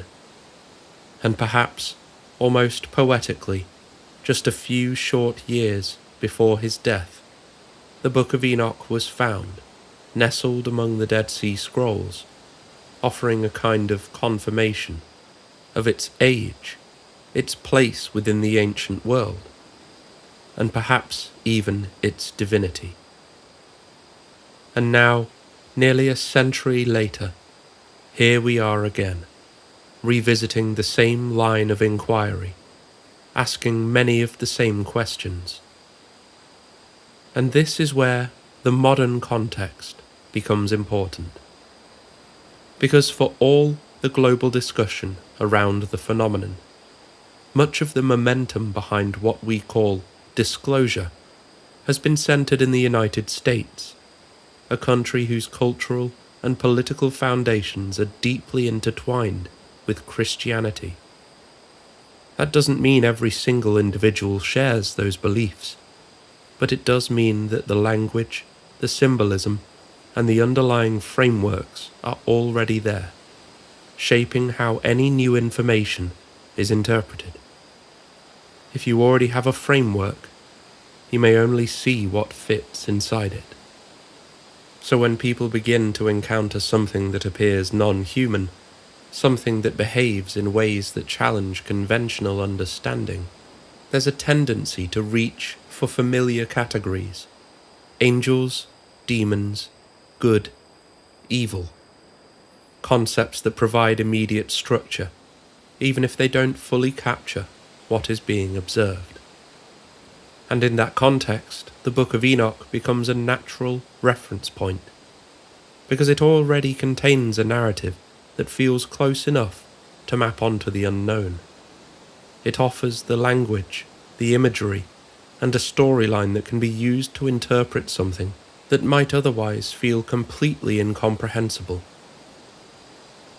What I find especially curious is that the closer certain individuals appear to get to the center of this subject, the more significance they seem to place on this particular text. These are people who claim to have been exposed to information that most of us never get to see. People who operate within systems that, at least in theory, are built on data, evidence, and analysis. And yet they return to Enoch, which raises a question, a genuine question, and I would love to ask it. Is that association simply a reflection of their existing beliefs, shaped by a cultural and religious background that makes this text feel familiar and meaningful? Or is there something about the content itself that aligns in some way with what they've encountered? Because depending on the answer to that question, the implications shift. If the framework comes first, then it has the potential to shape interpretation in ways that reinforce existing beliefs, and filtering new information through a lens that may not be entirely appropriate for what we're observing. But if the information comes first, and the framework is applied afterward, then the choice of framework becomes significant, because it influences how that information is communicated, understood, and ultimately acted upon. In other words, the position the Book of Enoch holds in their process of interpretation may influence the decisions they make, the ideas they allow to circulate, and the lines of inquiry they choose to pursue, or perhaps in some cases, to shut down. And that is my greatest concern for disclosure. The influences our beliefs have only serve one purpose: to narrow our eyes to a narrative with an ending that fits the story we believe we're living in. Because the truth is, we don't know what story we're living in. The events that took place in the Book of Enoch are said to have occurred at the same time these stones were raised. So do I believe that to be literally true? No. But does that mean the Book of Enoch is false? Also no. The stories we've been telling our children since the dawn of history carry fundamental truths about the human experience, even those experiences that we're yet to fully understand. And whatever sits at the core of the Book of Enoch, that truth is older than the written word itself. So let's not confine it to a single telling. We know virtually nothing about the people that placed these stones here, or why they did it. But one thing is certain. We are all part of the same story, the human story. And that ending has yet to be written. Good night.